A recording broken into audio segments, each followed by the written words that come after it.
He had been pacing back and forth all night. So many hours spent walking to and fro in his quarters that his feet were starting to develop painful blisters. Yet Jace couldn't bring himself to stay still after his unsettling discovery.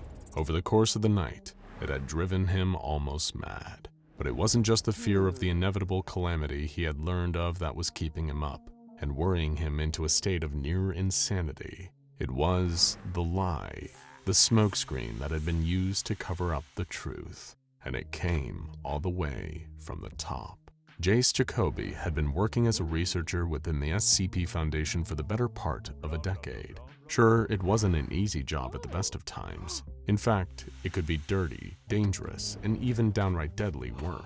But Jace had learned to take comfort in the bigger picture, and it cultivated in him a loyalty for the Foundation and what they stood for. The reassuring knowledge that he was playing but one small part in protecting the world from anomalous threats usually helped him sleep a little easier at night. This was not one of those nights. Completely by accident, the researcher had learned of a terrible truth. He'd seen a lot of horrible things while working at the Foundation, from one horrific, endlessly regenerating omnicidal reptile to a monstrous creature comprised primarily of giant teeth protruding from its body. But what he had uncovered in the depths of the SCP Foundation's own archive terrified him for a whole different reason, because it seemed to undo every good thing Jace and all the other personnel had done in the name of the Foundation. He believed that they were the good guys, that their efforts were to prevent total global destruction.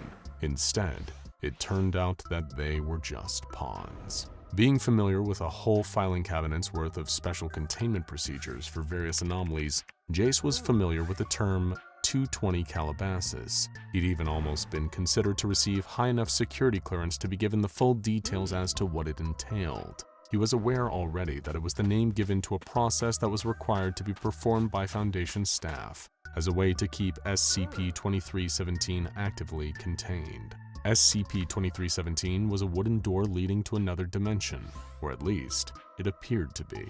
After accessing some restricted files, a suppressed secondary level of information hidden underneath the SCP-2317 entry, Jace discovered what was really going on. SCP-2317 was, in part, a door to another world, as its nickname suggested. But that wasn't the whole story. Beyond the door lay a barren salt plain, the only structures visible for miles being 7 identical stone pillars with ancient symbols carved into their surface. Frequently, a small group of Foundation personnel and security staff would be sent into SCP-2317, each one of them given a specific role to undertake as they performed 220 Calabasas. That process required for active containment was more like an occult ritual, involving holy water, an obsidian-edged knife, chants that invoked ancient powerful gods, and a chicken to act as a live sacrifice. If Jace had just learned those specifics of 220 Calabasas, he wouldn't have realized that the ritual was actually a phony, even a pretty convincing one at that. Buried beneath the pillars was chained something of unspeakable, unknowable power. It had gone by many names, each invoking a particularly nasty sense of trepidation. The Sire of Tyranny, Kural Irbrav, or simply the Devourer of Worlds. The 220 Calabasas ritual was supposedly a way to keep the beast locked below, to strengthen the 7 chains each latching the ancient monstrosity to the pillars above. Except it didn't. It was a smokescreen. The ritual did nothing to keep the shackles of the Devourer intact. There was but one chain remaining, one more tether keeping the ancient beast caged. And over the years, no matter how many times the Foundation performed 220 Calabasas, it was eroding, getting weaker and weaker. It was inevitable. The Devourer of Worlds would one day be free. And yet, that wasn't even the worst part about what Jace had uncovered. What could possibly be worse than learning an eldritch deity intent on unfurling doom couldn't be contained with the one method the Foundation had? Well, it was that the Foundation knew, and had known for a long time, that 220 Calabasas was nothing more than a charade, with all the effectiveness of a band-aid over a broken leg. As if that wasn't bad enough, Jace had traced the source of this cover-up right to the very top, to the highest operational level within the SCP Foundation's hierarchy. The O5 Council was responsible. They had known for a long time about the ineffectiveness of 220 Calabasas, and yet hadn't pursued any more permanent solutions to the looming threat posed by SCP-2317 and the Devourer. After a sleepless night, Jace could hold it in no longer. He had to tread carefully. Given how far up the chain this conspiracy went, it was hard to know who to trust. Something had to be done, that much was clear to him, whether that involved sealing or outright destroying SCP-2317. But if those tasked with overseeing the entire Foundation were in on this cover-up, then Jace had to be extremely careful about who he went to for help. There was only one person he was certain he could rely on and share his findings with in secrecy. Senior researcher Ellis had long been a good friend of Jace's. In fact, he'd even go so far as to say Ellis was his only real friend within the Foundation. The more experienced member of personnel had practically mentored Jacoby from his earliest days as an SCP researcher. Ellis had helped him get to grips with certain difficult containment procedures, and even taken the fall for Jace after some of his early mistakes nearly caused a containment breach. Researcher Ellis's seniority meant he only got away with a metaphorical slap on the wrist. But most crucially for Jace right now, Ellis wasn't a high enough rank to be even close to any of the upper echelon Foundation doctors, like Dr. Bright or Dr. Gears. Nor was he senior enough to have any direct dealings with the O5 Council. If there was anyone working at the Foundation that Jace could possibly confide in about his findings regarding the truth behind SCP-2317 and 220 Calabasas, it was Ellis. And maybe, between them, the pair could put their heads together and avert the catastrophe of the Devourer's inevitable escape. Jace was nervously pacing back and forth while Ellis's eyes were glued to the terminal in his quarters. He had shown him a saved copy of the full archive entry on SCP-2317, detailing everything. Not just the steps required to perform 220 Calabasas, but the additional information about the ritual not working, and that the O5 Council knew it. After a long, painful wait for researcher Ellis to scan through the entire file, he leaned back from the terminal screen and sighed. "Well, this is hardly ideal," he stated matter-of-factly. "Hardly ideal?" Jace echoed, his fear of what all this meant manifesting itself as a frustrated outburst. "I think you might be underestimating it a little there, Ellis. This isn't just some mild inconvenience we've now got to live with. We're talking about the end of the world as we know it, XK class. And on top of that, the Council knows it's coming and are doing nothing about it. Instead, they're making these high-clearance personnel go and pointlessly slaughter chickens and recite meaningless prayers about 7 seals, 7 rings, 7 thrones for the Scarlet King." "Jacoby, calm down," Ellis replied sternly. "Let's talk about this rationally. For all we know, this file here could be a part of SCP-2317's containment procedures." "That's what I'm saying. The procedure is ineffective," he argued. "Let me finish," the senior researcher responded calmly. "We know of dozens of other anomalies that employ infohazardous or mimetic effects, and sometimes it's not uncommon for entities of such nature, with capabilities to infect information itself, to be combated via the use of deliberate, necessary misinformation. This file might not even be an accurate description of SCP-2317. It could easily be a method for containing something else." "No, that doesn't..." Jace paused, holding his forehead. "Sorry, all of this is giving me a headache. Could I trouble you for some water?" "Of course," Ellis answered. He got up from his seat and filled a plastic cup from a cooler in his quarters. While his back was turned, Jacoby didn't see Ellis slip something into the water. "Thanks, Ellis," Jace said as he gulped down the whole cup.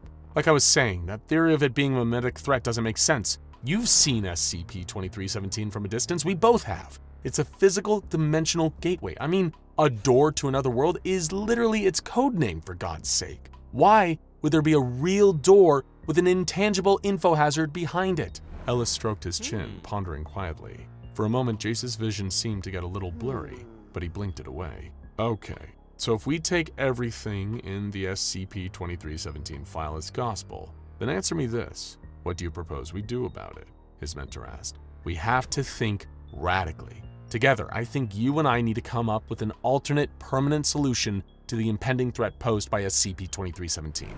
Then we present it to the O5 Council, storm into their chamber if necessary, and demand them to implement it. The next 220 Calabasas is scheduled for a few hours from now. We need to bring them something that will actually work, not just that performative pantomime they put on as a smokescreen. Otherwise, Alice..."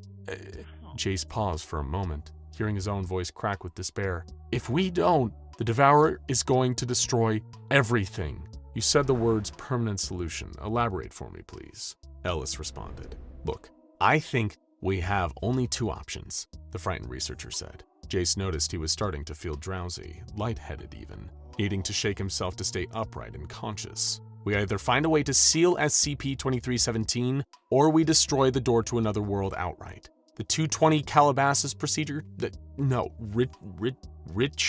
Ritual. They take a 1 kiloton nuke in case of containment failure, right? We detonate one of those inside the dimension, pray that it kills the Devourer worlds, then we shut the door and blow that up behind us too." Suddenly, Jace's legs gave out underneath him, like they couldn't support his body weight anymore. He landed on the floor with a thud, while Ellis loomed over him with a sympathetic look on his lined face. He drugged me?" Jace barely managed to get the question out. "I'm sorry, Jacoby," Ellis sighed. "Believe me when I say I would have preferred to talk you out of these seditious thoughts. But duty to the Foundation comes first. You understand." The door opened, the heavy clomping of boots against the floor. Jace could barely turn to see the squad of security guards entering the room. They lifted his body up off the ground, getting limper by the second, and began dragging him out by his arms. With all his waning strength, he kicked and thrashed his legs as they trailed beneath him. Being taken away by the guards, Jace yelled for his mentor's help. He kept trying until his voice became slurred, imperceptible sounds, not even words anymore. The world around him started sinking into darkness, as whatever he'd been dosed with took full effect. As Jace was hauled off struggling, not once did Ellis dare to look him in the eye. Jace had no idea how much time had passed, only that he'd been chemically knocked unconscious for most of it. Opening his heavy eyelids, he had no idea where he was. The room around him was in pitch darkness. For a second, he'd wondered if he'd been executed by the Foundation and was currently dead, his consciousness trapped in an endless inky void. Then another concerning thought pushed its way into his head. Had they thrown him into the Devourer of Worlds prison? It was a cruel, callous move, even for the SCP Foundation, to offer Jace up as a sacrifice for daring to look further into the truth behind SCP-2317.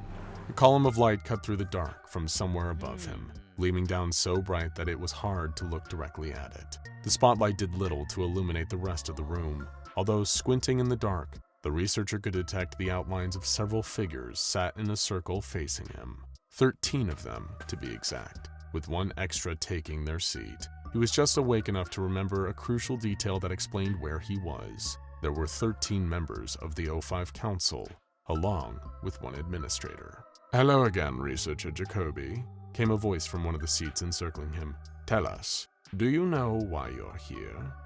"You," Jace stuttered before his fear once again erupted in an explosive outburst. "You all knew about SCP-2317. You had us perform 220 Calabasas time and time again, knowing that it was doing nothing to keep the Devourer contained. If that creature gets loose, no, when it does, it will destroy everything and everyone. The Foundation is meant to contain anomalies, not pretend to.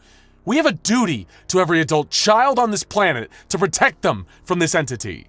"Do not exposit the Foundation's mandates to us, Jacoby," another of the council members' voices replied, sounding not in the least bit concerned. If anything, they sounded bored. "The SCP Foundation acts in accordance with what the Council dictates, not by whatever moral framework you have chosen to impose on this organization." "But the Devourer of Worlds is coming," Jace pleaded. "You all know as much.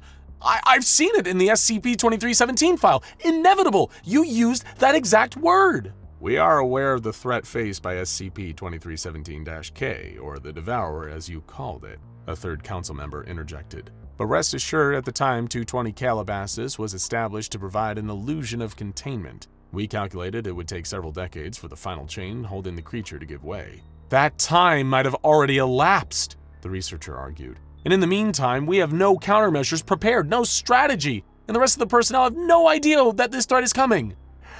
"Almost exactly the same wording as last time," one council member said, not addressing the rest directly but still just audible enough for Jace to detect it. "What do you mean last time?" he asked, thinking back a few short moments to the beginning of this exchange. "Wait, why did you say hello again when I woke up here?" There was a horrible, nauseating silence throughout the room for a moment. Jace had already worked out the answer. Why would the council bother telling him the truth now? "I've figured this out before, haven't I?"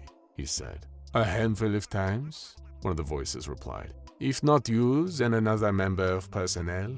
Every now and then someone snoops, uncovers something they shouldn't, and you make them forget it." Jace finishes their sentence for them. "Before we apply the amnestics," the voice said, "observe. Today's Teutonic Calabasas procedure is already underway." A huge curved screen blinked to life. It filled half the circumference of the room, but wasn't enough to give Jace any clearer of a look at the O5 Council. Each one of them was cast as shadowy, silhouetted figures against the images now appearing on the screen. It was footage being streamed live from one of the personnel cleared to enter SCP-2317. They were already in the middle of performing the phony ritual, spritzing holy water over the 7 pillars, unaware that one of them was still linked to a chain keeping the Devourer imprisoned below. Suddenly, there was a rumbling, a shaking reverberating through the ground on the video feed like an earthquake, or something moving underneath. "Oh my god," Jace breathed as he watched in horror. "It's happening! The Devourer's coming now! Get them out of there!" Some of the O5s mumbled awkwardly to themselves. "We shouldn't act with too much haste. It could just be the creature reacting to the ritual," one hypothesized. "It's been imprisoned for a lot longer than a lot of us have lived. It's bound to get restless," another concurred. "Besides, the security team are armed with a nuclear device in case the worst should happen." On the screen, the tremors were continuing. The personnel member in charge of applying the holy water dropped the silver aspergillum and asporium containing it, spilling its contents over the salted earth below. Without any further warning, the ground started to crumble in the feed, an enormous clawed hand bursting up from underground. It was followed by the hulking shape of something much larger breaking through the salt plain, sending a tidal wave towards the personnel member whose body cam footage was being displayed. The feed cut out, and the room was dark once again. "It's too late." Jace stared at the council in a mix of terror and disgust. "You did nothing, and now it's too late!" Before any of them could reply, another tremor rang out, this time beneath Jace's own feet. The Devourer of Worlds was here. It was bursting through the wooden door of SCP-2317 and tearing the Foundation facility apart with its immense size as it emerged. The walls cracked, the entire building beginning to crumble around him and the O5 Council, who were all hurriedly exiting the chamber to whatever plans or bunkers they had to ensure their own personal survival. Suddenly, the huge weight of something dropped through the dark and collapsed on top of Jace. Standing up amongst the wreckage of the obliterated building, the Devourer of Worlds drew itself up to its full height. It was an impossibly large creature, humanoid and obese. Its entire body was covered head to toe in thick, armored scales, with horns atop its jawless head. From one of them hung the final chain, a withered shackle no longer keeping the monster held within its underground prison. The 7 chains had all failed. The ritual, 220 Calabasas, had failed. In fact, it never worked in the first place. Far below, his arms pinned painfully under a heavy slab of concrete, Jace stared up at the towering form of the Devourer. He had felt scared as the building came down around him, and even now, there was a lingering fear of his own death. But there was something else there too, a sense of feeling oddly relieved. Not necessarily glad to be right about the impending doom, or even pleased to know this ancient trap deity was about to destroy the whole planet, but at least the Devourer of Worlds was honest, he thought. There was no subterfuge, no rituals acting as a smokescreen, no more lies. Just an honest simplicity of a creature whose only goal was to bring an end to everything. As Jace watched, the Devourer raised its hands up, reaching the highest pinnacle of the sky, then brought them straight back down to Earth. It plunged both deep into the skin of the world, deep enough to crack the very surface open. Mantle and magma were spewing everywhere, like blood from the gaping wounds it left in the planet. Jace Jacoby closed his eyes as the ground beneath where he lay trapped ripped open, plummeting him into the dark. Agent Hogan hadn't seen what had grabbed the commander. The sounds of blood-curdling screams had made his eyes instinctively snap shut. Hogan kept both eyes tightly closed, nothing but darkness blotting out his vision even as the desperate, gravelly-voiced yells of the commander filled his ears. Then, suddenly, there was a scream, one that was abruptly cut off. With a heavy thud, something dropped to the ground, close enough to Agent Hogan's feet that he could feel the vibrations of it hitting the floor through his boots. It was the commander, completely still and silent. Even though he'd been trained to look danger in the eye, Agent Hogan still didn't open his eyes, not even for a split second. This was the first time that anything like this had ever happened, and in the panic and confusion, his natural survival instincts had overridden the SCP Foundation's various rules and protocols in his head. And right now, something was telling him not to look. That something was shifting and moving just beyond Agent Hogan's eyelids. He could hear a shuffling as something much taller than an average human lumbered around. It had been wailing before, shrieking in uncontrollable and inconsolable despair, but now its cries had lowered to a soft, sobbing whimper.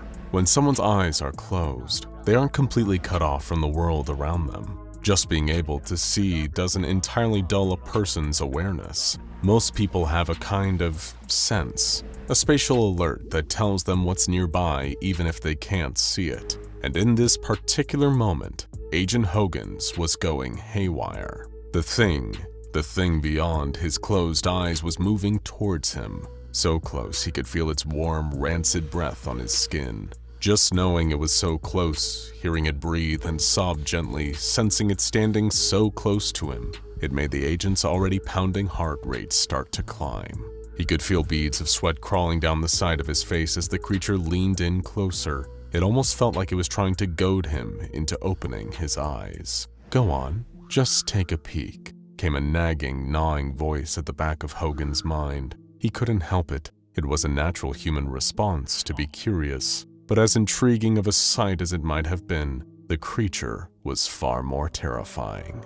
Hogan had no idea what horror he'd be faced with if he even opened his eyes for a second. Little did he know, forcing himself not to look, whether out of fear or pure survival instinct, had saved the agent's life. He could sense the creature turn and start to slink off, getting further away again as it lumbered around a corner on its elongated legs. Still, Agent Hogan waited a little longer before opening up his eyes again, just to be safe. It had all started around a month earlier, when the SCP Foundation had discovered a potential anomaly was being housed by a group known as the Department of Abnormalities. You see, back then, the SCP Foundation wasn't quite the sprawling, ginormous anomaly containment organization some might be familiar with. It was far from being in its infancy at this point in time either, but the Foundation was only just beginning to expand its collection of dangerous and unusual anomalies. They had received word of an anomaly that was being held in a facility in Stuttgart, Germany, where Department of Abnormalities personnel had gone to great lengths to secure it. However, despite all the measures they put in place, this creature was able to escape and didn't leave a single survivor in its wake after breaking free. And so, being unfamiliar with this kind of situation, the SCP Foundation had to decide what the best course of action would be.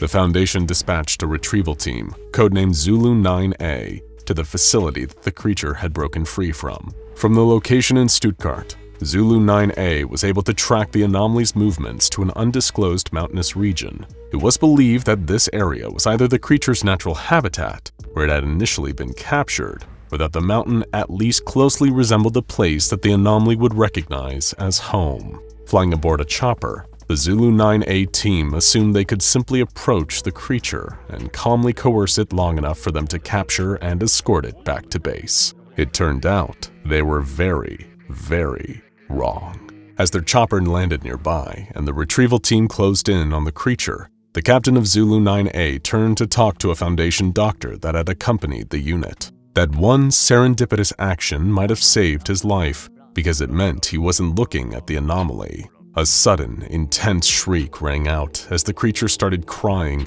turning towards the rest of the approached retrieval unit. In a panic, they pulled their triggers, weapons erupting into a hail of deafening gunfire. But it had no effect. The creature dashed towards them, shrugging off every oncoming attack completely unscathed. But the Zulu 9A team weren't so well defended. By the time the captain turned back around, the creature had already vanished, seemingly able to move much faster than first anticipated.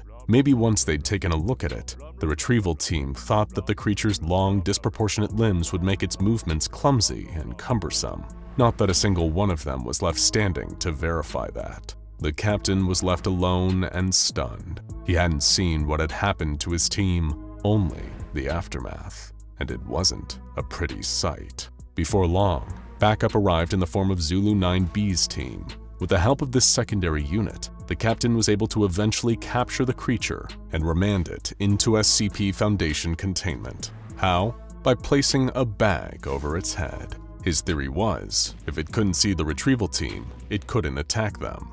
And while this strategy might have worked, he was only half right. Of course, the SCP Foundation's mandate has always been to contain and study the anomalies that it encounters, and this was all the more prevalent during these earlier days of the organization. So naturally, once the creature had seemingly been captured and secured, a group of overzealous and eager scientists were quick to step in so that they could closely examine the anomaly. And for a time, they were able to work with little obstruction. They could determine the basic details about the creature's physiology and have that information logged in its very own file on the SCP Foundation's internal database. But one scientist made a very fatal mistake during those early tests and studies. Perhaps because the Foundation had already captured the creature and secured it within the walls of its own facility, they believed it posed no further threat to personnel anymore, that it couldn't hurt to remove the bag and take a closer look. The very instant the bag was removed, chaos broke loose. It was as if someone had lit the fuse of a firework, only for it to explode before they could rush to a safe enough distance away. Not only were the scientists studying the creature horrified by the sight of its grotesque wide-jawed face, but they were all seconds away from meeting the same grim and grisly fate as the retrieval team sent to capture it. Now they had seen its face, and the monster was loose within the Foundation. At that particular point in time, the Foundation's early mistakes, this kind of thing was unprecedented. It had never happened before, not once, and nobody knew what to do. Most of the anomalies they had encountered so far were benign, either harmless oddities, passive and non-hostile creatures or artifacts with a few strange or unexplained properties, but with no real sentience to speak of. But this was a ferocious abomination, intent on causing harm to the Foundation's own staff. So someone needed to act, and do so fast. A handful of armed Foundation agents happened to be on site at the time. Security officers Hendricks, Hogan, and Stevens, as well as Sutton, the surviving captain from the Zulu 9A retrieval team. The second that the creature was seen and began retaliating against those that had seen its face, deafening alarms began to blare. That was all the warning they would get. There were no special containment procedures yet, no protocol or standard procedure for something like this. The Foundation didn't even have a term for the situation that was going on, although after today, they would. This was the SCP Foundation's first ever containment breach. Given that he'd been involved in retrieving the creature that was now on the loose, Captain Sutton took lead of the small group, coordinating them as their de facto commander. "Don't worry, we just need to get another bag over its head and get it back into containment," he instructed as calmly and confidently as he could, given the tense circumstances. "This thing is highly aggressive, but if you stay out of sight, it won't come after you. Corners and stay frosty. We'll split into twos and fan out. Should have more of a chance of catching him that way." Little did Sutton realize his misguided advice would cost him and others their lives. Hendricks and Stevens stumbled across the creature first, poking their heads around a corner. They spotted the tall, wry humanoid shape passing along the corridor that ran parallel to the one they stood in. The two agents saw the creature, but as far as they could tell, it hadn't seen them. But that didn't matter. Just as they both turned down the corner, ready to ambush the anomaly, the towering, spindly form of the creature suddenly appeared behind them, screeching as it attacked. Hearing the sound of the others falling prey to the monster, Captain Sutton and Agent Hogan rushed towards the source of their fellow agents' screams. The de facto commander of the group rushed a few paces ahead, confident that he knew how to get the upper hand against the creature. Trailing behind him, Agent Hogan had been swept up in the panic of the whole situation. He had no idea what the creature was, only that half of the retrieval team sent to capture it had all died. Their weapons were useless against it, which made the gun Hogan gripped in his trembling fingers feel unreassuringly ineffective. Sutton turned a corner down the corridor ahead, and that had been when he locked eyes with the creature. Seeing its face for the first time, he hadn't even caught a proper glimpse of it when he'd managed to capture it in the mountains. But now he had seen it, and it knew. From around the corner, unable to see Sutton or the monster, Agent Hogan let the panic get the better of him and closed his eyes, an action that had unknowingly saved his life. Once the monster had passed him by and Agent Hogan had dared to open his eyes again, his mind started racing. It had seen him, that much he was certain of. Even with his eyes closed, he had sensed just how close to him the creature had gotten to him. It had to have seen him, and yet he was still alive. Sutton had said that it would attack anyone that it saw, unless Sutton had got it all wrong. The creature wasn't attacking anyone it looked at. It was going after anyone who looked at it. It was learning that key difference that allowed Agent Hogan to gain the upper hand on the creature. However, he quickly realized that the number of people in the facility was rapidly dwindling. The longer the anomaly was able to roam free, the more Foundation personnel would see its face and fall victim to its rage. Agent Hogan realized what he would have to do: send out a message to the SCP Foundation higher-ups that this anomaly was only attacking anyone who looked at it. Then, he sealed himself in the chamber where the scientists had been examining the creature. They'd filmed the examination. All Hogan had to do was watch part of the footage where the bag was removed and look at the anomaly's face. The monster took care of the rest. Traveling at impossible speeds, SCP-096 appeared in the room behind Agent Hogan. Ever since, the SCP Foundation has poured innumerable resources into ensuring they have enough personnel who are specifically trained to deal with containment breaches. Some will even tell you that it was this first incident that led to the idea of mobile task forces, teams that the Foundation can deploy within moments to respond to anomalies breaking out of their containment. Of course, who really knows if that is true? Maybe half of it actually happened, and the rest was built off rumors and hearsay. If you sign up to join one of the SCP Foundation's mobile task forces nowadays, then perhaps your commanding officer will tell you this story during your basic training. It could be that they're trying to intimidate you, or just re-emphasize how important the role of the MTFs within the Foundation is. One thing is for sure though, anyone assigned to guard SCP-096's chamber knows to close their eyes in the event of another containment breach. The day-to-day routine of Dr. Gears consisted of a few constants: piping hot cups of black, unsweetened coffee, plain dry wheat toast, the soothing sounds of his favorite white noise machine, and the endless carousel of experiments with SCP-914. Not that he was complaining. He was perfectly content to spend his time supervising one of the few anomalies he crossed paths with on a regular basis that was unlikely to kill or maim him in any way. Not that the Clockworks hadn't produced its fair share of unpredictable results over the years of extensive testing.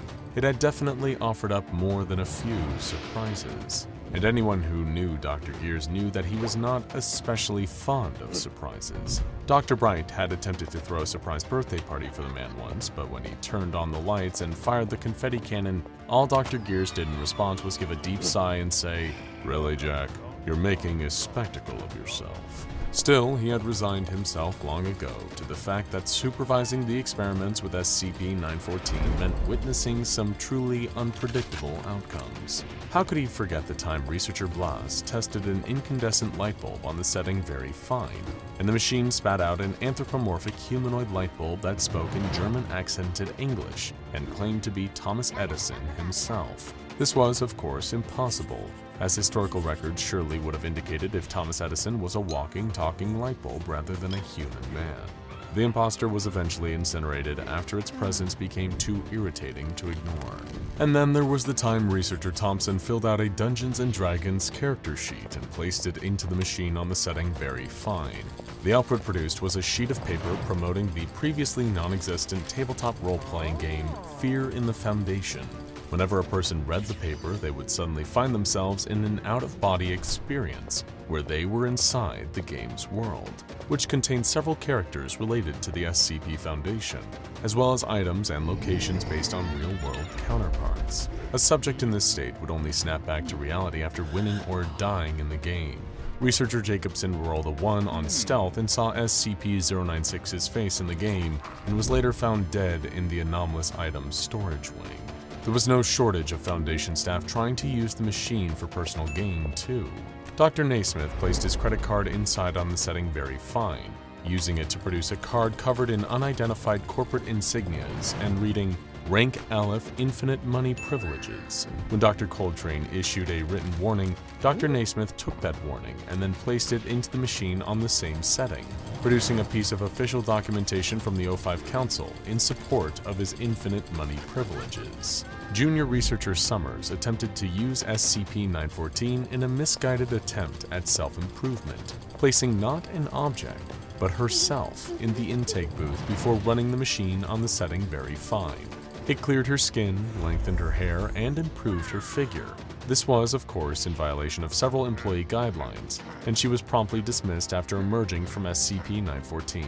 Dr. Veritas left a note in the experiment log following this incident, reading, By the time we realized what she was actually doing, it was too late to stop her. Needless to say, she's since been terminated, and I hope I don't need to tell you all not to do that again. And with that, the guideline was clear. No one was permitted to use SCP-914 for personal gain, or to change anything about themselves. Potential complications were too risky, not to mention the conflicts of interest that would be introduced into what should be an impartial research process. As scientific objectivity's biggest fan, Dr. Gears couldn't agree more. So as he settled in for the day's round of tests, he intended to keep a watchful eye on things and ensure that no funny business would take place. He didn't have much reason for concern, as his colleague Dr. Bonita prepped her research materials. She was working with two items, a small replica of Michelangelo's sculpture of David, and a sealed envelope containing something that was to be handled with extreme caution, a photograph of SCP-096's face. She planned to place the items inside on the Very Fine setting, in an attempt to see what result might be produced from combining an ideal of traditional beauty standards with the image of a creature that felt such profound shame and distress as its own appearance that it would destroy anyone who looked at its face. Like any good scientist, Dr. Bonita wanted to remove any unnecessary variables from her experiment. So as she placed her items inside the intake booth, she slowly, delicately unsealed the envelope. She wanted to put the picture inside by itself, without the extra element of the envelope potentially complicating things. Unfortunately, like Marie Curie's slowly, unintentionally poisoning herself with her own research materials, she didn't truly understand the danger of what she held in her hands. Just as she was setting the photograph down, her eyes flickered to the image. Before she could stop herself, before she could even look away or squeeze her eyes shut, she caught a glimpse of the one thing she should never look at, SCP-096's face. She gasped and slammed the photograph down, but she knew it was too late. The sound of an inhuman shriek coming from across the facility signaled that she was right.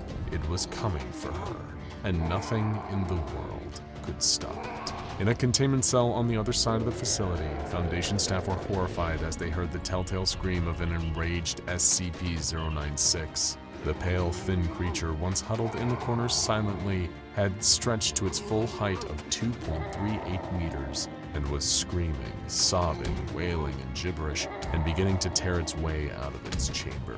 Guards tried their best to subdue the entity, firing their weapons at it, but the bullets did nothing to damage the creature's pale flesh or stop its movements. It ripped through the steel cube that contained it and knocked the guards out of its way with one swipe of its unnaturally long arms, sending them careening into a nearby wall. Fortunately for them, SCP-096 only knocked them unconscious. It didn't stop to harm them further, as it had a more important goal in mind: find the person who had seen its face and destroy them. As the alarm blared, signifying a high threat level containment breach, SCP-096 loped down the hall toward Dr. Bonita in SCP-914's room. Dr. Gears had not spotted Dr. Bonita's grave mistake and had no idea what had triggered the alarm he was hearing. He stepped away from the observation window, turning his attention to the crisis that was clearly happening somewhere else in the facility. Meanwhile, Dr. Bonita was panicking. She saw her life flash before her eyes, the certainty of impending doom that was coming for her, and coming fast, all because of one brief error in judgment.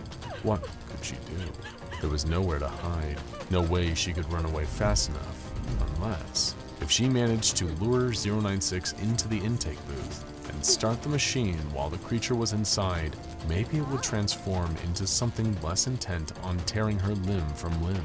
It was a risky move, and one that could jeopardize her position at the Foundation, but she couldn't very well keep her job if she was dead, so it seemed like it just might be worth a shot.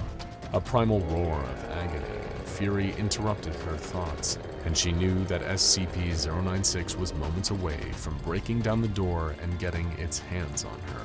She would have to move fast. With a screeching grind of metal on metal, SCP-096 wrenched the door off its hinges and barreled into the room in its search for the person who had seen its face. It ran toward the silhouette of Dr. Bonita standing just at the entrance to the intake booth. She tucked and rolled out of the way just as the monster entered the booth. The door automatically slid shut behind it, and as SCP-096 rattled the door and tried to free itself, she turned the knob to very fine with every ounce of strength and speed she had.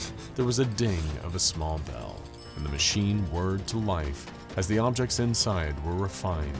Dr. Bonita had no idea what would be waiting for her in the output booth, but she could only hope that her last-ditch effort had managed to save her life. In the fog of panic, she briefly felt an itch of scientific curiosity, too. What would become of a being like SCP-096 in a machine as strange and wonderful as SCP-914? What would the addition of the statue do to it? As the door to the outtake booth slid open, steam poured out. It appeared her questions would soon be answered. Cautiously, in spite of herself, Dr. Bonita called out, "Hello?" No one answered, but she heard the sound of footsteps, slow and careful, as a figure emerged from the mist. She covered her mouth in shock, her eyes wide. "Dear God," she whispered in awe. Standing in front of her with pale, smooth skin and the same imposing stature was the most beautiful man she had ever seen. Wide, dark eyes shone under thick, sculpted eyebrows. Under the eyes, an aquiline nose, full, pouty lips, a strong, sharp jawline. His head was topped with a tangle of lustrous dark curls. It was the kind of hair she had only seen flowing in the wind on the covers of the romance novels she wanted desperately to buy, but was too embarrassed to be seen purchasing. His physique was, well, statuesque, like the build of the very Michelangelo sculpture she had placed into the machine just moments ago. There was no other way to say it. He was handsome, despite still being a little lanky and 9 feet tall. He peered at her curiously, towering over her in a way that had been terrifying in his former shape, but now made her heart skip a beat in an entirely different way. "Hi," was all she could think to say. Was she blushing? She shook her head, snapping herself out of it. She was a scientist, damn it, not some giddy schoolgirl passing notes in class. This was an incredible achievement, something she would need to study thoroughly, and she very much wanted to study him thoroughly. Nope, no time for that. She needed to write up a report, to inform her superiors, to try her best not to lose her job over this. She had to remain professional. "Hi," the man that had once been, or perhaps still was, SCP-096 spoke. "Oh, you can talk." Dr. Bonita laughed in surprise. The man's brow furrowed. His newfound ability to speak was a surprise to him too, it seemed. "Yes, I can. What happened to me?" he asked, stumbling over his words slightly, getting used to the feeling of them. "You ran into the machine," she gestured to SCP-914. "I'm not exactly sure, to be honest, but you're very different now." He nodded. "I feel different. I feel calm." He sighed, the relief plain on his face before a shadow of sadness fell over him. "I don't think I have to hurt anymore. I'm sorry for what I did before." Dr. Bonita did not know what to say. How do you respond when something you've been studying from afar, been horrified and fascinated by in equal measure, looks at you with a new, beautiful face and apologizes for all the harm it caused? This whole experience was so surreal that she might think she was dreaming if she didn't work at a place that was one long waking dream, or nightmare, depending on the day. "Dr. Bonita, there's been a containment breach. Are you all right?" Dr. Gears had returned to the room, taking in the sight of the destruction left in 096's wake. "I'm fine," she called to him, and he followed her voice into the room, then stopped at the sight of the transformed anomaly. I don't have time for whatever this is. I trust you'll handle it." Dr. Gears took a long sip of his coffee, and taking Bonita's shocked silence as confirmation, had a leisurely stroll back to his office. A few moments later, the guards responsible for containing SCP-096 arrived on the scene, expecting to see carnage and find a docile SCP-096 crouched over a lifeless body, but instead, they found the same truly bizarre sight that Dr. Gears had shrugged off, and Dr. Bonita was still doing her best to process. They entered the room with their weapons drawn, but quickly lowered them, scratching their heads in confusion instead, before radioing their superiors and asking for further instructions. Responses from various Foundation staff who caught a glimpse of SCP-096's bold new look included, "Oh, would you look at that? Who's that guy? He's what?" And in the words of Dr. Jack Bright, "Oh no, he's hot!" Dr. Bright also proposed making the new SCP-096 a TikTok account and YouTube channel, seeking modeling representation for him, or selling a novelty calendar filled with pictures of 096 in various costumes. These would be, in his words, quote, "excellent ways to increase revenue for the Foundation." So really, you're the weird ones now for thinking my ideas are weird. Dr. Bright was asked to leave SCP-096 alone and stop trying to take his headshot. In the days that followed the incident with SCP-914, the SCP Foundation was at a loss about what to do with this new, seemingly harmless version of SCP-096. Dozens of D-Class were brought in to look at his face and see if the entity would still enter one of his rage states after a few days of getting used to his new form, but he never did. No screaming, no swallowing people whole, nothing more than a polite, if somewhat shy greeting and a courteous, "How are you doing today?" The D-Classes were relieved, but confused about being pulled from their cells just to stare at some random handsome man. Dr. Clef suggested dissecting SCP-096 to see what his new body looked like on the inside. This request was denied. Several interviews were conducted to evaluate SCP-096's mental and emotional state. Now that the anomaly was capable of coherent speech, it was much simpler to evaluate the potential threat level he might pose. Every researcher who spoke with him came to the same conclusion. Gone was the danger of the old SCP-096. He had not just become beautiful in a classical, superficial sense, but he had become beautiful on the inside as well. Interviewers reported a warm, friendly demeanor, a talent for engaging in conversation once he was made to feel comfortable, and a sincere interest in the thoughts, opinions, and feelings of those he spoke with. There was only one thing left to do: to make sure that SCP-096 had really changed from something deadly to something almost resembling an ordinary person. A photograph of SCP-096's face, of its original face, was removed from a secure vault by a D-Class. Then, the D-Class was sent into a room with SCP-096 and instructed to place the photograph on the table. SCP-096 looked down at what had once been his face, and his eyes filled with tears. A soft, broken sob left his lips, and he wrapped his arms around himself, hunching over as if in physical pain. Outside the room, guards prepared to handle things if 096 began to attack. Instead, he wiped his tears, took a deep, shuddering breath, and looked at the D-Class with a somber expression. He picked up the photograph on the table and tore it in half, as he finally summoned the strength to speak. "Please, get rid of these. That is not who I am anymore." At Dr. Bonita's strong insistence, backed up by the conclusions of the research staff who interviewed SCP-096, a reevaluation of the entity's containment measure was ordered. It seemed cruel and unnecessary waste of resources to keep 096 trapped in a steel cube in its current form. He would be moved to a standard humanoid containment cell and treated as well as other safe-class anomalies, provided with books, films, food, and drink upon request, and, of course, other comforts. Of course, the O5 Council insisted on evaluating the entity before any of these changes could be approved. Dressed in a specially tailored suit provided by Dr. Bonita, SCP-096 appeared before the Council to present his case. "I know that I might not have the best record at the Foundation. I've done a lot of damage over the years, though, let's be honest, you all aren't exactly innocent either.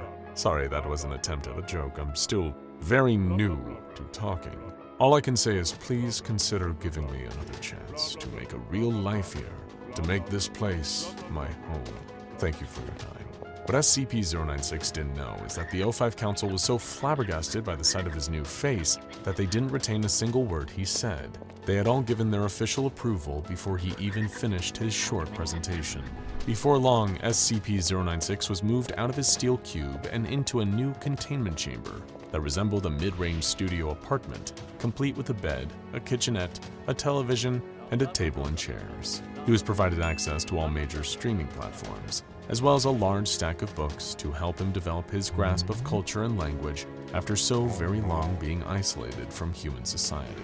Though he wasn't exactly human, he was determined to act like it. Word quickly spread around the Foundation site, and humans and anomalies alike flocked to SCP-096's new home to visit him and see the miraculous transformation for themselves.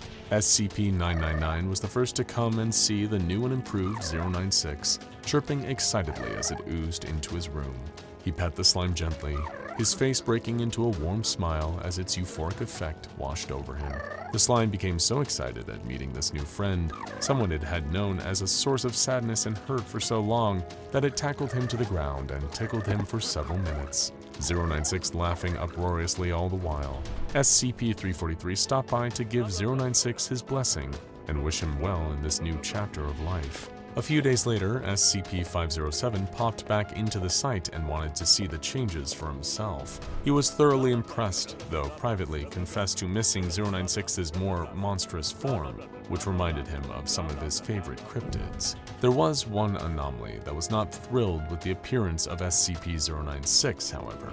SCP-056 was furious upon hearing about the new beautiful man that everyone just couldn't shut up about. It demanded a chance to speak to SCP-096 and to tell him that, "This place isn't big enough for the both of us. I'm the fairest one of all, you sniveling little worm." But the request was denied. SCP-056 sulked about it for several weeks. Meanwhile, Dr. Bonita was still intent on getting to know SCP-096 better.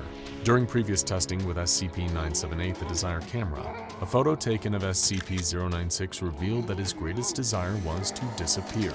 Curious about the results would be now, Dr. Bonita received permission to take another picture of SCP-096. She snapped the photo while 096 was sitting in a chair in his new containment chamber, looking directly at the camera.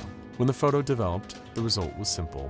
Everything in the picture was exactly the same with one exception. Dr. Bonita was pictured sitting next to 096, her hand clasped in his. Both were smiling soft, contented smiles. When she showed him the photograph, he smiled at her and shook his head. "It really is an amazing camera." She flushed. "Doctor, before you go, could I ask your name?" Dr. Bonita smiled and nodded. "It's Isabel. What should I call you?"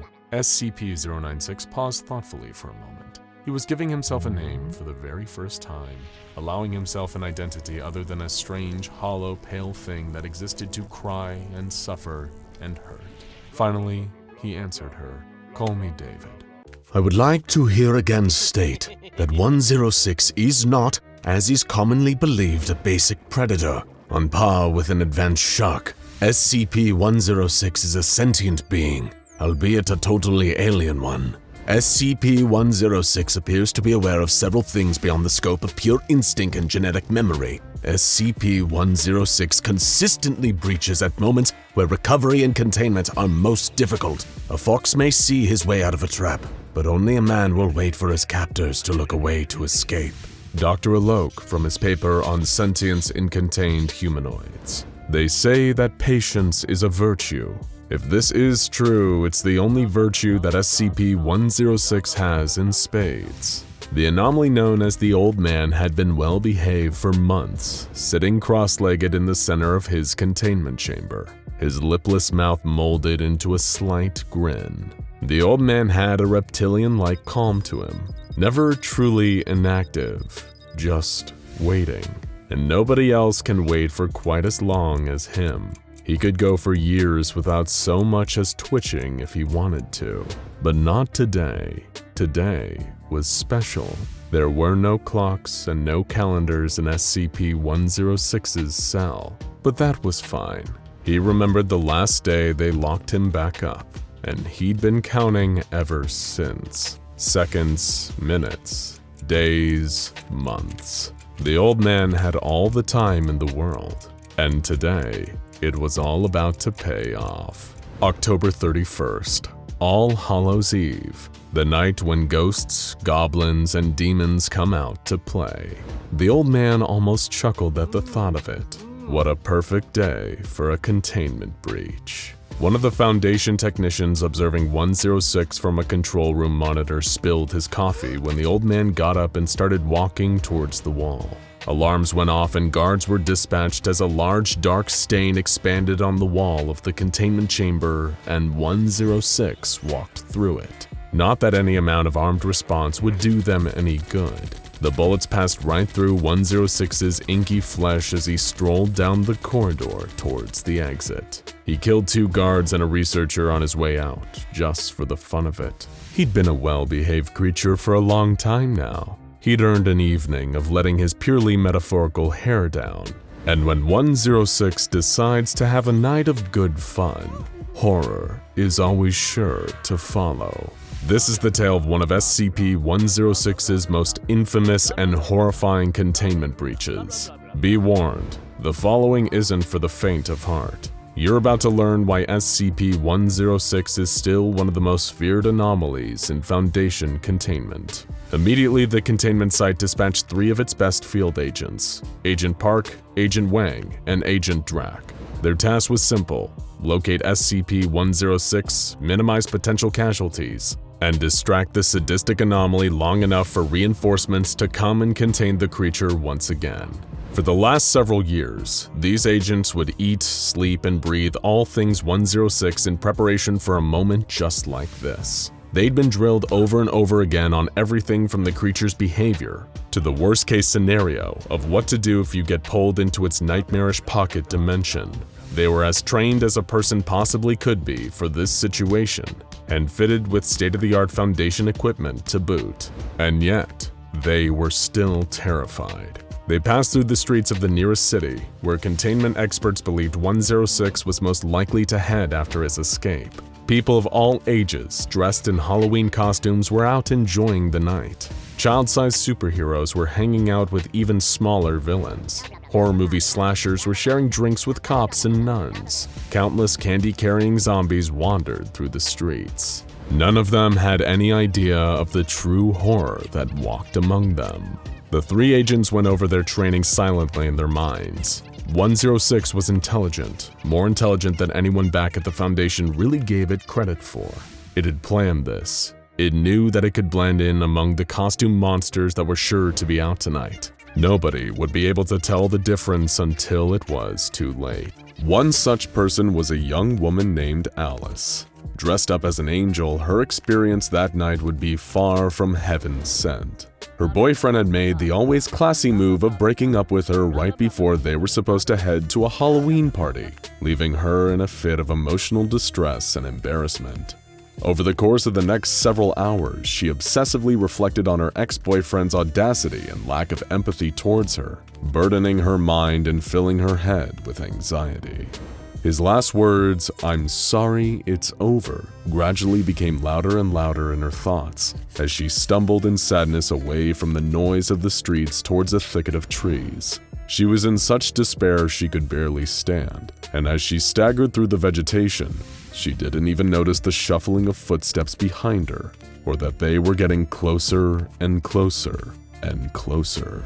Alice tripped and caught herself against a nearby tree.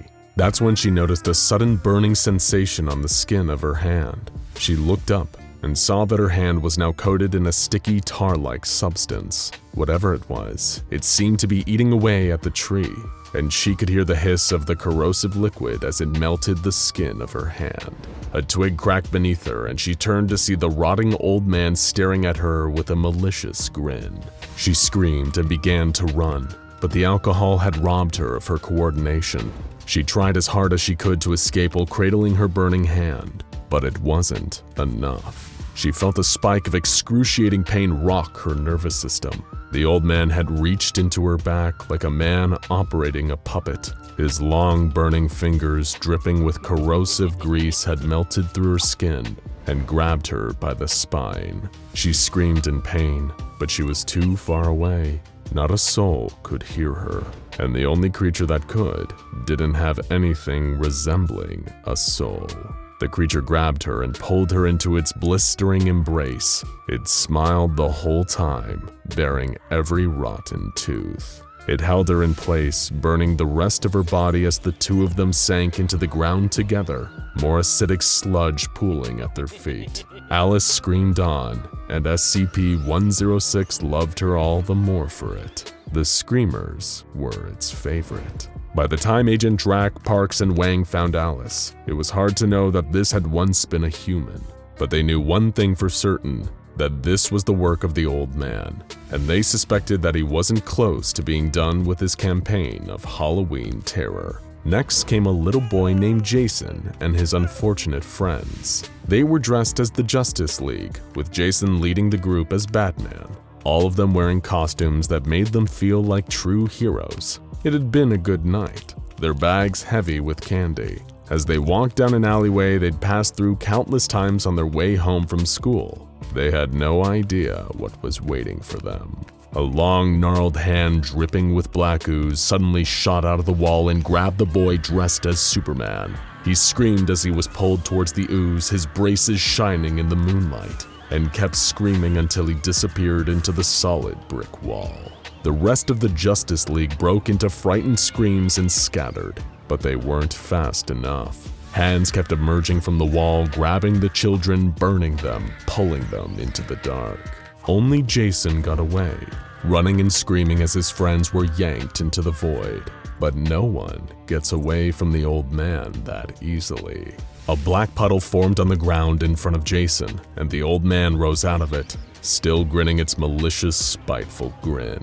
Jason fell to the ground, his legs giving out from the fear. But the old man didn't move. He just stared at him, sizing him up, deciding what type of torment would yield the most twisted pleasure. The creature lifted something up to its mouth, something that might have been mistaken for a piece of Halloween candy from a distance. But Jason knew better. It was a tooth, and Jason could recognize the shining braces still stuck to it. The old man put the tooth in his mouth and crunched it like a jawbreaker, as Jason almost passed out from the sheer terror of watching it. To this day, nobody knows why the old man spared Jason, but when Agents Drack, Parks, and Wang found the boy, the only survivor from the massacre of his friends, he was gripping the metal fragment from Billy's tooth so hard that it was embedded into his palm.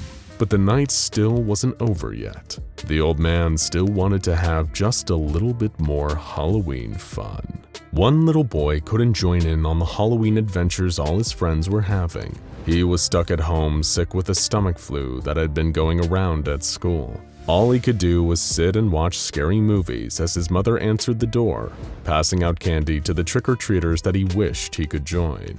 He sighed as he heard his mom at the front door giving candy to pirates, zombies, and vampires. Tomorrow would be even worse when he was forced to watch his friends eating their candy and reminiscing about all the fun that he wasn't involved in.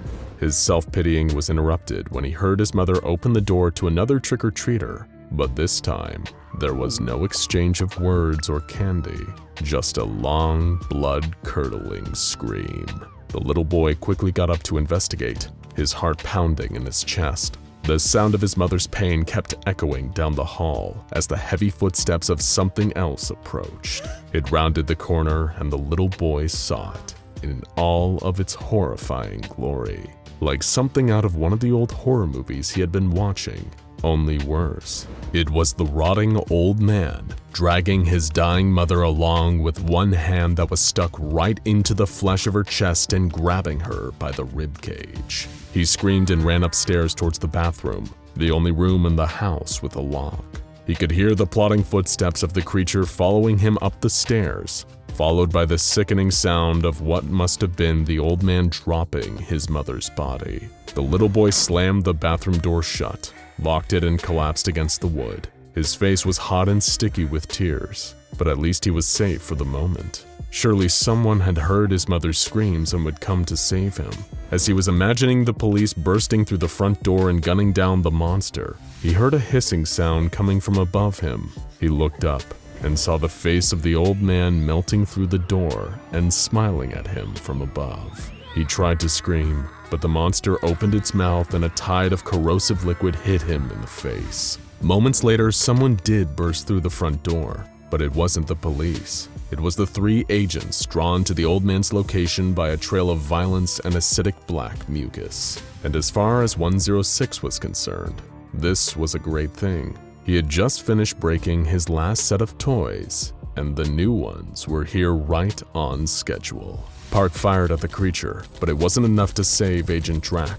He was standing just a little too close and underestimated how fast the creature could move. Before he knew it, he was being dragged into a messy portal in the wall by an entity that was beyond his darkest nightmares. When he woke up, he was in the one place that anyone who knows about SCP-106 hopes never to find themselves: the pocket dimension, that labyrinth of twisting, rotting hallways where the old man has total dominion. You'd rather be in hell under the care of the devil himself than end up there. Agent Drac encountered horrors beyond conception before he finally, mercifully, died at the old man's hands. No weapons or training could save him. No amount of effort could dig him out of this hole. He ran through the halls for 4 whole days before SCP-106 finally got bored and started taking him apart. But to Agent Drac, those 4 days felt like a wretched eternity. When they eventually found SCP-106, he was standing in a field stomping on pumpkins out of boredom. He submitted to containment with relatively little difficulty, as Foundation field agents used high-intensity lights to subdue him. Cleanup crews applied amnestics and generated cover stories. Everything about the Halloween night massacre was swept under the rug.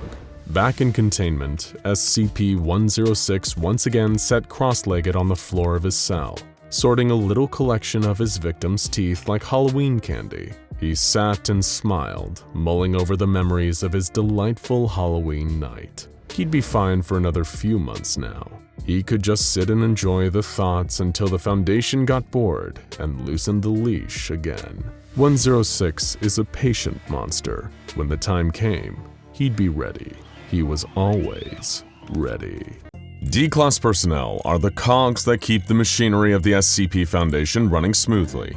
Unfortunately, things are rarely very smooth for the personnel themselves. There's a reason that common knowledge basically states that D stands for disposable. The lab rats of the SCP Foundation. D-Class is a role that no one in their right mind wants to play. But what if you didn't have a choice? What if somehow, whether through a shift in time and space, or being accused of a crime you didn't commit, you found yourself transported to a cell at an SCP Foundation site? Once there, you quickly realize how dire your situation is. But there's hope. Maybe. You overhear your fellow inmates whispering about other prisoners who managed to escape. Could you use your knowledge of the SCP Foundation to find your way back to freedom? We posed this scenario and question to the amazing fans of SCP Explained, and you told us about all the ways you would try to escape from the SCP Foundation before your inevitable termination, or worse, transmutation. So let's get right to it and see who would make it out and who would wind up in SCP-682's stomach. Just Drake said, "Well, considering I've quite enjoyed the VR game SCP Lab Rat, I'd wait for a good containment breach, maybe release a few extra SCPs that may be contained with me, trust no voice I hear looking at you, SCP-939, and just make for some type of hole created, or maybe sewage drain. I've never beaten the game, truthfully, but it'd be an adventure. Video games are the best way to prepare for real life. Everyone knows that. That's why Resident Evil made me great at killing monsters. Animal Crossing made me a world-class fisherman, and The Sims prepared me for those days where the door to my room is suddenly replaced with a painting of a clown. Really though, that sounds like a solid strategy. Use the chaos of a containment breach as a cover, play Robin Hood to some friendly SCPs, don't follow any voices, and see if you can Shawshank Redemption your way to freedom. What have you got to lose? Well, maybe your life, but you probably wouldn't hold on to that for long at the Foundation anyway." Unwind said, "Easy peasy. Having a leg up is an understatement in this situation. Having watched SCP Explained videos, we have a great understanding about the Foundation and the SCPs, even more so than the site director themselves. Just claim to be an O5 council member from a parallel universe, and when interrogated drop some classified information only they would know. You'd be such a valuable resource they might even let you join their council. Not only have you escaped D-Class duties, you've also gained high amounts of power. Easy peasy indeed. Just make an incredibly bold claim and expose yourself as a potential security risk. There's a slim chance this might work, but there's also a pretty substantial chance that the real O5 Council will intervene and decide to go ahead and terminate you, just in case. At the very least, you'd likely be placed in permanent protective custody. But hey, maybe they'll put you in one of the comfy cells with a minibar and everything. Gaming Revelation said, "If I was escaping, I would use an audio clip of 682 screaming and or destroying things and play it when people or SCPs are nearby. The sounds of 682 will scare people away or make a good enough distraction for any guards stupid enough to fight 682. I would also email the audio file to myself, that way I can use the audio file on basically any device." This is an interesting one. You'd need a lot of factors to line up just right for this one to work. From keeping your phone or another device on your person in spite of being in Foundation custody, to finding a Wi-Fi signal to access your email, to making sure that your audio file plays loudly enough to be convincing. Not sure what they have planned for the next update, but currently the iPhone doesn't emit sounds at a volume loud enough to break through walls. There is a chance that the sound would strike enough fear into the hearts of experienced guards to throw them off for a while anyway. Just make sure SCP-682 doesn't find out what you're up to. It probably doesn't appreciate copycats. Ender Titan Games said, "I have a pretty simple but solid escape plan, I think. Step 1. Find out what site I'm at. What kind of SCPs are contained there? Are they dangerous or harmless? How often are there containment breaches? How often do D-Class die? If the site seems safe enough, then I'll just spend my days meeting harmless SCPs like 999. Step 2. If the site is dangerous, then I need to do everything in my power to make sure I'm not cross-tested with a dangerous SCP. If that means stabbing my eye out or cutting off my leg, I'll do it. I'll do anything short of killing myself if it keeps me away from the likes of 106 and 682. Step 3. Try and see if any of the SCPs could help me escape. For instance, if 738 is at the site, then I'll find a way to get cross-tested with it, and then ask to be free from the Foundation and have all my criminal records wiped. Sure, it'll cost me, but hey, at least I'll be free. Or I could find a Keter-class SCP and see if we could help each other break out. It's a risky option, but once again, I do everything in my power to stay away from the lizard. Step 4. If all else fails, then I'm either going to have to wait for or cause a massive containment breach. Then I can escape in the confusion. All that time playing SCP Secret Lab will come in handy. Once again, it's a risky option and I don't really like my odds, but I'll take my chances if I have to. Step 5. If I die, and let's be honest, I most likely will, then I only have 2 requests for the Foundation. 1. That they actually decide which SCP-001 is the real SCP-001, and 2. That my tombstone read, "Subscribe to SCP Explained because they make fun and entertaining videos. Also screw the lizard." First of all, this isn't a simple plan by any means. It's not a Canadian rock band formed in 1999, and it's actually got quite a lot of detail. You've thought long and hard about this, and we appreciate that. One note though, making a deal with SCP-738 might not just cost you.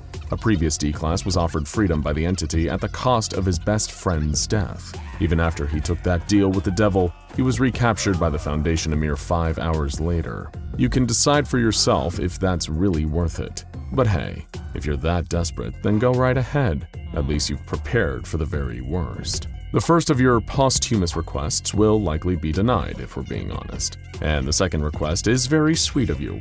Look, I'm blushing. But also, we'd prefer if you didn't put a Foundation target on our backs by pointing out how many of their secrets we're revealing. You're right about one thing, though.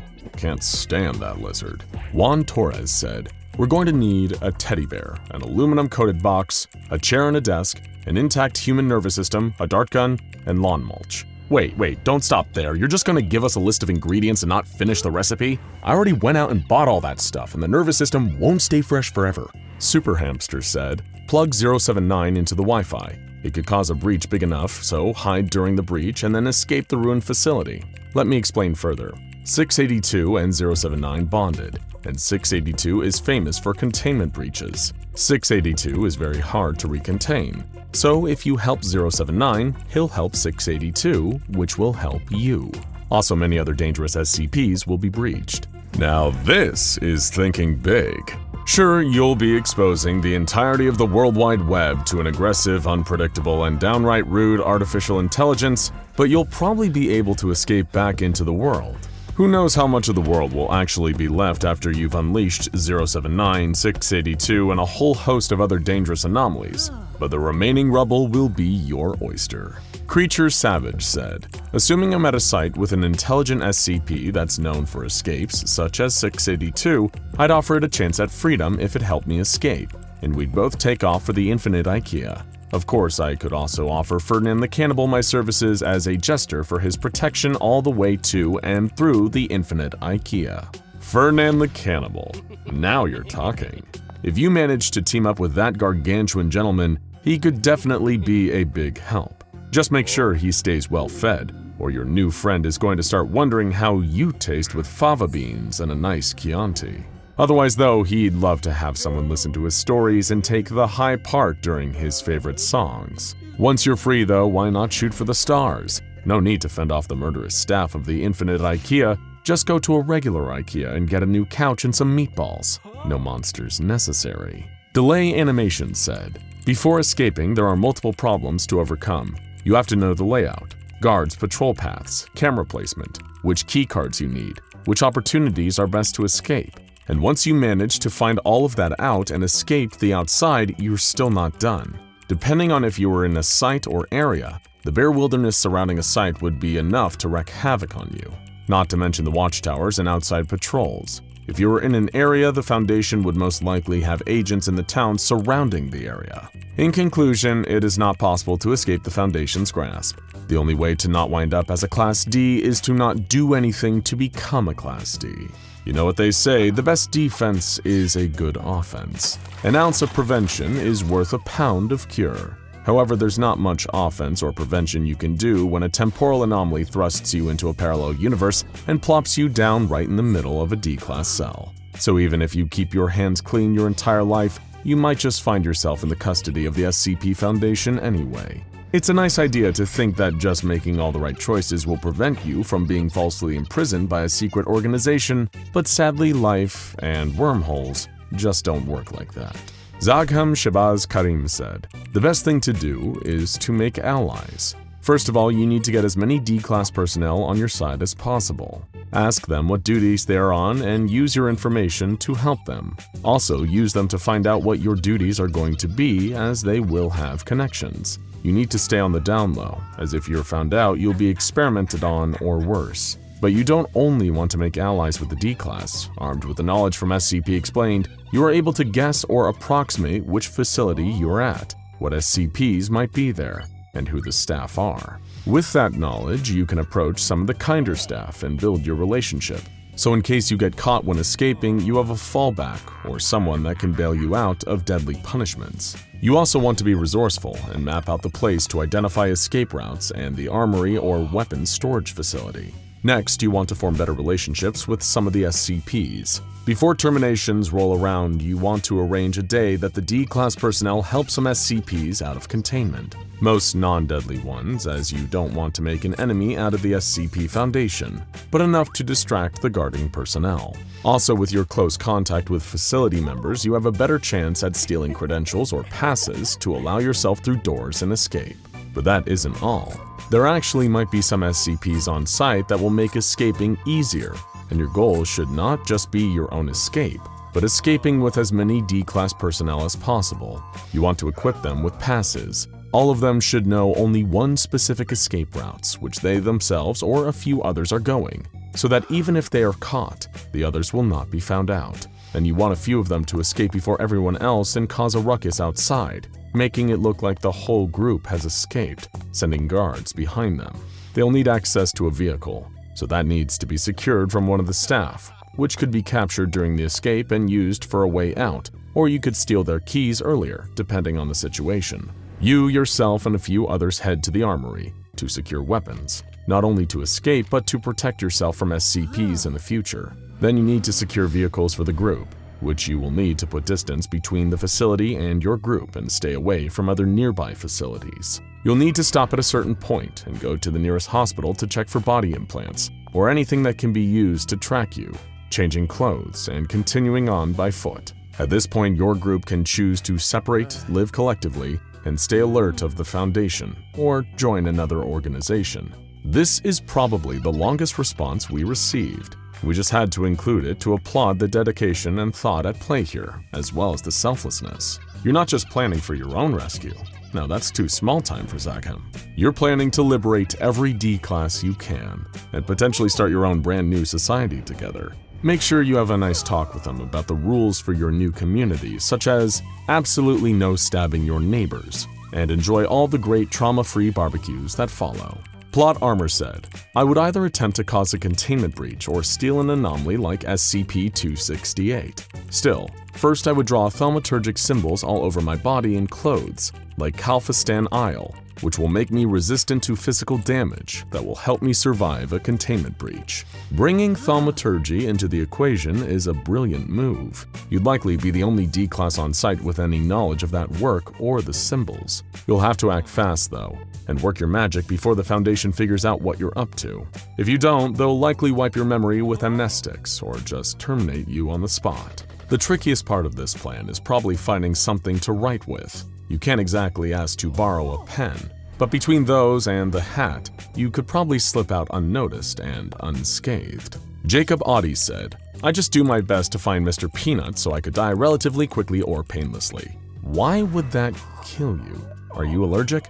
Just kidding, we know you're talking about SCP-173. As bleak of an answer as this is, we have to commend your honesty and self-awareness it takes to look at the dangers of trying to escape the SCP Foundation and simply saying, no, I'd rather not. Just another person on the internet said, well, taken with someone who has a very short attention span and who is a procrastinator with ADHD, I could request a test with Miss J to see how it would affect someone like me. Then I could escape and live the rest of my life in peace and solidarity. Miss J did help a previous D-class leave the Foundation behind and start a new life, so why not you too? We're sure you'll be a model pupil, and wish you luck in whatever discipline you decide to pursue. Don't forget your number 2 pencil. Milo Knight said, SCP-6113 is a pretty surefire way to get out. Assuming you meet the criteria, you can suddenly have a different name and appearance, and you won't really be on any Foundation records. Use that to plead your case. Just pray you don't get terminated. This would be a pretty drastic choice, and you'd probably have to double down on the whole new life thing since none of your loved ones will recognize you. Or you can just tell them you got extreme reconstructive surgery, I guess. But it's better to be alive in a new body than dead in your usual one. As long as you're able to avoid detection following your transformation and make sure they don't catch you on the security tapes, this might just work. Zadanor0203 said, I mean, you can't. Yes, you'll survive until the monthly termination, but with how fortified these sites are, unless you can get lucky with a containment breach or are able to gain access to the sewer system, you're not escaping. And that's not even taking into account your spontaneous being here, and having great knowledge on the Foundation that you'd only really know if you were a being above their perception. So on top of that, there's also the potential of you being terminated for knowing too much, or being contained as a new SCP. Hey now, we didn't say reply with the best way to bum us out. Really though, we see all of your hyper-realistic commenters, and we get it, really. But in a world filled with killer statues and friendly slime monsters, anything is possible. Sure, most of the D-class that wind up behind Foundation walls wind up dead, but you could be the 1 in a million who makes it out. Dare to dream. Matt's Magic said, easy. I simply say, whoever shoots me or harms me is a rotten egg, and then walk out unharmed, due to the fact the guards are in fact people, not eggs. That's it. You've cracked the code. Unless the SCP Foundation starts hiring eggs as guards or creates some sort of unholy human-egg hybrid to staff their halls, we're looking at you. Humans refuted. Their days of keeping D-class prisoners are over. Thank you for participating in yet another weird, wild community response video from SCP Explained. What's your favorite escape attempt? Anything we missed? Let us know down in the comments. And if you want the chance to be featured in the next one, keep an eye on our community tab for the next question. And in the meantime, get back in your cells. Hello everyone. If you're a fan of SCP Explained, you'll know that we regularly post interesting questions in our community tab. asking for responses from you, our dear fans. These have ranged from questions about specific anomalies like SCP-096, or your suggestions on how we should actually kill SCP-682, the hard-to-destroy reptile. We've even asked you which anomalous powers you'd want to have and posed your questions directly to SCP-343, also known as God, and of course, the terrifying and infamous Scarlet King. But in our latest community question, asking you about hypothetical crossovers between the SCP Foundation and the weird, wild multiverse of all fiction, you truly outdid yourself, with thousands upon thousands of responses. And we thought rather than just making one video selecting our favorites, we'd turn each of our favorites into whole videos. And how are we going to do that? That's where this wonderful state-of-the-art gizmo comes into play. You may remember the Anomatron 6000, our incredibly advanced artificial intelligence-driven supercomputer designed specifically to run simulations for the SCP Foundation. We fed this computer data from countless SCP Foundation experiments and cross-tests, and all the data from your suggestions. This will allow the fine folks at the SCP Foundation to explore any anomalous hypothetical without risking the lives of staff members or civilians. This brings us to our first simulation, suggested in a huge number of comments. Could SCP-682 be contained within the Backrooms? For those not in the know, the Backrooms is an internet urban legend that spiraled into a full-blown phenomenon. It's built on the premise that if you're not careful and enter certain specific circumstances, you can no-clip out of our reality and enter a terrifying multi-level alternate reality, where you're stalked by a variety of bizarre and frightening creatures. This could be a complete nightmare for your average person, but how would it play out if SCP-682, the endlessly angry, hard-to-destroy reptile, found its way inside? Also, for another Backrooms-related surprise, stick around until the end of the video. In the meantime though, let's boot up the Anomatron and test this new scenario. The worst had happened again. SCP-682 had busted out of containment during a cross-test and started making a beeline for the nearest populated area. Several helicopters containing heavily armed MTF Nu 7 Hammerdown members were in hot pursuit, attempting to slow the vicious reptile down with targeted sniper fire at its legs. But it seems that these efforts were all for naught. SCP-682 had already reached the defunct industrial district on the edge of a nearby city, and if the beast managed to actually reach a populated area, all hell would break loose. That's when they pulled out the heavy weaponry. Miniguns mounted to the helicopters unleashed a rain of hellfire down onto SCP-682.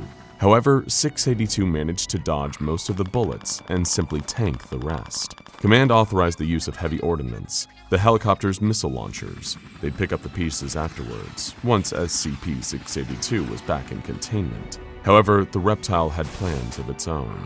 It charged into a nearby abandoned chemical plant to avoid the gunfire from above. This was exactly what Hammerdown wanted. The helicopters circled around the chemical plant and unleashed a barrage of powerful incendiary missiles, blowing the plant to Kingdom Come, in hopes of dragging an incapacitated 682 out of the rubble afterwards. But when the smoke had cleared and only the rubble was left, 682 was nowhere to be seen. Even for the hardcore operatives of Hammerdown, this caused an anxiety spike. Had it tunneled into the ground? Had it adapted to the attack by turning invisible or getting tiny to escape? It'd done all these things before. Or after all the deranged attempts at putting SCP-682 in the ground, had some light firebombing killed the monster? Whatever the case, they need to search, in case SCP-682 popped up somewhere else and started causing havoc. If it was still alive, which it probably was, they couldn't rest on their laurels until they'd found it again. Meanwhile, SCP-682 woke up. It felt groggy and irritated, its body resting against an unpleasant, soggy carpet. It licked the carpet. The moisture had the distinct flavor of human spinal fluid, which 682 had tasted many times before. The sickly yellow walls and incessant buzzing from the fluorescent lights up above were nauseating, and it gave 682 a nagging headache. This only made 682's default emotion, blistering rage and hatred, even worse. It began walking around exploring this strange, spatial, anomalous environment. Was this more of that frustrating Foundation trickery? Another one of those puerile cross tests? The last thing 682 remembered was running at one of the walls in the chemical plant, a wall that, in hindsight, seemed darker than all the others. But rather than shattering through the brickwork, it was here now, in this strange, tacky lobby that never seemed to end. It was like a kaleidoscope of empty 1990s office kitsch. Endless, worthless yellow walls arranged like some labyrinthian, nonsensical maze leading nowhere and devoid of all life as SCP-682 wandered through it. And of course, SCP-682 found it disgusting. It was only on level 0, and already 682 hated the Backrooms just as much as it hated our dimension. Someone or something had to pay for the crime of inconveniencing it this way, and it would happily turn this whole dimension inside out just to find some beings to kill inside it. Yes, that would be great fun. SCP-682 began its frantic search for an exit, evolving an innate sonar ability and picking up speeds that would be impossible for human beings. This is the part where most people would go mad or die from hunger or thirst. SCP-682, not so much. It could keep searching and searching and searching until the stars burned out in the sky. It would find its prey, somehow, and when it did, it would put them through hell. And as it turned out, this new universe rewarded 682's dog's stubbornness, because when it passed through a seemingly random hallway after hours of searching, it was in a different place entirely. This place looked like some huge abandoned warehouse complex with water shining off the ground. If 682 had more advanced knowledge of the Backrooms, it would have known this was level 1. But the only number SCP-682 cared about was body count, and in that regard it would find level 1 to be a vast improvement. Two groups of humans had established bases in this level of the Backrooms. The Major Explorer Group, a faction of professional Backrooms travelers who maintained their base alpha on this level, and the Backrooms Non-Aligned Trade Group, a commercial group whose primary base is an economic hub on this very level, a fortified city-like area with a population of 412, which would, a few hours after 682's appearance, be a population of 0. But before all of that, it felt like grabbing a bite at the diner. Tom's Diner is a refuge for many people trapped in the Backrooms, a casual eatery nestled into the cold warehouse environment of level 1, where people could get a warm meal from Tom, a former cook who's been trapped in the backroom for years. SCP-682 was eager to be part of this grand tradition, but the hard-to-destroy reptile decided to buck the trend a little by just devouring Tom himself. From there, it decided to launch its rage-fueled offensive against the various humanoid inhabitants of the level. Both the Major Explorer Group Base Alpha and the Backrooms Non-Aligned Trade Group Trade Keep were heavily fortified against the kind of entities these folks had gotten used to facing in the Backrooms, but they were completely unprepared for a creature of SCP-682's sheer power, intelligence, endurance, and ferocity. The SCP Foundation had been studying the creature for decades, with far more resources than either of these two Backrooms-bound groups, and they still had a hard time keeping the beast consistently contained. Sadly for the great bastion of human hope in the Backrooms, SCP-682 swept through both outposts in a matter of hours, killing everyone there without an ounce of remorse. The only person there it took its time with was the final human being left in the decimated remains of the Major Explorers Group Base Alpha. It grabbed the man by the throat and squeezed, asking with its guttural, growling voice, Were you and your dead brethren allied with the SCP Foundation?" Despite his fear, the Explorer told 682 that he had never heard of the SCP Foundation, nor did he know what kind of entity 682 was. Then what is this place? Tell me, and I might give you a quick death." The Explorer gave as good a response as he could. 682 was trapped in the Backrooms, a multi-leveled interdimensional nightmare filled with dangerous creatures. That made 682 curious. Dangerous creatures? That could make an interesting challenge. 682 asked the Explorer how it could access these other levels and find these creatures, and the Explorer explained that through exploring these levels enough, anyone could no-clip into the next one. It really was that simple. With that, 682 knew all it needed to know and carelessly murdered the final human being of level 1. It had killed so many humans over its long and twisted life, it was no different from breathing air now. An utterly perfunctory action. It was eager to discover these other creatures on the lower levels and teach them a new level of fear they'd never experienced. 682 stormed the halls until it achieved the next successful no-clip into Level 2, which manifested as a series of old, dilapidated maintenance tunnels that seemed to stretch on for millions of miles. Wonderful. There were humans here too, apparently, but who cared about them? This was the first level to feature a smorgasbord of entities ripe for the killing. It sped through the tunnels, teeth and fangs born, eager to deal death with gleeful abandon.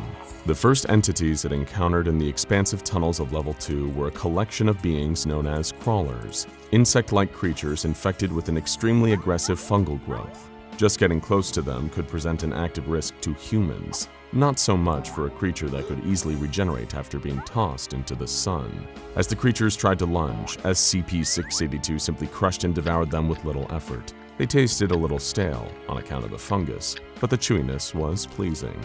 Hopefully there would be more challenging foes down in the tunnel than these mere insects, SCP-682 thought to itself, while journeying deeper into the endless network of tunnels. Soon enough, SCP-682 ventured into a section of the tunnel engulfed in total darkness. Its eyes quickly adjusted, developing immaculate night vision. That's when it spotted another creature sharing this little slice of darkness with it. A pair of floating, glowing eyes and almost cartoonish teeth, grinning like some maniacal Looney Tune. This is an entity known as a Smiler, and they're a terrifying threat to any humans venturing through the Backrooms. SCP-682 wasn't impressed. It began a perfect adaptation for the situation. Its body began to glow, emitting incredible levels of both heat and light, carving through the darkness of the tunnel and causing the Smiler to emit a terrible, piercing shriek. The sheer heat of this new ability melted sections of the Level 2 tunnels around SCP-682. When the light finally dimmed down to slightly more reasonable levels, where the Smiler once stood was instead a fizzling black scorch mark. Another creature had painfully bitten the dust, and SCP-682 was starting to have some fun. It took off further down into the tunnels, looking forward to finding its next victim. Sadly for SCP-682, it wouldn't get to kill the next set of victims. A group of 4 child facelings, spooky, faceless little girls who like to cut apart their typical human victims with small objects, were waiting a little further down the pipe. However, when they felt SCP-682 approaching, they almost sensed the power and cruelty of the beast coming towards them. Even being little monsters themselves, game recognized game, and they knew that they needed to get the hell out of there before the monster arrived. They climbed between the pipes on the tunnel walls and skittered off into hiding places deep in the dark. Lucky for them, SCP-682 passed them and just kept going. What would be the point in wasting time on these little morsels when there were apparently so many other creatures to massacre down here? Next, SCP-682 came across a truly pathetic creature, something that the mighty reptile honestly felt a little embarrassed even interacting with. It was a creature known as a clump, a strange bundle of living limbs that will move at great speeds and attack its usually human targets. It tried to do the same to SCP-682, maniacally flailing its many twisted limbs. 682 killed it in a single stomp and moved on, feeling its own psychological equivalent of pity, but not that much of it. Not long after mercy killing the clump, SCP-682 came face to face with a series of hounds, mutant humanoids who travel on all fours, behaving in a wolf-like fashion.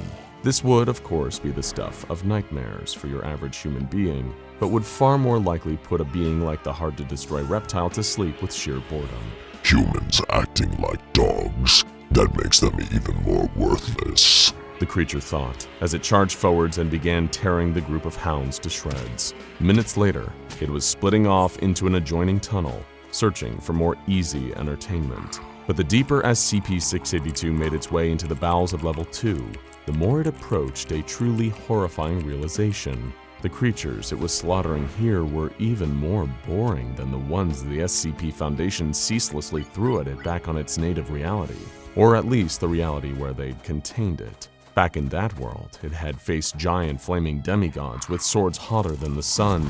It had faced some pale, shrieking monstrosity that didn't seem to die no matter what the reptile threw at it. There was the dark, gooey old man, the immortal warrior from the Black Coffin, and even the all-devouring bunny rabbit. Here it was killing the same wretched selection of beasts again and again, a truly pitiful offering.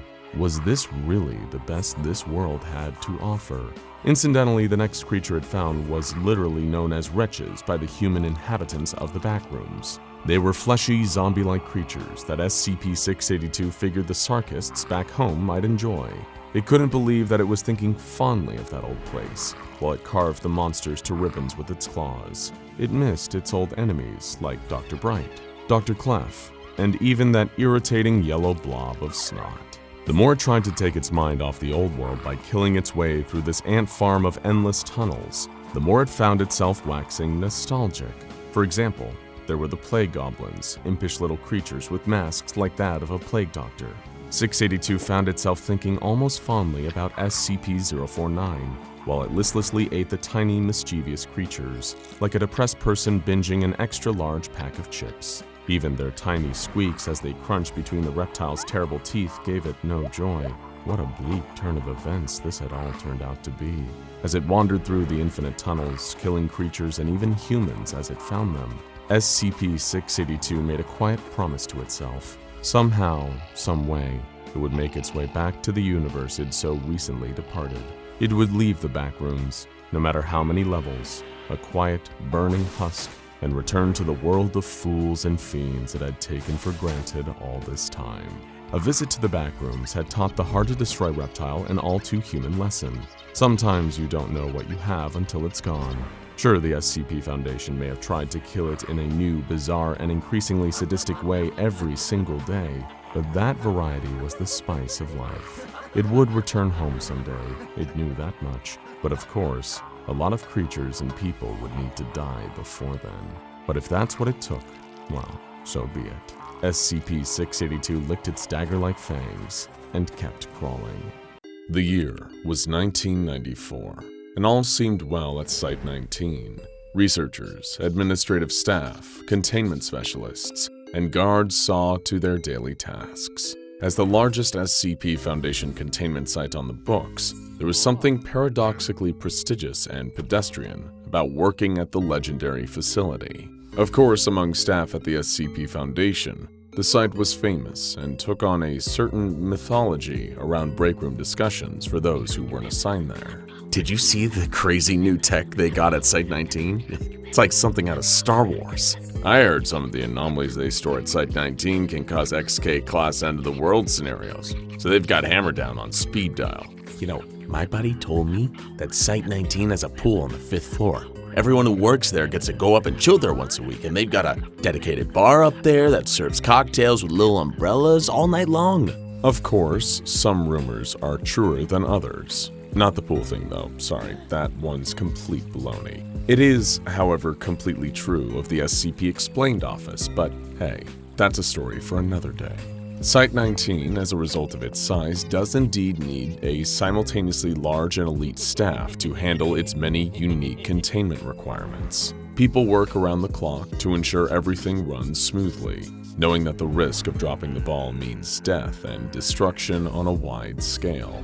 Personnel have been trained to meticulously study new anomalies, discover their strengths and weaknesses, drum up ideal containment requirements, and get the situation on lock as quickly as possible. Most of the time, the operations at Site-19 run smoother than George Benson. Most of the time. Of course, with the exception of a few researchers there. Sorry, Dr. Bright and Dr. Crow. Everyone who works at Site-19 is only human. Mistakes can happen, even when the cost of those mistakes is much costlier than when you forget to carry the little zero on your dull office job's latest mind-numbing spreadsheet. Little oversights can pile up into catastrophes over time, especially when you put your mind to committing the greatest sin of all, underestimating your opponent, exactly as the SCP Foundation did one fateful day in 1994. You see, the SCP Foundation contains hundreds, if not thousands, of new anomalies every single year. When this job becomes your daily bread and butter, what once seemed exceptionally slow becomes humdrum and mundane. Just like the earlier rumors suggested, there are monsters, entities, and objects locked up at Site-19 that could cause an XK-class end-of-the-world scenario, if they ever got out. Could the fine folks staffing that site really be blamed for not paying that much attention to some anomalous sculpture? They just weren't aware how incredibly dire the consequences of taking your eyes off of SCP-173 were yet. But believe me when I say, they were about to receive a hell of an education. The sculpture had come into their care a year earlier in 1993, though the exact circumstances of how it came to Site-19 tend to differ depending on who you ask. Its anomalous ability had become apparent rather quickly, at the expense of a few careless personnel's lives. But hey, isn't that always the way these things unfold? The sculpture could be frozen in place by looking at it, though whenever people turned their gaze away, it moved towards its prey at shocking speeds and killed them by either strangulation or, more commonly, snapping necks. Sure, it wasn't the kind of entity you'd want to have a cup of coffee with or place in your living room as a striking new object d'art, but the Foundation had plenty of these so-called murder monsters in containment already, and this was one you didn't even need to shoot. Just looking at it is enough to freeze it in place. A few D-classes were lost during the first few months of figuring out the best way to clean the nasty creature's cell, on account of the fact that it poops constantly. But other than that, it was all pretty smooth sailing. They had no idea just how dangerous this work of malicious modern art was. This brings us back to that fateful day in 1994, the day when SCP-173 first breached containment. Researcher Theo Trask was walking down the large winding halls of Site-19, marking off each successfully contained anomaly on his clipboard. It was a monotonous job, but somebody had to do it. He looked through the viewing windows of all the anomalies that wasn't deadly to look at, taking inventory. He worked at the SCP Foundation for 8 years now, and nothing amazed him anymore.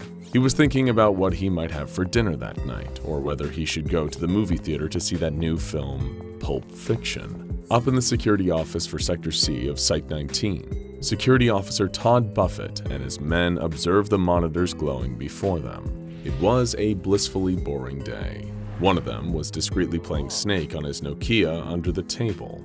Days like this were made for wasting, and they were tragically few at the SCP Foundation, where being excited was often the prelude for being dead. Todd yawned and was happy for the privilege to do so. In a darkened Sector C server room, a group of engineers performed routine maintenance. They could see their breath. These rooms were kept extra cold to prevent the technology from overheating. It was intricate work, but they were well trained to do it. So much so that they sometimes slipped into a state of autopilot while conducting these checks, saving the burden of conscious thought for meteor tasks further down the line. These were unremarkable tasks on an unremarkable day, and they would be happy for it all to end. And of course, it would, just not in the sense that they meant. A mixed group of researchers and administrative staff sat in the break room, enjoying their mediocre packed lunch and sharing their own version of inane office banter. It was a nice step away from the often deadly grind and shoot the breeze with others in their line of work. After all, it was a strange job with its own unique pressures. You needed to discuss it with others who got it sometimes, just to avoid going insane from the pressure. But then you needed to avoid the unforgivable blade of this double-edged sword's mirror half. You never wanted to get too attached to a coworker at the SCP Foundation, because who knows, you might not be seeing them again tomorrow. Or they might not be seeing you. Back in the server bank, a junior technician named Colin Muntz was about to make one teeny tiny little mistake. While running diagnostics on one of the room's power cores, he tripped a fuse and set a terrible chain reaction in motion. Cables running all through Site-19 caught the shockwaves of Colin's poor decision in a moment, causing a series of power cuts that ran through different systems throughout the facility, each one tripping the next like proverbial series of tumbling dominoes. Back to researcher Theo Trask, lazily ticking boxes on his clipboard. He was about to do another one and break for lunch when the lights overhead suddenly went out, leaving him in a dark hallway. He was immediately broken from his trance, heart beating 20 to the dozen. Seconds passed, and the dark somehow remained. What was going on here? It didn't make sense. Surely the auxiliary generator should have kicked in by now, right? and on any other day, it would have. But unluckily for Theo Trask, this just so happened to be the one day in the last several months that the facility's main backup generator was also experiencing routine maintenance. Sometimes, life just isn't fair. Trask felt his heart leap up into his throat as a door somewhere behind him slowly creaked, open with a torturously long metallic screech. Trask didn't have a gun or even a taser, but he did have a small flashlight attached to his belt. With a draw speed that would rival Clint Eastwood in his prime, the terrified Trask whipped out his flashlight and shone it in the direction of the noise. His beam caught a static figure staring at him without a face. The rigid, soulless body of the sculpture, SCP-173, was standing less than 10 feet away from him. In this light, its smears of Krylon-based spray paint looked almost like a mocking grin. "Your move, researcher," it seemed to say. Trask had broken into a cold sweat. His hand was shaking, but he needed to keep the beam on that monster. Whatever tripped the power must have compromised the system that governed the sculpture's electrical deadbolt. And unless the light bulbs came back on and the hallway was suddenly flooded with other personnel and a forklift to get that miserable chunk of concrete back into its cell, then he was in real trouble. He couldn't run. It would kill him the second he turned around. And he couldn't walk backwards. One trip in the dark and he'd be found dead on the ground, head facing in the wrong direction. All he could do now was hope. Hope, and of course, not blink. But as the seconds passed and the pressure mounted, this became harder and harder to achieve. He could feel the surface of his eyes drying out, leading to a sharp stinging sensation. Still, the sculpture lingered and waited as researcher Trask's eyes began to water. People should be coming, shouldn't they? Surely help would be on the way. But he couldn't hear footsteps or the squeaking tires of a forklift just yet. He couldn't hear anything except his heartbeat and the blood rushing in his ears. His eyes were killing him, just metaphorically for now, but not for long. What harm would one little blink do? Only for a fraction of a second. Now, before we proceed to the researcher's gruesome and terrifying death, we'd like to perform a quick experiment with you, the viewer of SCP Explained. We've created a number of videos exploring the fascinating and frightening enigma of SCP-173, and one statement seems to pop up in the comments again and again from backseat containment experts. Why not just blink your eyes one at a time? That's a surefire way to keep it locked into place. Okay then, let's give it a try. Open both your eyes nice and wide. Now, blink your left eye, and now, blink your right. Left, right, left, right. Keep going while I'm talking. Don't stop. Keep it up. How are your eyes feeling? It makes your vision a little blurry, doesn't it? Kind of makes your eyes sting a little as time goes on. Oh, look who it is. Well, if it isn't SCP-173, what a surprise. And it looks very interested in you, doesn't it? Better keep one of your eyes open at all times. Left blink, right blink, left blink, right blink. No pressure, of course. But if you've closed your eyes at any time during this little experiment, you're already laying dead on the ground with a broken neck. Left, right, left, right. Do you feel the burn yet? There's no shame in giving up. All it'll cost you is your life. And that's why we don't blink one eye at a time. Now, back to the story. Researcher Trask couldn't take it any longer. His aching eyes fluttered closed for an almost imperceptible moment of time, and that was all this sinister sculpture needed. Trask felt the impossibly cold concrete grip of its stubby arms on either side of his head, and a sharp jerk that communicated a mere moment of unimaginable pain, followed by the physical answer to silence. The sculpture darted through the darkness of the hallway, with no living eyes left to freeze it in place. In the darkness, it was impossible to defeat. It would do the two things it knew how to do: hunt and murder. In the Sector C security office, all hell was breaking loose. Thanks to Colin Muntz's little oopsie in the server room, all the monitors were dark, and all the corded phones that had given them a direct line to assistance were all dead. They had no idea what was happening out there. Maybe they had all gotten extremely unlucky and all of the cells were open. Whatever caused this catastrophic power failure must have also knocked out the alarm system, because they were getting nothing. When the door behind Security Officer Todd Buffett and his men opened, he was profoundly relieved to think that assistance had already arrived. He and his men were a lot less relieved when they began to fall to the ground. Their necks snapped with exquisite efficiency, if you're into that kind of thing.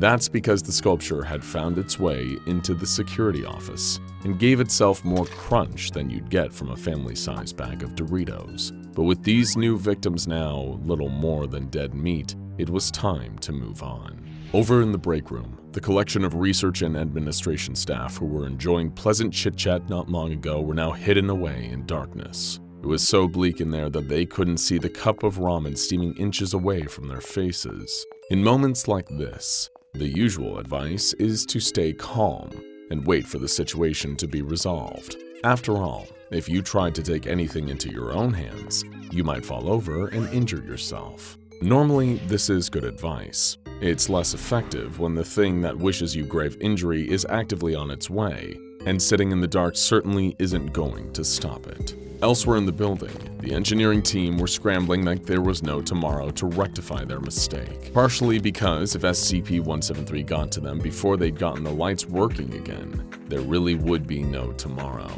With their mini flashlights, they desperately searched for any way to rectify the issue and get everything turned back on. In a normal company, the biggest concern in a situation like this might be massive, irretrievable data loss. But of course, at the SCP Foundation, the issue is more a massive and irretrievable loss of human life, and also the data too. A few miles south of Site-19, a different kind of cavalry were on its way. A detachment of MTF Nu 7 Hammerdown were on their way in a pair of armored helicopters. Their assault rifles had flashlights fixed to them, and their helmets came fitted with night vision goggles as standard. Their intel suggested a large portion of Site-19 Sector C had gone dark for whatever reason, and they were ready to drop in and get things back under control.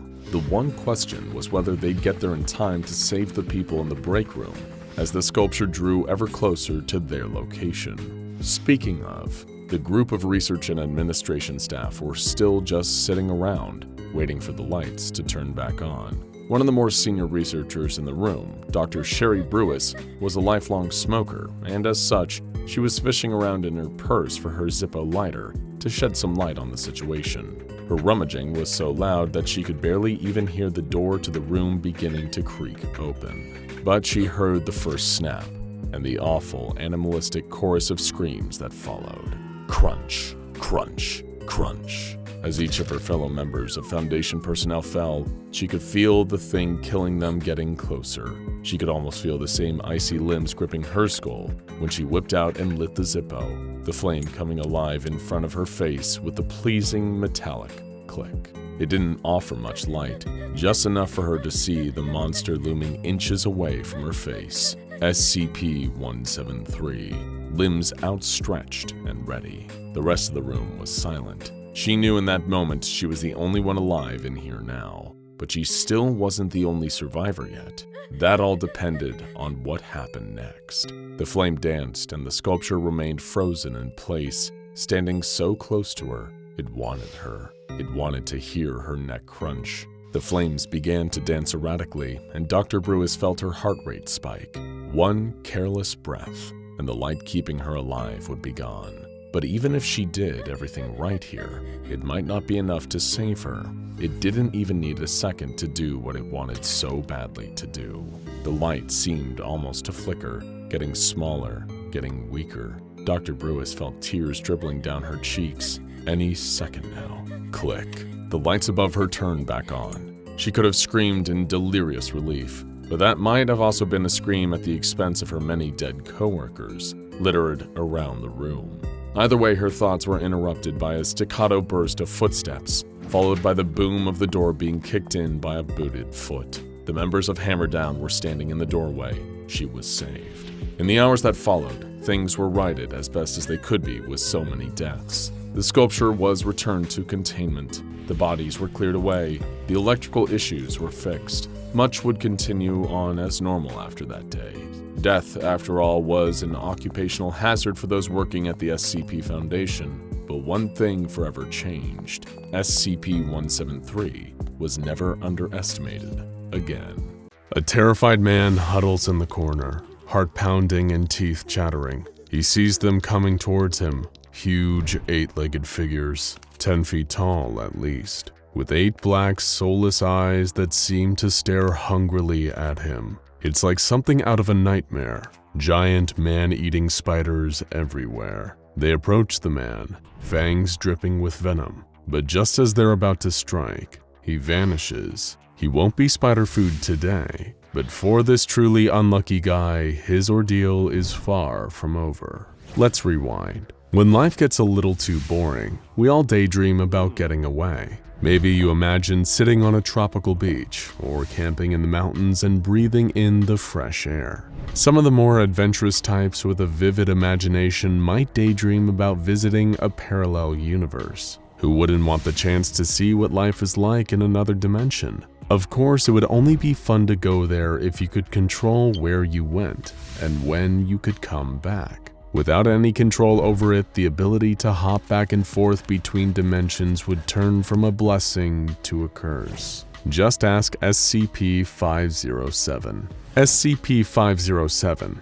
unlike most other SCPs, is a seemingly normal human man. He has blonde hair, green eyes, an unrecognizable accent, and no other features that might make him stand out. He looks perfectly average, like a stranger you'd pass on the street and never give a second thought to. What sets him apart is not a physical attribute, but rather an ability that he has yet to develop a firm grasp on. He is a dimension hopper, with no control over where he goes or when he'll get back.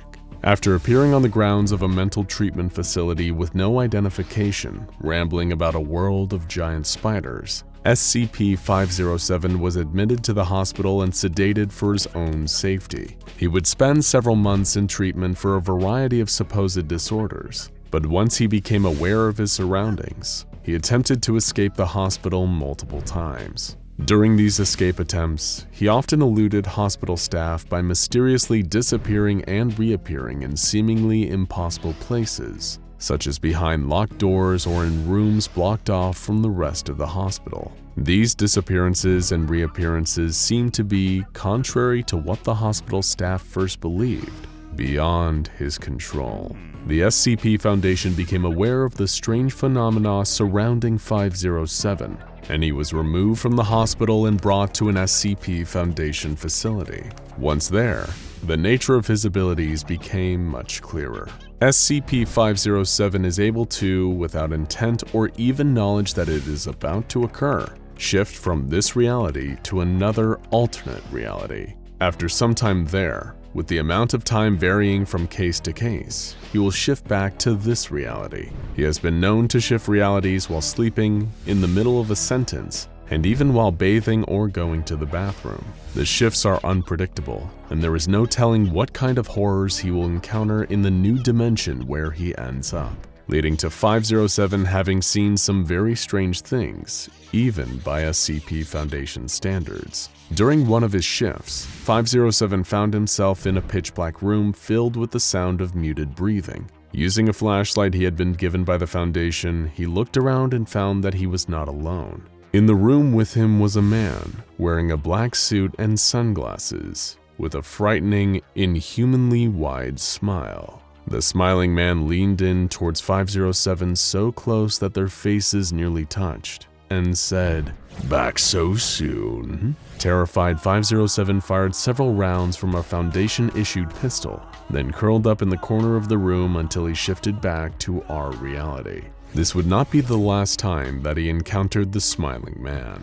According to document 507-3B, which details all of 507's shifts into other realities, 507 was found in a Midwestern cornfield by Foundation staff with brown liquid on his cheek. In his hand, he held a human heart with the words, "I need you," written on it in the same brown liquid. Before he shifted back and landed in the cornfield, 507 shifted to a pitch-black room filled with the sound of muffled crying. He turned on his flashlight, taking note of his surroundings, and found himself face to face with the smiling man once again. The smiling man had brown liquid leaking from around its sunglasses, which it wiped onto 507's cheek. Upon further examination, 507 saw several bullet holes in the smiling man's suit, leaking the same brown liquid. He attempted to fire his pistol like he had the previous time, but it did not fire. As the smiling man began to approach him, 507 turned and ran. He ran for about 10 minutes before finding a corner where he stayed huddled once again until he shifted back. The smiling man is not the only nightmare that SCP-507 has encountered on his travels. During another shift, 507 described appearing in a small room filled with dried corpses, a single window, and a flickering light hanging from a ceiling. While attempting to wait out his time in the room, he discovered that the corpses were capable of movement. Whenever the room was in darkness, the corpses would pose themselves like living people. When he looked out the window, the corpses would join him and look out the window with him. When he sat down, they would sit with him in a circle. 507 attempted to pass time by falling asleep, but was unable to do so. Though many of his experiences were disturbing, only one of 507's documented shifts resulted in him requesting a memory wipe from the SCP Foundation. On this one, he found himself in the maternity wing of a large hospital. A creature, dressed like a nurse, approached 507 and told him that he was upsetting the other patients, and that it was time to start the operation. 507 was then wrapped in a straitjacket and wheeled into an operating room. After the straitjacket was taken off, 507 grabbed a chair and swung it wildly at the creatures to keep them at bay until he shifted back. When he asked to describe the appearance of the nurse creature, 507 began screaming in terror and was unable to provide a coherent description. He attempted to provide a drawing of the creature, but was only able to produce a series of jagged lines. Following this encounter, his request for a memory wipe was denied. Other shifts included going to a world where every surface was covered with an unidentifiable mold, a land of icy tundras populated by aggressive bears, and one place that he refused to describe beyond repeating the phrase, "so many spiders." Not all of the worlds that 507 has encountered are frightening. Some are simply strange and unusual. During one shift, he found himself on a large basketball court, where 6 other individuals were playing a game of basketball. There were 2 humans, 2 insectoid creatures, 1 creature resembling a squid, and 1 hovering yellow sphere with 8 arms. When 507 asked where he was informed that he had arrived at the All-Species Sports Center. During another shift, 507 found himself in a world made entirely of gelatin. During yet another shift, he appeared in a large auditorium filled with 50,000 other Dimension Hoppers who were holding a political rally for the People's Dimension Hopper Republic. Working with the Republic over the course of 2 weeks, 507 helped to overthrow the United States government and establish a new one run by Dimension Hoppers. SCP-507 was elected representative of Massachusetts, but just before he could introduce his first official piece of legislation, he shifted back to our reality. One day at the facility, a particularly unusual event involving SCP-507 occurred, the events of which were documented in Interview 507-G. During a regular check-in, it was discovered that there were somehow 2 identical versions of SCP-507 in its room. They had apparently each arrived in the room independently and had been talking to one another for about half an hour before being discovered. These 2 versions were referred to as 507-A and 507-B. When prompted for an explanation, 507-B explained that there were more than one version of SCP-507 afflicted with uncontrollable dimension hopping. The doctor inquired as to which one of the 2 was the visitor, but the 2 declined to answer, fearing that this knowledge would cause the Foundation to view one of them as expendable. The 2 had multiple shared experiences that they related to the doctor, including both having encounters with the smiling man. During the interview, 507-B disappeared mid-sentence and did not reappear. The doctor asked 507-A about identifiable differences between his and his double's realities. 507-A explained that in 507-B's world, President Lincoln was killed by his vice president, whereas in 507-A's world, he was killed by General Lee. This revelation made it clear that neither 507-A nor 507-B were native to this reality. After this was revealed, 507-A was terminated and examined. No biological reason for 507's ability to hop from dimension to dimension was found, though it was discovered that several pieces of 507 will shift dimensions along with the rest of the body. 3 days after this interview was conducted, the correct SCP-507 reappeared, with no knowledge of his doppelgangers or what became of them. SCP-507 is classified as safe, meaning he doesn't require any real effort to contain.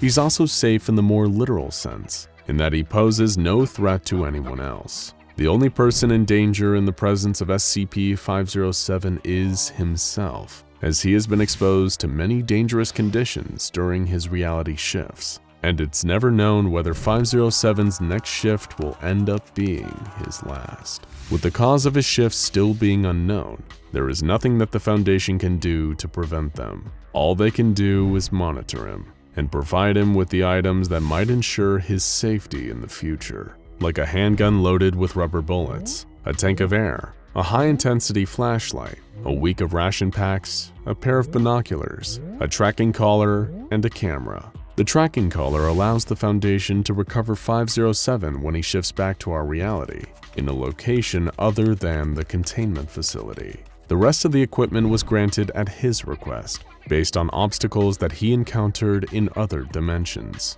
Due to his docile nature, 507 is given freedom to move about the facility, but when he leaves his private room, an agent must go with him to document any shifts that might occur. No one is allowed to touch SCP-507 though, if it has been more than 2 weeks since a shift occurred. This policy stems from an incident in which an agent who was touching 507's shoulder at the time of a shift was taken with him and did not return. When he is not shifting, SCP-507 lives a relatively normal life at the facility. He is allowed his own computer with internet access and can meet with other safe or Euclid-class SCPs that are not infectious or detrimental to his health. 507 has expressed an interest in the unusual and paranormal, and has enjoyed meeting with other SCPs, including a request to visit SCP-082 for a vacation. So far, all of these meetings have occurred without incident. Due to his anomalous shifting, SCP-507 will never be able to live a normal life. Unless he stops shifting, he will likely spend the rest of his days bouncing between unknown dimensions and his containment facility. Just like so much else about him, his relationship to his special talent is a bit of a paradox. He has the ability to go anywhere, to see things no other person on Earth has ever seen. However, because he cannot control it, cannot stop it, no matter how far away he can travel, he will never truly be free. SCP-507, otherwise known as the Reluctant Dimension Hopper, is an anomaly with a rare condition. Don't worry though, it's not contagious, we think. No, this otherwise seemingly ordinary fellow possesses a rather unpredictable anomalous trait. He can travel to other dimensions. That sounds great in theory, right? Who among us wouldn't want to visit alternate universes and see worlds beyond our wildest imaginations? Well, the problem is that SCP-507 can't actually control this ability. It's not something he can do on a whim or by thinking about it. Instead, he is relocated to other universes seemingly at random, which can prove pretty intrusive during an average day in the life of SCP-507. 6 a.m. It was still early, far too early for SCP-507 to be awake. But even while he slept, the Foundation was making sure they had the necessary measures in place to keep him comfortably contained, or at least until he next disappeared. "Your assignment, Officer Dalton," the security chief said boredly, sliding a file across the desk. "You want me to be the handler for this reluctant dimension hopper?" Dalton replied after she had skimmed through the file in front of her. "Special containment procedures for SCP-507 clearly dictate that an agent must be present with the anomaly whenever he leaves his private quarters," the chief answered with a sigh, having barely sipped his morning coffee. "Just keep an eye on him. Do what he asks as long as the requests don't violate internal security." "Sir, with respect," Dalton cleared her throat, This feels like a waste of my talents. I'm as combat proficient and well-trained as all other security operatives. Why do you want me playing daycare for someone whose own files refer to him as, quote, sporting no outstanding characteristics? What, you thought we'd hire you and immediately put you in the pen with 682? The security chief scoffed. Don't look a gift horse in the mouth, officer. This posting is a blessing, believe me. I've given agents just as competent as you tougher posts, and the number of them who died on the job, well, let's just say it makes it easier being up this early in the day. But sir, I could be doing more. Trust me, start small. You'll have your hands full with 507. He may not seem like much, but he's slippery, the chief said. You mean he'll attempt to escape?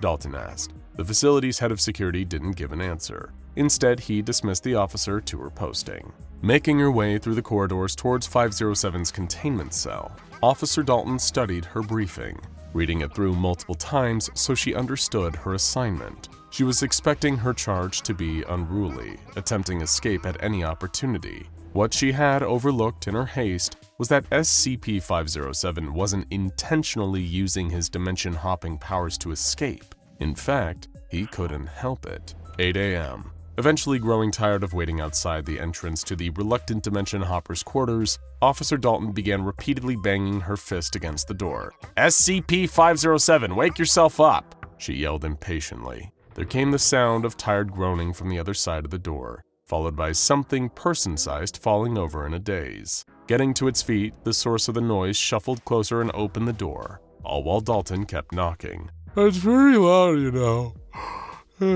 SCP-507 groaned, eyes half-lidded, practically still asleep. I'm your new handler, the officer announced plainly. Good for you. The Dimension Hopper yawned. I'm tired of going back to sleep. Like hell you are, Dalton snapped, striding into the room. I've been waiting outside for 2 hours. Look, miss, SCP-507 sighed. I get the Foundation has to keep an eye on me in case you know. He made a gesture with his hands, jazzily shaking them. You get the picture, he continued. But I'm normally in bed for the first half of the day. First of all, Dalton replied sternly, I'm an officer in the Foundation. As such, you'll refer to me as Officer Dalton or ma'am. Is that clear? She didn't give 507 a chance to answer. Secondly, make no mistake, I'm not your babysitter. I'm here to ensure the Foundation's continued security, not yours. And if one of your escape attempts poses a threat to this organization, then I am authorized to carry out a termination order. In short, don't screw around with me. SCP-507 looked sheepish, like a schoolchild who'd just been told off by the principal. So, am I right in thinking you like to go by nicknames? What do I call you? He paused for a second, a cheeky smile crawling across his face as he figured out a way he could slyly mess with the no-nonsense officer. You can call me Grabnock the Destroyer, SCP-507 replied. Officer Dalton rolled her eyes. This was clearly going to be a long day.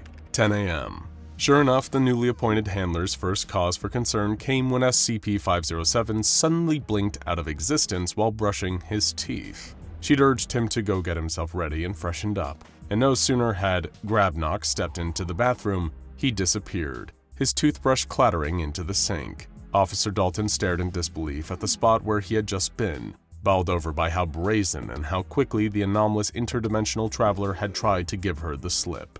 Immediately, Dalton went to raise the alarm, only to be ineffectively reassured by her superiors. This kind of thing happens all the time, and, oh, he'll reappear soon, just keep sweeping the facility until he shows up, were all she was met with, and they did little to quell Dalton's frustration. Eventually, SCP-507 reappeared, wandering around one of the corridors of the Foundation facility and whining about a headache that usually accompanied his dimensional displacement. What the hell are you playing at vanishing like that? Dalton barked. I need to eat something, Grabnock groaned, ignoring her question. I displace before breakfast. It always makes me nauseous when it's on an empty stomach. That's your primary concern right now? The officer sighed. Well, yeah. SCP-507 shrugged. There was no food in that other dimension, at least none that I could find. Begrudgingly pushing aside her frustration, Dalton escorted Grabnock to the Foundation mess hall. What else was there, SCP-507? She asked, breaking the silence as he ate quietly. We'll have to file a report about where you went. Not answering to that, he chuckled. You've got to use the nickname. Seriously? Dalton replied. Okay, fine. What else was in that universe? Grabnock. The whole thing. Grabnock the Destroyer, she added through gritted teeth. Not a lot, honestly, the Dimension Hopper shrugged. Some universes are just like that. This one just had a big salt plain and nothing else. You mean like a desert? Dalton probed. No, a salt plain, Grabnock corrected her. You know, like a glass salt shaker you have at a fancy dinner table, except with wings. And what was in the salt plain? She asked, confused. I think it was white pepper? SCP-507 answered sarcastically. 12 p.m.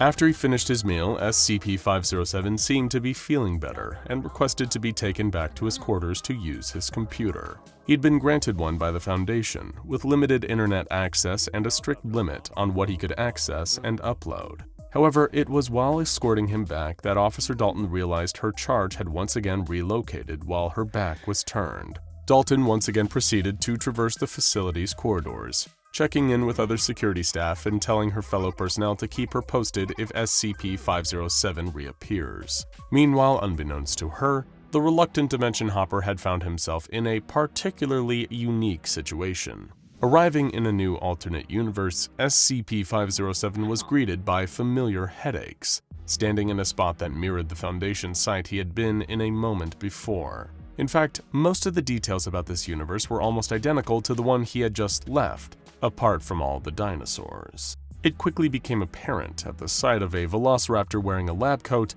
that this was a reality where the meteor that wiped out early life on Earth had never actually hit. As a result, the reptiles that had inhabited the world centuries before had been able to evolve into the dominant species, while humanity's earliest ancestors had never climbed out of the primordial soup. SCP-507 found himself in a facility overrun with reptilian researchers, all working for an organization called the Scaly Carnivorous Predator Foundation. Naturally, the dinosaurs were fascinated by the sudden and inexplicable existence of this pink, fleshy creature appearing out of thin air.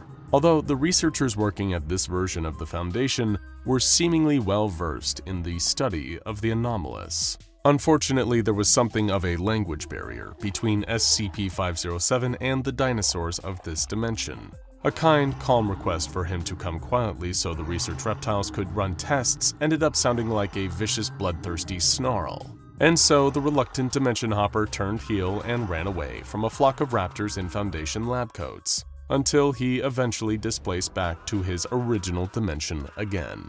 1:30 p.m. Right, sure they did, 507. Dalton sighed after her charge had reappeared and recounted his story of sentient dinosaurs running an alternate version of the Foundation. And I bet Jeff Goldblum and Laura Dern were both public enemies in this universe too. I wasn't in Jurassic Park, SCP-507 argued, his head splitting. I could have been eaten alive if those raptors had caught up to me. Officer Dalton helped the blonde-haired and green-eyed dimension traveler to his feet and began marching him towards a debriefing room. As part of their continued research into not only SCP-507 but the wider multiverse, the reluctant Dimension Hopper often had to describe his unplanned expeditions after the fact. Screw that, I almost died, he protested. I don't want to go and give a debrief, I'll do it later. It's gotta be past lunchtime in this universe, right? He asked. You eat after debrief, Dalton insisted. Nah, I want lunch, SCP-507 retorted. I need to recharge, I'll go sit with Ferdinand. Reluctantly remembering she'd been told to do whatever the Dimension Hopper asked, Officer Dalton changed course and walked him towards the enlarged containment area housing SCP-082. Ferdinand was genetically an ordinary human being who had grown into a giant through some unknown means. Given that SCP-507 was usually permitted to freely interact with most other relatively harmless anomalies, he had developed something of a friendship with SCP-082. As a result, Grabnock considered his visits to be a vacation of sorts. Despite Ferdinand's grotesque appearance, the giant was actually very friendly, especially towards SCP-507. The creature's body was dense with muscle and fat, heavily scarred, and his face disproportionate to the rest of him. Yet both SCP-082 and SCP-507 seemed to converse jovially and enjoyed each other's company over lunch. That is, until the reluctant dimension hopper unceremoniously displaced again, midway through talking to his giant friend about his latest multiversal excursion. SCP-082 turned to Officer Dalton the second Grabnock had vanished and shrugged casually. He does that. 4 p.m. Over the course of the next few hours, at least as the time passed in his home dimension, SCP-507 was relocated into a universe where everyone on Earth was a sentient hot dog. It was a jarring change to adapt to, although not quite as initially frightening as encountering the dinosaurs on his previous outing. The hot dog population were a bit more guarded than the inhabitants of the last universe he'd been to, but after ensuring them that he meant no harm, SCP-507 quickly established a rapport with some of them. The first question he had was whether, like the dinosaurs, these anthropomorphic baseball stand snacks had naturally evolved into the dominant species over time. SCP-507 was surprised to learn that, in actuality, these hot dog creatures had previously been human, until a strange plague had befallen them several 100,000 years prior. Ironically, this had all taken place before their civilization had ever developed the practice of eating sausages in bread. Okay, so let me follow that up with another question, SCP-507 declared. Make it quick, man, I'm late for work, the large talking hot dog replied. So, when you all changed into hot dogs, did you really become sausages then develop bread coats to wear, or are you both? Wait, what do you mean? The hot dog person replied. You know, because technically a hot dog isn't a hot dog until you put it in a bread roll, SCP-507 explained. So, are you all actually sausages, or are you coalesced beings of both sausage and bread?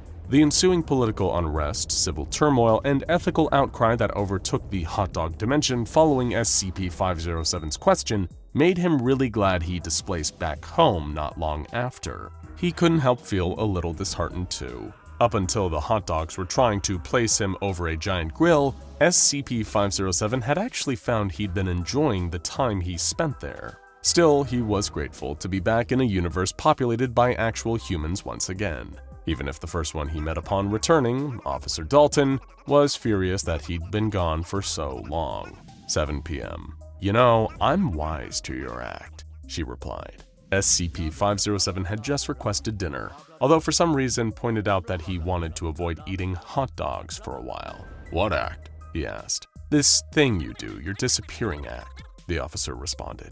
You're not this bumbling interdimensional traveler. You're just an immature brat, 507. You have to call me Grabnock, the whoever, or Tommy, or Guy, or whatever the hell your name is at this precise moment in time, Dalton snapped angrily, forcing SCP-507 to go silent. You just teleport, that's what you do. You zip out of one place and reappear in the next and give personnel like me the runaround. And it's a hoot, it's just a big joke you can pull on all of us. That would be bad enough if you didn't come back with all these absurd stories on top of it. What's next, huh? A dimension where the Foundation is run by cats? Or a world where everyone is a sentient fart? I don't make it up, SCP-507 replied meekly. The place I end up in are all real. I don't get to pick where I displace to or how weird it is when I get there. No, I said that I figured you out, Dalton retorted. You make up some wild story, these fool yarns you keep spinning to confuse people. Then you can request anything you want. That's your real anomalous trait, Grabnock the Destroyer. You're able to pull the wool over our eyes and use it to garner special privileges. A computer, almost total freedom to roam around the Foundation at will. Food and board, anything you want, you get. There was a long, awkward pause. SCP-507 looked miserable. He was aware that as cruel as she was being, Officer Dalton's anger was born more out of frustration than anything else. He couldn't help his interdimensional displacement disorder. Sure, it had meant the Foundation offered him certain treatments someone might consider to be preferential, but he was still trapped. Not so much by the facility or even the Foundation themselves. Instead, SCP-507 was trapped by his condition, unable to freely choose which universe he stayed in. 8 p.m. Dalton had escorted SCP-507 to debrief, then back to his quarters. The entire time, an air of uncomfortable silence followed them. She still wasn't entirely convinced that her charge's anomalous ability wasn't all a sham, at least in part. But standing guard at his bedroom door, she could see him sulkily browsing the internet on his computer. He was quiet, and Dalton couldn't help that it did make her feel a little bad for losing her temper at him earlier. Hey, 507, she said, poking her head through the doorway. He didn't respond, mindlessly scrolling without turning around. Stepping inside, Dalton closed the gap between them by walking towards SCP-507, sat in his computer chair. "Listen, SCP-507, she repeated, then realizing why he wasn't replying or paying her any notice. With a roll of her eyes and heavy, exasperated sigh, Officer Dalton readdressed the reluctant Dimension Hopper. "Hey, Grabnock the Destroyer." Hearing that made SCP-507 turn around in an instant, giving her his full attention. "Ma'am," he said, still sulking but at least willing to speak. "I'm very sorry for what I said before," Dalton admitted. "I don't enjoy this, you know," SCP-507 said solemnly. "One minute I'm somewhere familiar, the next I'm thrust into some horrible nightmare where everyone's got macaroni and cheese for hands, or there's so many spiders everywhere. Oof. It's not just a joke to me, and it sucks." There were tears in the Dimension Hopper's eyes, and Officer Dalton reached out to pat him on the shoulder. "I know, and I'm sorry for saying you made it all up," she offered a smile. Then, in a blink of an eye, they were both gone. 10 p.m. Every other time that SCP-507 had displaced during the day, the Foundation had barely paid it any mind, not even reacting when Officer Dalton had brought it to their attention. But the moment she had disappeared, along with the reluctant Dimension Hopper, security staff and researchers went into a frenzy. Alarms sounded. Personnel were patrolling the corridors en masse, sweeping room to room with flashlights in the hopes not only that SCP-507 would return, but Officer Dalton would still be with him when he did.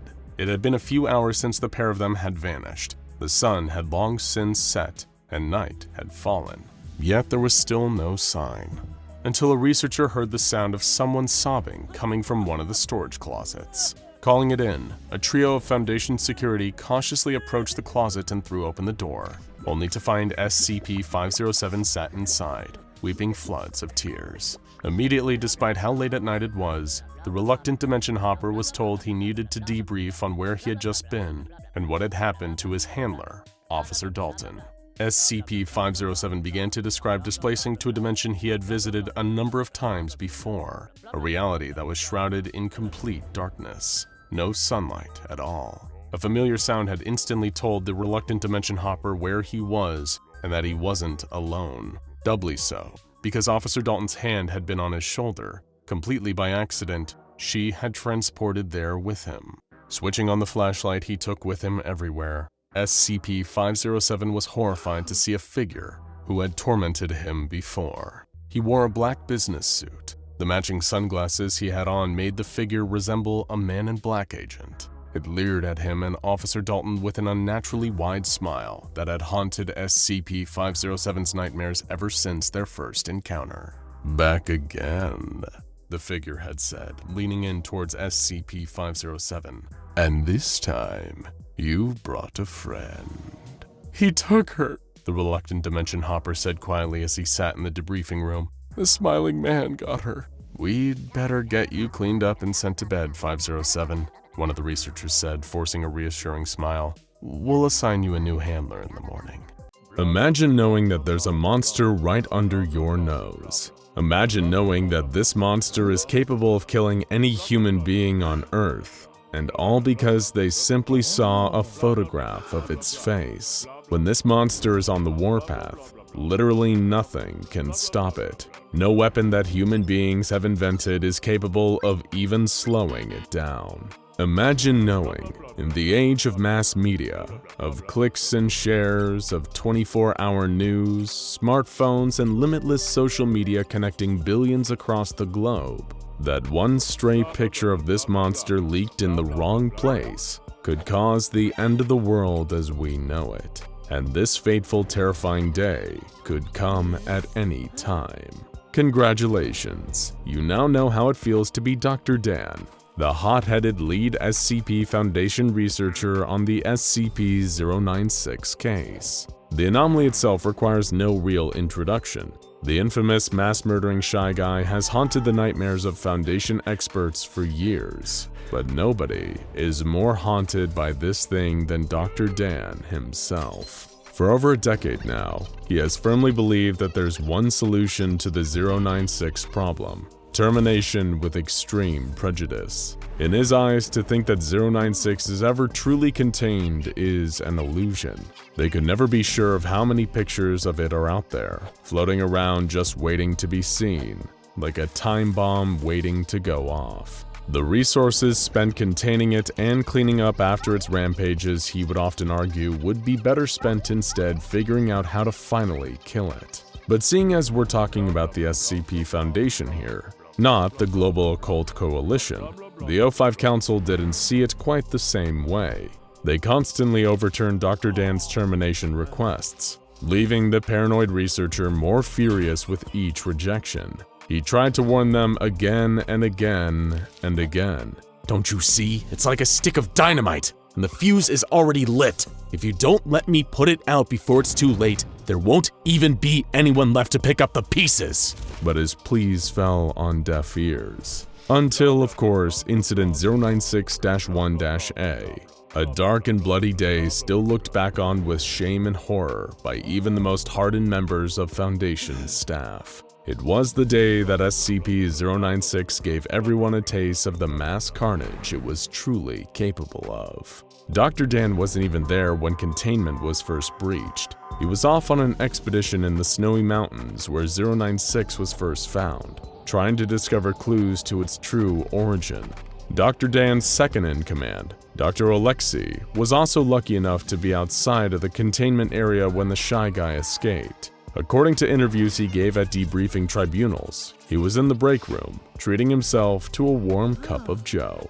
All the other personnel assigned to 096's containment and research were near its containment chamber, a giant cube made of reinforced metal, observing a live feed of data being collected from the cube's interior. As usual, sensors indicated that 096 was pacing within. For obvious reasons, the Foundation doesn't maintain any kind of live visual surveillance on 096. It wouldn't be worth the risk. But what seemed like an otherwise quiet day suddenly took a turn for the insane. The monitors began displaying terrifying data, indicating an imminent containment breach as the wails of the creature within the cube echoed out through its metal walls. Some tried to run. Others did all they could to engage emergency procedures, while guards armed with heavy weaponry rushed into the room. They all knew in their hearts that it wouldn't save them, but what else could they do? A huge dent bulged out from the side of the cube, then another, before the metal was torn open like tissue paper as the furious hands of the Shy Guy began clawing their way through it. Secondary layers of protection were deployed, but they didn't help. 096 just kept ripping through all the barriers. As everyone in attendance knew, once it was in its rage state, nothing could stop it. Literally nothing. The guards attempted to fire on the anomaly, but their bullets did no good. As the creature burst free, most of the people in the room had at least momentary visual contact with its face. In response, Code Lima was declared, and the entire chamber was flooded with a fast-acting nerve gas, killing everyone. Everyone except for 096 itself, of course. Within 2 minutes, 096 had broken free of the entire containment site and began running through the desert at breakneck speeds towards its distant target. The Foundation needed to act fast and find a way to stop it before it hit a population center where the death toll would skyrocket. Team Echo Romeo were dispatched to pursue the creature in a heavily armed attack helicopter, while MTF Tau-1, a task force specializing in SCP-096 containment and recovery, forged ahead to identify the anomaly's target, designated 096-1, and to move any other civilians out of harm's way. Dr. Dan was alerted of the disastrous situation and offered guidance to both teams from afar. Echo Romeo's chopper pursued 096, barely able to keep up. Dr. Dan recommended attempting to at least slow the creature down with heavy arms fire, even though he knew actually stopping it would be impossible. A member of the team used a modified XM500 anti-material rifle to fire several rounds at the creature, but even the shot that passed directly through its head appeared to have no effect on it. But at least they had a lock on its direction now.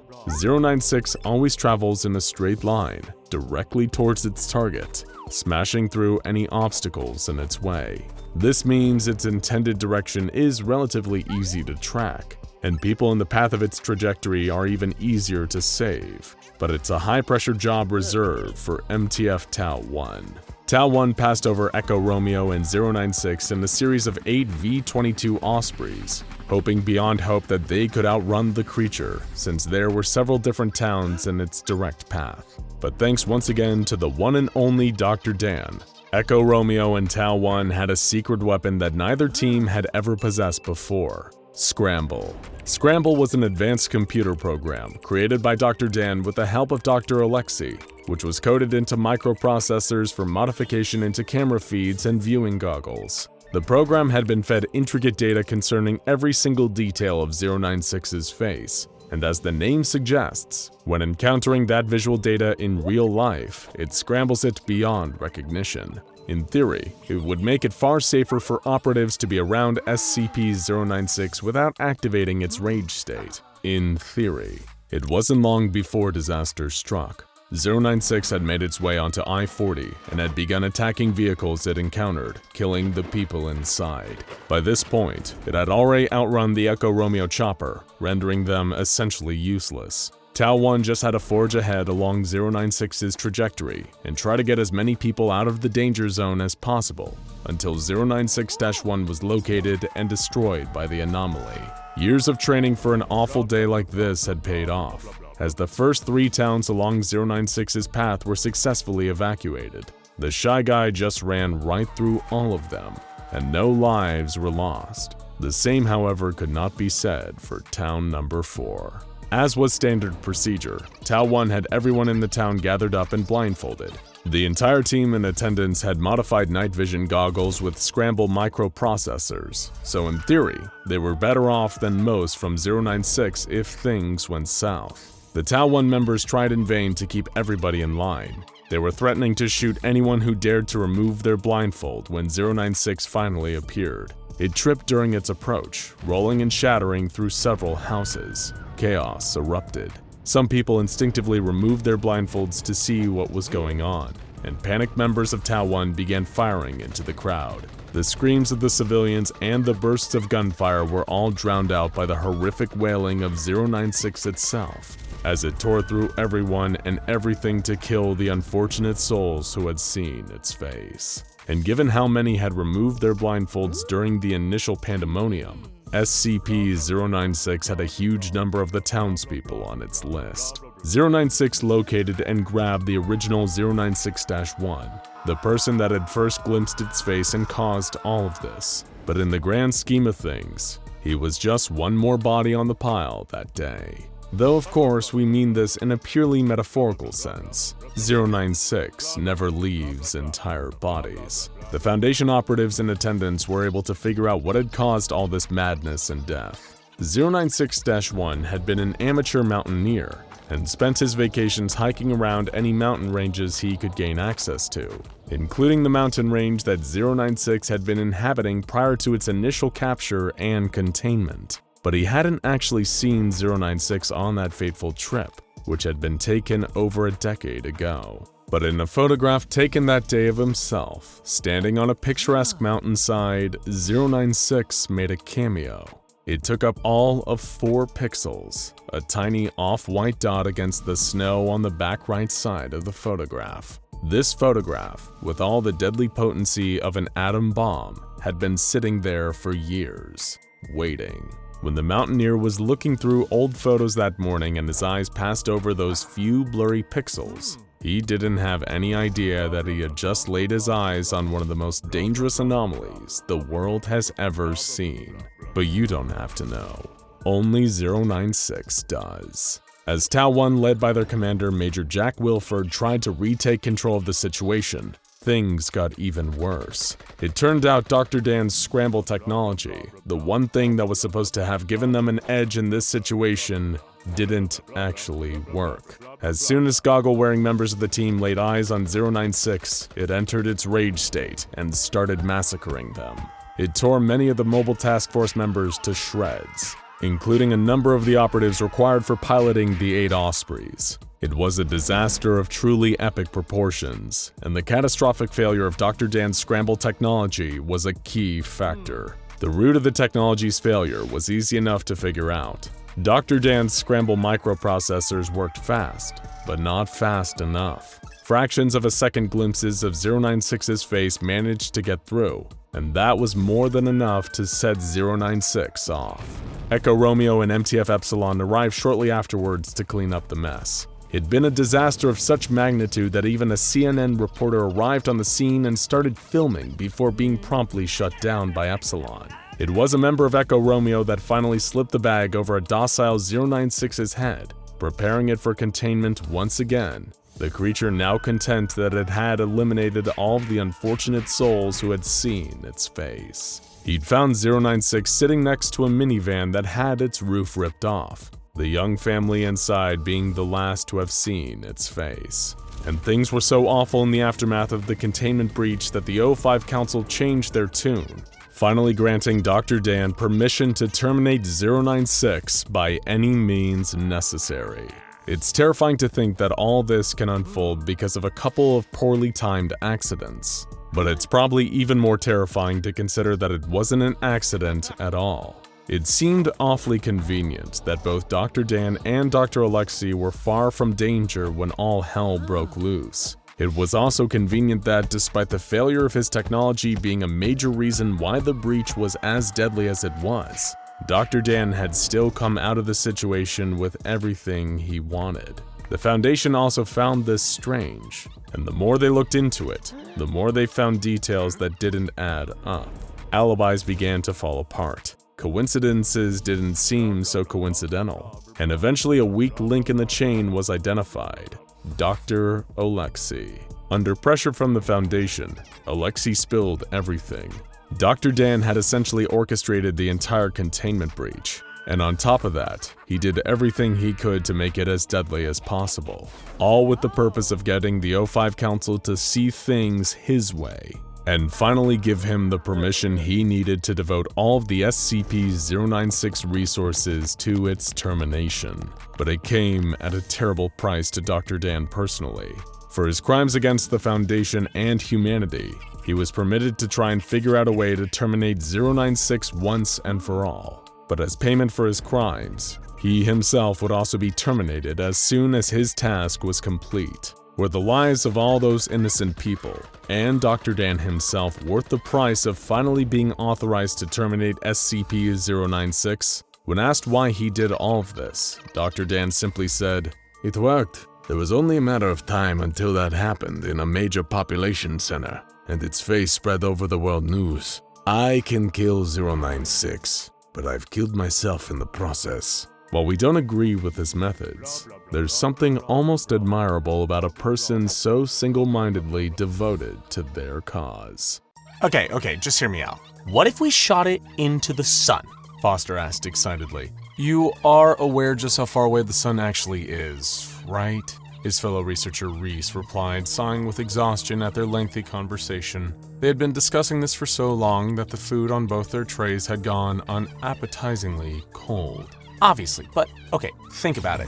We'd be sending it into a perpetually burning nuclear furnace. There is no way it would be able to survive. Researcher Foster rebutted, standing by his latest harebrained theory. We'd send it up into a rocket fully automated so no personnel have to put themselves in harm's way and sacrifice their lives, then boom, it flies into the sun, problem solved. So, it never occurred to you that 682 might figure out a way to escape on the 150 million kilometer journey? Reese poked at his mashed potatoes with a fork out of boredom. You're forgetting how intelligent the thing is. It might be an omnicidal killing machine, but it's as smart as either of us. Well, one of us, to say the least. Sitting opposite each other in the mess hall, Researcher Foster and Researcher Reese kept up their bickering, debating on what would be the best way to neutralize SCP-682, the infamous, hard-to-destroy reptile. It was a discussion nearly every member of Foundation personnel had been a part of at least once. How could they kill this unkillable beast? What other anomalies were they yet to try and use against it?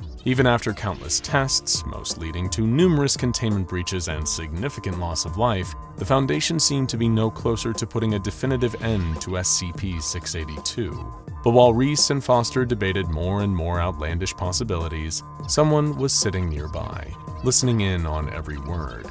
At a table, all by himself in the mess hall, a man in typical Foundation security officer garb was quietly scrawling everything the pair of researchers were saying on a notepad. The photo identification and name tag he wore on his uniform identified him as one Elias Anderson, a long-serving member of the SCP Foundation, with an extensive service record logged in their personal database. Of course, that name and the whole identity were just a cover. The real Officer Elias Anderson was dead, his body being kept on ice, hidden in a morgue within a secure black site. It hadn't taken long for the man now wearing Anderson's uniform and using his name to update the officer's photo with one of his own face in the Foundation's database, keeping his subterfuge so far undetected. Gathering up his notepad, casually hiding it under his tray as he stood up and walking towards the mess hall exit, the unknown infiltrator made his way to the nearest elevator, riding it up to the highest level, making sure any other passengers had gotten out on other floors. The security officer flipped the emergency stop switch.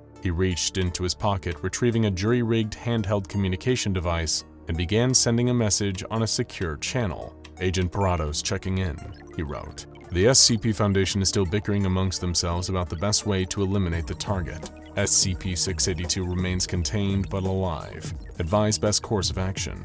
The cursor on screen blinked for a few seconds, awaiting a response. "Excellent work, Agent." The reply from GOC Command finally arrived, lines of text scrolling rapidly across the screen.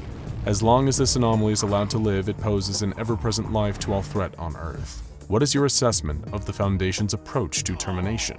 Parados thought to himself for a moment before sending back, "They're overthinking it." "Affirmative," the Coalition wrote. "Have the O5 Council still denied termination of SCP-682 via nuclear weapons?" The undercover agent quickly responded, confirming that this was indeed still the case. There was another pause, almost like the whole GOC was thinking carefully about what to do next. "Global Occult Coalition executives have conferred in private to authorize a hammer-down operation to eliminate the anomaly known as SCP-682. Came the follow-up from Command.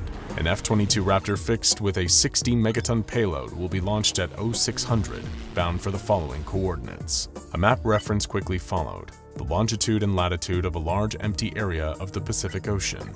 "Agent Parados, your new objective is to lure the creature into the open by any means necessary. GOC out." Slipping the communicator back into his pocket, Parados unclicked the elevator's stop switch and pressed one of the numbered floor buttons. He already knew which one would take him back down to 682's containment cell, and what to do when he got there. The commotion was unlike anything Parados had ever seen before. Alarms were blaring so loud that the sound was ringing in his ears. Most of the research staff were fleeing for their lives, while heavily armed Mobile Task Force operatives in tactical gear were moving in formation to support the security personnel. Some had abandoned their posts out of sheer terror, desperately looking for anywhere they could hide in order to stay alive. Under the ear-splitting wail of alerts was a cacophony of chaos, a mix of hailing gunfire from the MTF's weapons, the crumble of walls as the facility around them was being torn apart, and the angered, vicious roars of the rampaging reptile.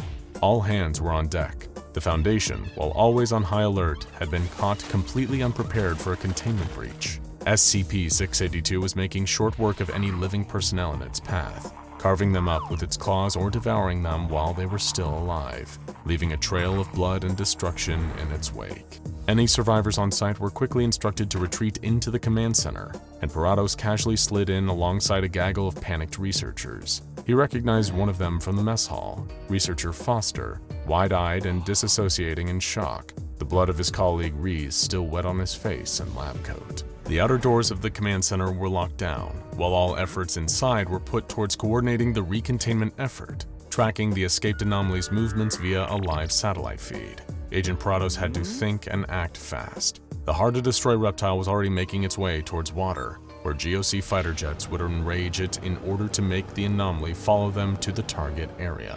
But if the Foundation had a chance to recapture SCP-682, his entire mission would be declared a failure. Checking that nobody was watching, Parados snuck over to a computer terminal. Looking underneath, he located a panel and unscrewed it as quickly and inconspicuously as he could. Reaching for his communicator, he put the device into one of the ports underneath the terminal, and it instantly went to work installing proprietary software that would block any outbound Foundation communication. Hey! Foster stammered, spotting Parados sabotaging the terminal. Hey, what is he doing? Within moments, the researcher had gained the attention of the surviving security personnel, who rushed over and tackled the saboteur. The officers restrained Parados, one grabbing each of his arms as they held him in place. But it was too late. Communication suddenly went offline, cutting the command center off from the rest of the Foundation. "Who are you?" One of the security guards yelled over and over again, punching the infiltrator in the gut each time. "Who do you work for?" Fighting through the pain, Parados had kept his jaw clenched so tightly that he could feel his teeth grinding together like they were about to crack. "We still have access to all saved internal data," one of the Foundation technicians, a man named Baxter, chimed in after examining the computer terminal. "According to this security footage, he's the one who sprung 682. Do we still have no comms?" Foster asked timidly, still trying to wipe Reese's blood off of his coat. "Negative," the technician answered. "Whatever this device is, it's deactivated every way we have to transmit. We can still receive, though." His voice trailed off, reducing to match the low silence that was now filling the command center. Everyone in the room, including the restrained Agent Parados, had gradually turned to face the massive screens, displaying the satellite footage of SCP-682. It was small, but visible, thanks to how zoomed in the orbital lens was. The hard-to-destroy reptile had reached the water and was making its way across the ocean. At the same time, the bird's-eye feed of the Pacific showed something else, a tiny winged object barreling through the air at almost supersonic speeds. "That's a fighter jet," one of the security guards declared, breaking the tense silence. "Probably a Raptor by the looks of it." It was, in fact, a fighter jet speeding towards SCP-682. The creature seemed unaware of the aircraft. It was merely traveling in the opposite direction, but the pair were on a direct course with each other, bound to meet at any moment now. Something ejected from the F-22 that exact moment it passed over the hard-to-destroy reptile, followed almost instantly by a bright flash of light. A huge explosion engulfed the area of the ocean where the creature had been, a ball of radioactive fire in the middle of the water. The Foundation personnel in the command center watched in horror at the nuclear detonation, holding their breath, dreading what they would see when the mushroom cloud dissipated. "He's with the Coalition," the nearest security guard realized, referring to Parados. It was well known amongst the staff that the SCP Foundation maintained a somewhat fragile alliance with the global occult coalition. While they had historically worked together when their goals aligned, the GOC were more intent on destroying anomalies wholesale, wiping them from existence in order to protect the United Nations and peoples of the world. The Foundation, on the other hand, although never afraid to get their hands dirty, but more of an emphasis on containment and study of anomalies rather than outright extermination. "What the hell have you done, you maniac?" yelled one of the doctors trapped in the command center. "That monstrosity needed to be eliminated," Parados argued back. "While you were wasting your time keeping it submerged in acid, ready for it to break out again and start slaughtering people, we acted. And look for yourselves, it worked. You should be thanking the GOC and me, because it turns out 682 wasn't invincible after all." "No, it isn't," Foster spoke up. "Reese and I were talking about it earlier. He said 682's greatest strength isn't being invulnerable, it's being adaptable. It can change itself, mutate in response to damage or in order to survive a hostile environment, and you haven't killed it. You've allowed it to adapt to a nuclear weapon." On the screens, something burst from underneath the water. The overhead view from the satellite feed filled the display, an image of a dark, rocky surface. "Who zoomed in on the feed? Pull it back!" Baxter announced, trying to hide what they were all afraid of now. That the footage wasn't zoomed in at all, it was just looking at something much bigger now. As the camera zoomed out, increasing its field of view, what looked like a dark surface on screen now looked to be a huge mass of scales. The satellite feed pulled further back, revealing the full extent of what was now standing in the Pacific Ocean. It was SCP-682, not only still alive, but much, much bigger than before. The creature had adapted to the intense heat of the nuclear payload that had been dropped on it, soaking up the bomb's radiation and using it as a way to increase its body mass several million times over. It looks like we have, Baxter said, dumbfounded, eyes widen in horror. Kaiju on our hands." Parados stared up at the screen, looking at the monstrous reptile now so much bigger than before. Even from the satellite's current overhead angle, SCP-682 looked like it could now tower over most buildings, save for maybe occasionally tall skyscrapers. What's more, the creature was now thrashing and roaring in the ocean, entering an enraged state now infinitely more devastating thanks to its newfound size. And it was all Parados' fault. "Hey!" Foster yelled at the restrained GOC operative. "We need to get the word out, and the rest of the facility is still on lockdown. Whatever you did to disable communications, reverse it." "What good would that do?" Parados asked in a blind panic. "Look at the size of that abomination now. It'll wipe us all out." "Oh God, what have I done?" The agent was shocked into silence by a sudden slap. The timid researcher Foster had struck him sharply across the face. "Cry about it later, this is on you, but do you want to be part of the solution or keep being part of the problem?" Foster yelled, gripping Parados by the collar. I can't reverse it," he replied. "I blocked all outbound Foundation transmissions. My comm device is the only thing that wasn't affected." "Good enough," Foster said, holding a handout to Baxter, who passed him the confiscated GOC tech. "Then you're going to contact the Coalition for us." "What for?" "The Foundation has a joint project we've been working on with them and High Brazil for just this sort of occasion," the researcher stated, holding out the device to Agent Parados as the security finally released his arms. "If there was ever a time we needed it, it's now." "Wait, you mean..." Parados finally realized what Foster meant. "You're talking about the Dragon Slayer, aren't you?" The next hour flew by. Time seemed to be moving faster as the newly mutated SCP-682 swam through the waters of the Pacific. It was traveling in the northwest direction, the collection of Foundation personnel still locked in the command center having projected that it was heading for the nearest landmass, which meant it would reach Hawaii at any moment. Throughout the entire time, Foster, Parados, and Baxter were sending urgent communiques to the Global Occult Coalition, trying to get them to cooperate and engage in contact with the wider SCP Foundation beyond the facility they were currently stuck in. Not one of them knew which was harder, trying to kill an unkillable lizard that had absorbed a nuclear blast, or trying to force the GOC and Foundation to work together without arguing over whose fault this whole mess was. All the while, the towering monstrous reptilian form of SCP-682 was getting closer and closer to its destination. Drawing itself up to its full enlarged height, SCP-682 roared, large enough to block out sunlight and cast an ominous shadow over the Hawaiian coastline. Onlookers watched in terror as the hard-to-destroy reptile rose from the water, bearing down on their shores with the intent to slaughter every living thing on the island. Then, just as SCP-682 neared the landmass, the creature paused. It could hear something getting closer, getting louder as it approached from behind. No, above. And with it came the sound of someone reciting poetry. Before the creature could turn to face its attacker, the piercing metal of the cold iron sword plunged through its scaly back and out through its front. The hard-to-destroy reptile roared at the searing pain of the stab wound, whipping its tail as it thrashed in its fury. Something heavy and metallic deflected a swipe at the creature's tail. It was a huge, robotic arm of a gigantic, mechanized titan. It was SCP-5514, the Dragon Slayer.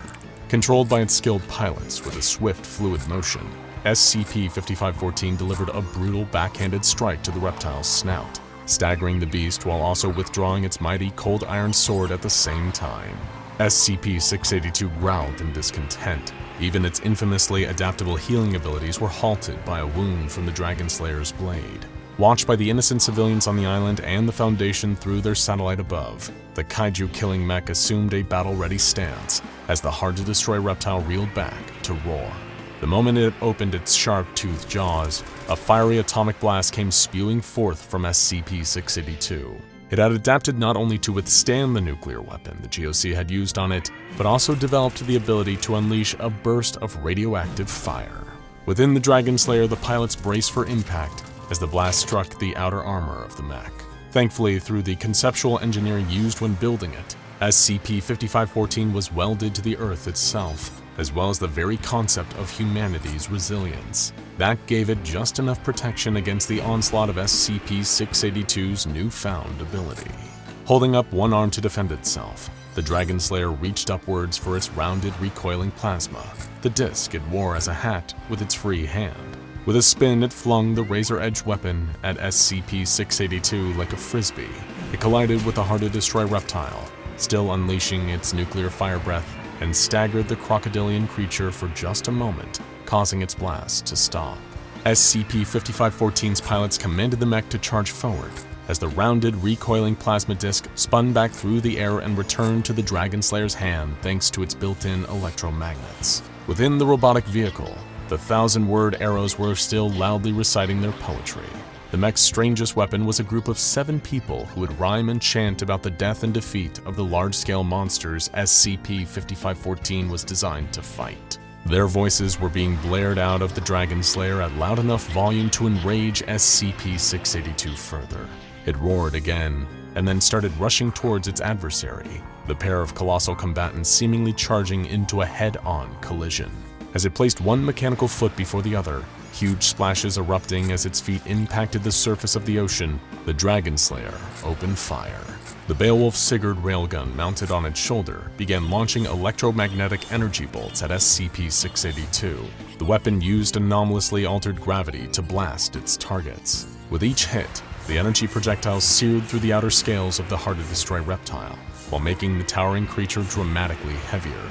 Each projectile impacted at super-terminal velocities, making SCP-682's already enlarged body feel heavier and slower with every hit. Each step it took seemed to sink deeper under the ocean, waves lapping at the reptile's damaged scales, sea salt washing over its gaping wounds. By the time it was about to clash with the Dragon Slayer, the hard-to-destroy reptile felt such huge forces of additional weight acting on it that its whole body was being pushed further and further below sea level, feet sinking heavily into the seafloor below. Still standing upright, SCP-5514 raised its cold iron sword and brought it down in one fell swoop, cleaving the creature's head from its shoulders before wasting no time slicing up what was left of its nuclear enlarged body. Before long, an area of the Pacific Ocean was red with SCP-682's blood.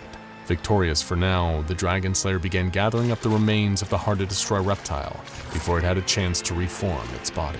From the command center, the Foundation personnel cheered and whooped excitedly. Even Agent Parados found himself overwhelmed with relief. Although he'd been sent with the intention of assisting them in killing the hard-to-destroy reptile, the mission that the GOC had sent him on had only made the creature more of a threat. For now, at least, it was defeated, although Parados' celebration of the fact was cut short when one of the Foundation doctors tapped him on the shoulder.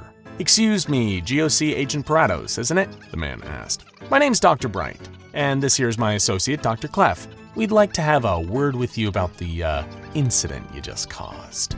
A very strange anomaly sits in a humanoid containment cell in the minimum security wing of Site-17.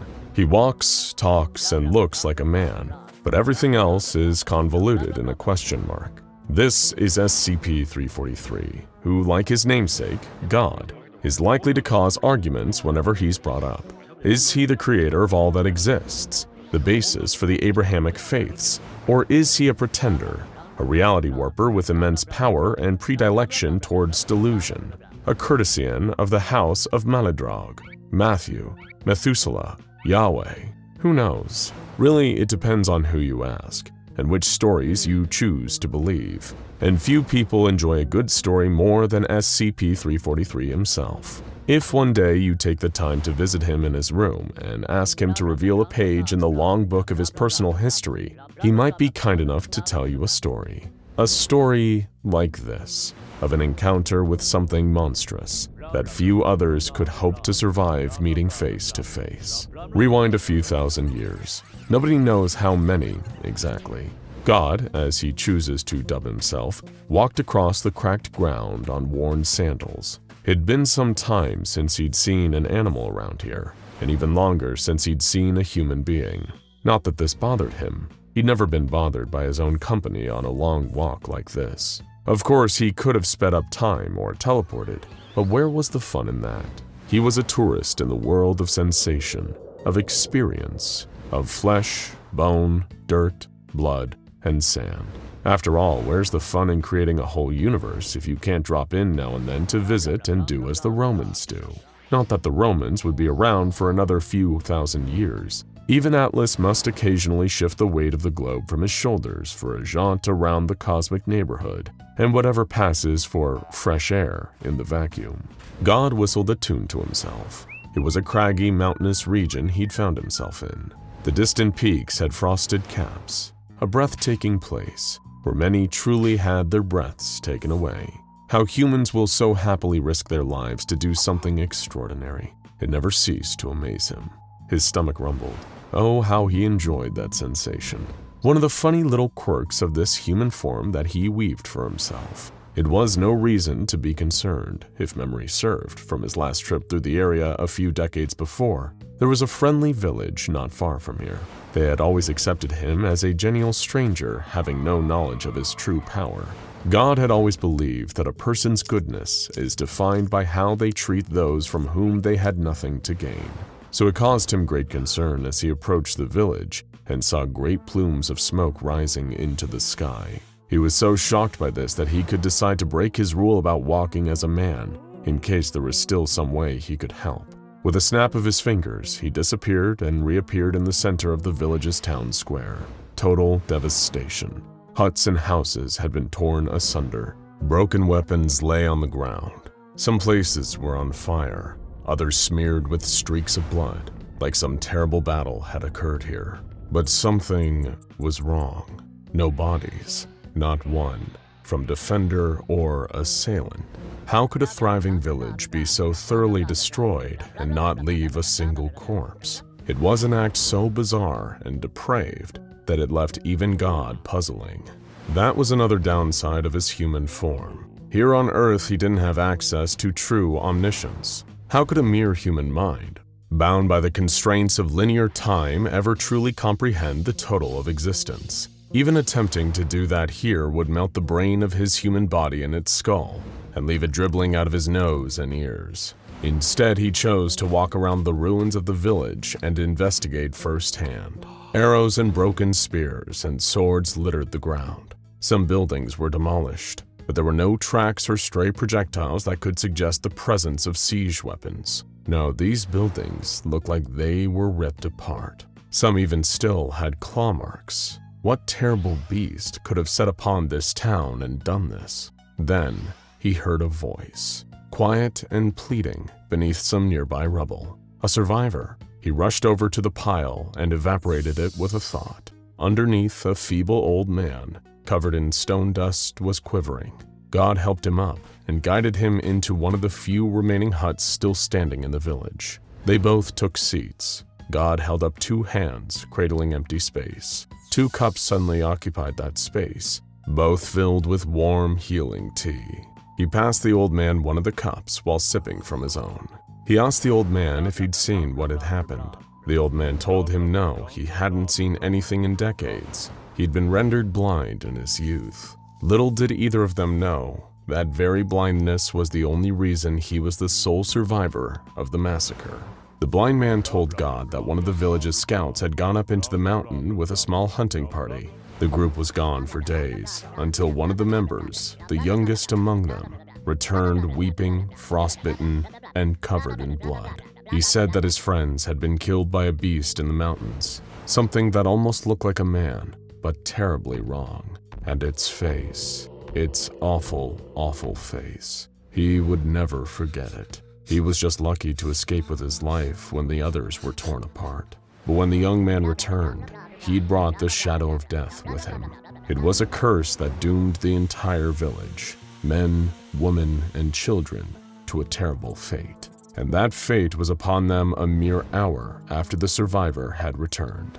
Of course, there were gaps in the blind man's understanding, given he was lacking one of his major senses, but the sounds he could describe with perfect clarity. It was faint and distant at first, that awful wail, and the galloping, hands and feet thundering against the ground faster than any horse could move, getting closer and closer. Another villager saw it approaching and screamed. Then it was upon them. The villager screamed, but it screamed louder, always wailing and shrieking and sobbing like a monster crawling straight up from hell. People tried to fight it by the sounds of it. The blind man, with teary, blank eyes, recalled the sounds of arrows knocking and swords clashing against something. But even their greatest warriors had screamed and died. Those who saw it and tried to flee and hide were slaughtered all the same. Soon enough, there were only 2 sounds left in the village, the monster and the blind man, both weeping. He didn't understand why it never took him. It wasn't fair. It took everything else. To leave him here alive when everyone and everything he'd ever known was destroyed was a greater punishment than even death. After killing all of these innocents, the monster had simply wandered off to the mountains again, the sound of its quiet sobs getting smaller and smaller until it was gone altogether. God comforted the blind man as he wept for the loss of all his loved ones. He told the blind man that he would venture up to the mountains himself and confront the creature on its own territory, and at the very least, find out why it had done this terrible thing. But first, he must relocate the blind man to a safer place. He placed a hand on the blind man's shoulder and he vanished. He would appear in another friendly village, miles away. God sent a silent message into the minds of every villager. Take good care of this man. He has undergone horrors you can't even imagine. Your kindness will be rewarded later.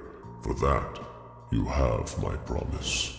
God sighed and turned his tired eyes to the distant mountains. A monster lurked up there, perhaps one of his own creations, or maybe a corruption of one of his creations. Either way, whatever existed without his knowledge existed without his consent, and he intended to know of the beast in the mountains. Though given what he'd seen already, he didn't expect to receive a warm welcome from this murderous demon. Miles away up in the mountains, the creature licked the blood from its cracked lips. It looked like it might have once been a human being or something that aspired to humanity or mocked it with its very existence. It was a huge, gangling beast, skin alabaster, eyes empty and soulless, dribbling rivulets of burning tears down a hideous, gaunt face. It crawled into the frozen mouth of a cave with great icicle fangs, wheezing and weeping. All it ever wanted was to be alone. Why did they have to keep interfering? Didn't they know what happened? All the terrible things they made it do. The creature curled its long, gangly body into the fetal position, scratching great ruts into the sides of its bald cranium with long, sharp fingers. Terrible things. Terrible, terrible things. And then there was a brilliant flash just a few feet away. The monster was surprised. It turned to see a figure silhouetted in the mouth of the cave. He wore sandals and thin robes. His eyes glowed with a kind of power that the monster didn't recognize. This stranger stared at the monster without an ounce of fear in his heart. He stared right into its eyes, unwavering. No, no, no, no, no, no! It could feel it again, the rage bubbling up deep down. A cauldron of seething anger. It hated the feeling like being lowered into a vat of molten metal. Unspeakable fire and pain coursing through every vessel. It began to weep and scream while the stranger in the cave mouth just watched, not moving a muscle. Do you know who I am? The stranger asked with a deep voice that betrayed almost infinite power, knowledge, and wisdom. But it wouldn't change the outcome here. The monster bounded at him at speeds that wouldn't be seen again until jet planes and bullet trains are invented millennia into the future. Its jaws were hanging impossibly wide, fangs borne, its arms extended, and deadly claws ready to strike. But before those terrible hands could close around the stranger, he vanished. The monster stumbled and rolled across the snow, confused. What trickery was being used here? I'll take that as a no, said the voice from behind him. You ought to show your father some respect. More respect than you gave to those poor people down in the village, at least. Seething, the creature turned and saw the stranger standing back in the darkness of the cave, staring at him. But the beast didn't have the capacity for awe or holy terror, only violence. Boundless, limitless, unstoppable violence. It darted towards the stranger again, trying to strike him. Somehow it was like fighting an empty robe. Not a single one of its deadly strikes seemed to hit the stranger. The stranger leaped backwards, putting some space between himself and the monster, but still not breaking a sweat. He breathed in deeply, then exhaled. The breath came out like a mighty typhoon, shocking even the monster with its sudden force. It was blown backwards, a leaf in the wind, until its long claws dug into the ground and anchored it in place. The stranger gave a wry smile at this, impressed. My, you're certainly a tenacious one, aren't you? He said. Perhaps we can talk for a little while instead of fighting. I want to know why you killed all those people. No answer. The beast roared. its mighty limbs pounding into the ground as it closed the gap between itself and the stranger in fractions of a second. It would kill him, rend him, destroy him just like all the others. He'd left it no choice. Suddenly, the ground below it seemed to give way. The creature was confused. It looked down to see that the ancient stone below had somehow taken on the properties of a liquid, and it was sinking. The beast panicked and it began to thrash. It was a strong swimmer, but it didn't expect to need to swim here. The shock was too much, and soon the ground submerged it entirely, muffling its terrible roars and shrieks. And just like that, the ground was solid again, trapping the beast inside. The stranger stepped forward and looked at the ground. A much-needed timeout, He said. You do yourself no good struggling like this. Despite its terrible capacity for evil, God couldn't help but admire the beast, at least on the level of construction. It was so pared down, so unburdened. A killer to the core, but seemingly unkillable. Had he made this creature? Billions of species, and the species those in turn had created through billions of years of breeding and evolution. And somewhere along the line, this thing happened. It was easy even for the universe's creator to lose track of some of the tinier variables. And in the grand scheme of things, even this monster was still a tiny variable. But right here, right now, it was still one hell of a problem. The ground rumbled below God. Cracks formed. The mountain peak shook. God raised an eyebrow, genuinely impressed, as the monster ripped free of its stone prison and re-entered the fray. It roared and screamed still, its blank eyes fixed on him. Its skeletal body throbbed and heaved with power. Unlike any other creature in nature, it was almost like the longer their conflict went on, the more energized the beast became. God sighed. All those poor villagers. They never stood a chance against this monster. It lunged for him, even faster and stronger than before. He teleported out of the way in the nick of time, and the beast's claws cleaved through a nearby cave wall, effortless. God materialized nearby, but he didn't have time to speak. The beast lunged again and again and again. Every time he reappeared, the beast went for him with impossible speed. Deciding to widen the playing field, God teleported to the top of the mountain. The creature, somehow sensing his presence, vaulted upwards and tunneled through the roof of the cave, bursting out of the ground in front of God, who was floating just slightly off the ground. It would be wise of you to stop. God carefully intoned. All this time, you know, I've been going easy on you. You don't want to find out what the wrath of God looks like. Storm clouds were gathering above. Mighty thunder roared across the sky. The beast was undeterred. It roared and galloped towards God, and God, in turn, called down a response. A volley of lightning the likes of which the world has never seen before or since struck down on the charging monster. The sudden white flash could sting the eyes from miles away. The monster shrieked from the blast, feeling its flesh lift off its bones and atomize in the sheer heat of the electricity around it. It could smell itself cooking. The lightning blast only lasted for a few seconds, but for the beast, it felt like eternity.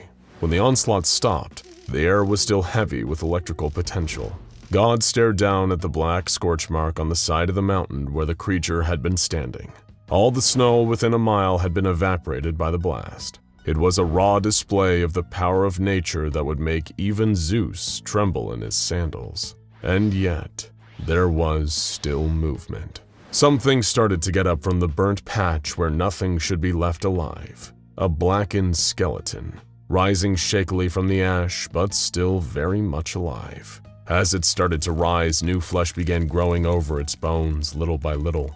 Even God was astonished by the sight of it. He'd never seen a creature cling so ardently to life in spite of having truly unsurmountable power amassed against it. It was up against God, and still, it fought. The monster tottered on its freakishly long limbs, still disoriented, unusually staggered for a creature driven by such single-minded violent purpose. When enough of its face grew back to do so, it began to weep and sob again, tears streaking down its terrible face. Looking at this creature after all of this, God couldn't help but feel a new emotion, pity. He lowered himself to the ground and approached the creature. like none had ever done before. He gathered it up into his arms and he held it, feeling its heaving, wretched sobs against him. The beast was in so much pain, he could feel it radiating from within. Speak, my son. God said in a soft, fatherly voice, and for the first and only time, the monster spoke. Can look, can see. Make me hurt people. Don't want hurt people. Can look, please. That was all it managed to choke out before devolving back into unintelligible babble. But it was enough. Enough for God to understand its pain. He did not know if it would be right to change the monster's nature. Is it ever right to truly change anyone's nature? But it was within his almost limitless power to grant it one reprieve from pain. He settled the beast in the snow below him. It was quiet and still. And God said unto the beast, Rest now, child. Rest for thousands of years if you must. I hope only that when you eventually awaken, you feel differently. And so another story from the catalog of SCP-343. Of course, it leaves us with certain questions, chief among them being, is it true? Did 343 and 096 have this chance encounter long ago? Or is this just another tall tale from an anomaly who fancies himself a deity? We have our truth, and you have yours. Let us know what you believe down below in the comments. This video is about two things. The first is SCP-096, also known as the Shy Guy, a horrific monster who murders anyone and anything unfortunate enough to look at its face, directly or through photos or videos. The second is you, because we asked you for your favorite questions, theories, and hypothetical situations involving 096. We even asked if you thought someone would be safe from 096 on the moon, and you delivered. If you haven't watched our first video on the infamous Shy Guy, we recommend checking that out first, but feel free to stick around even if you haven't. First of all, let's take a look at the questions you had about the SCP Foundation's most dangerous introvert and see if we can't find some answers. How close would you have to be to trigger it? Like if it was 5 kilometers away, would it still count? The short answer is that 096's homicidal rage can be triggered from pretty much any distance. We'll get into some of the potentially crazy extents of this later on, but if you see the Shy Guy's face while you're sharing a dimension with him, you're in serious trouble. People who viewed the creature's face in different countries or even miles underwater have met gruesome ends. 5 kilometers would definitely not keep you safe. What were his origins and how strong is he compared to SCP-682? The origins of SCP-096 are still shrouded in mystery. All we know for sure is that he was discovered by the Foundation in a snowy mountainous region.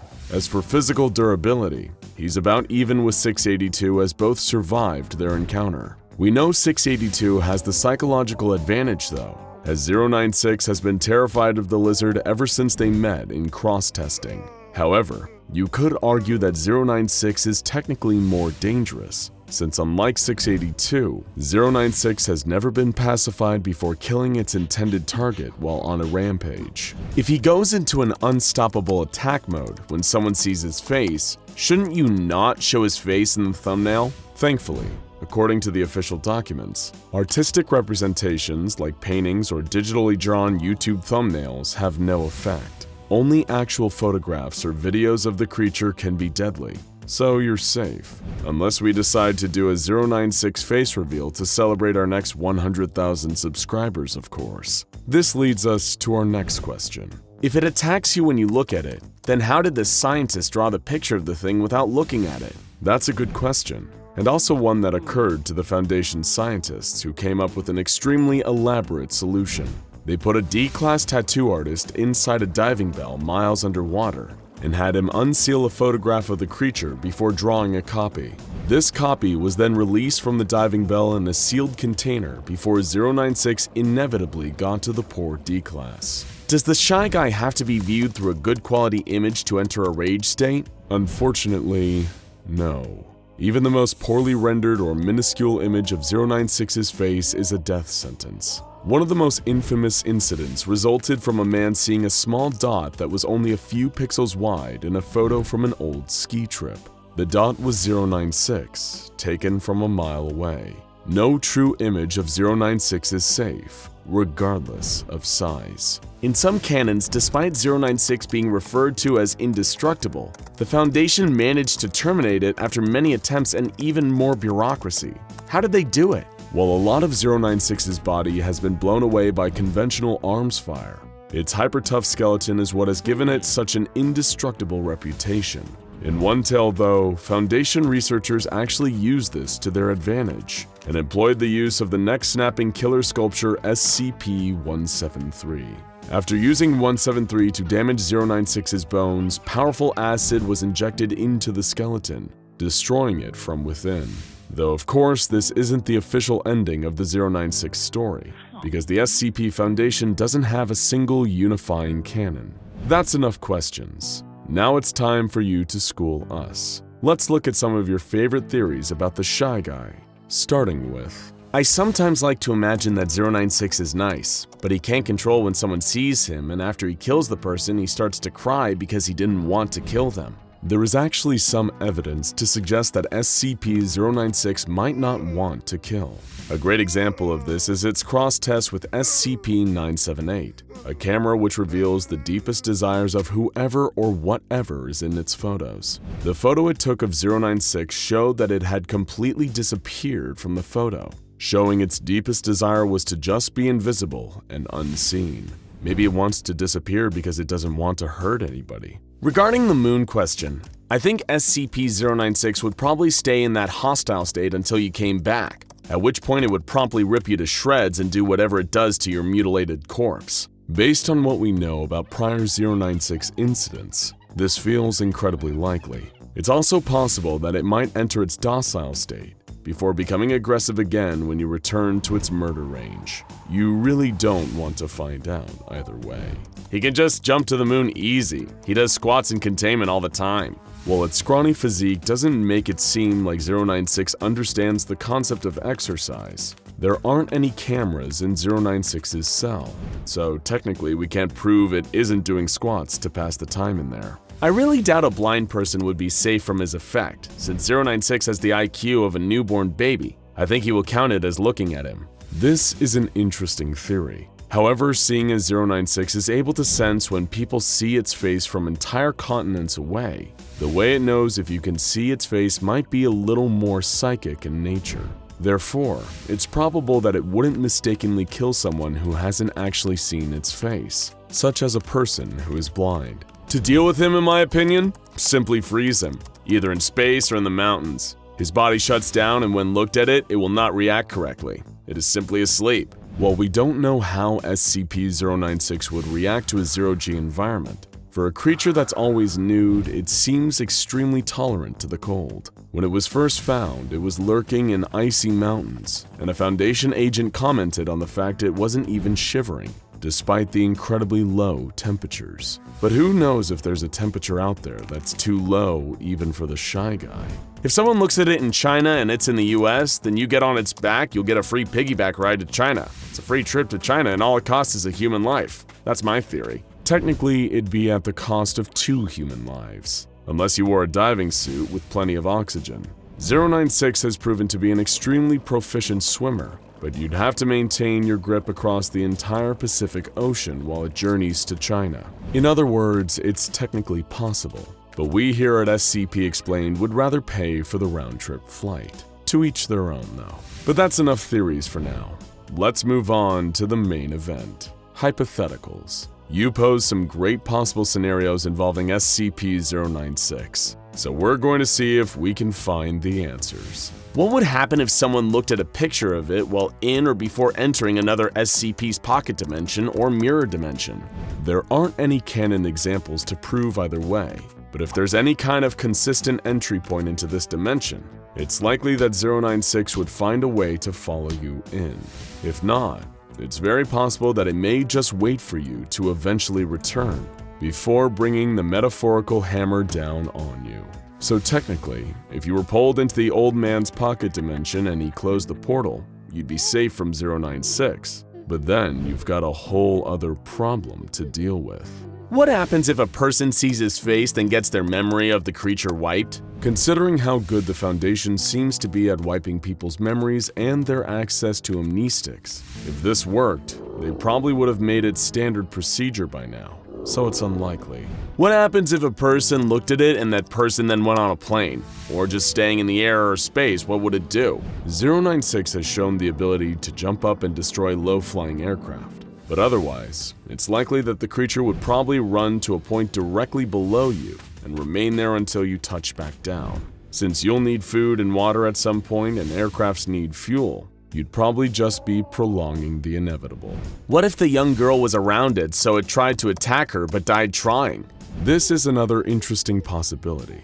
SCP-053 is a girl capable of causing homicidal urges, but causes fatal heart attacks in those who attack her. While we can't know for sure how a meeting between 096 and 053 would go, we can use her encounter with 682 as a potential template. Aggressive SCPs like the hard-to-kill reptile, perhaps having an innate knowledge of the danger that comes from attacking 053, tend to become strangely docile around her. It's possible that 096 would do the same. Would we be able to control SCP-096 with the help of SCP-035? The Possessive Mask, aka SCP-035, is undeniably a lot more intelligent than 096, and has even been shown to respond to reason on occasion. It's also been able to control almost every other entity it's been placed on.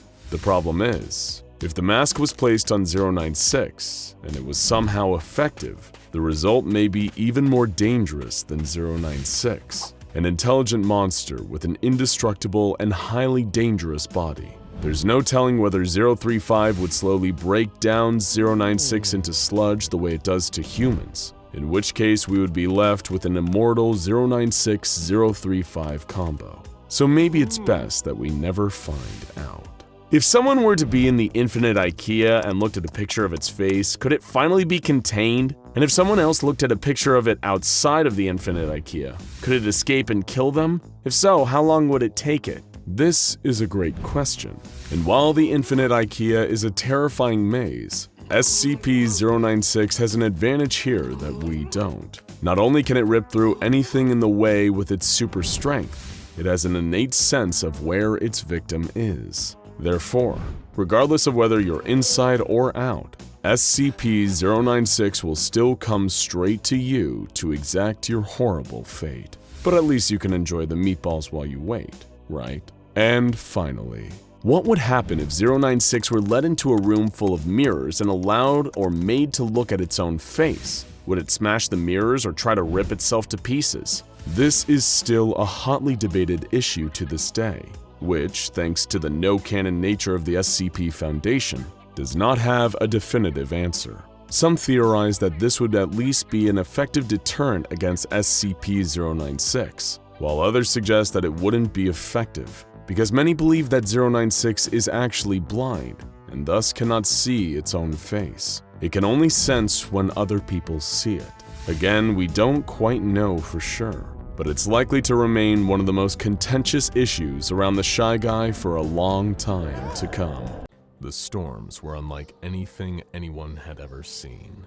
But the worst part wasn't just the deadly gales, wind howling powerful enough to knock down buildings like rows of dominoes, and lift the remaining debris of cities up into the air as if all that destruction weighed nothing.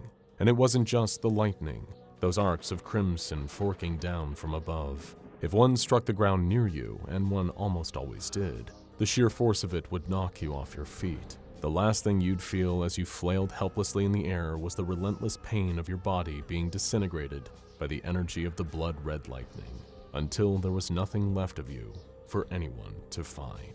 Yet somehow that wasn't the worst part either, and it wasn't even the noise of it all either. That deafening cacophony of booming thunder and wild hurricane-force winds so loud, nobody could ignore it, all underscored by the screams of a world lost in suffering and madness. No, the worst part of it all was the sky. Whether anyone looked up, where there had once been that clear, calming blue, was now a swirling mass of nightmares. Many were surprised just how much they missed turning to that sky, that odd, universal comfort it brought. The knowledge that no matter how bleak things got, the sun would set on every bad day and rise again to mark the start of another filled with potential. That promise of a future, no matter how uncertain, was replaced with a reminder of one thing, that this new, darker day had no end. There was no sunrise or sunset, no night or day. All that uncertainty and potential was replaced with certain doom,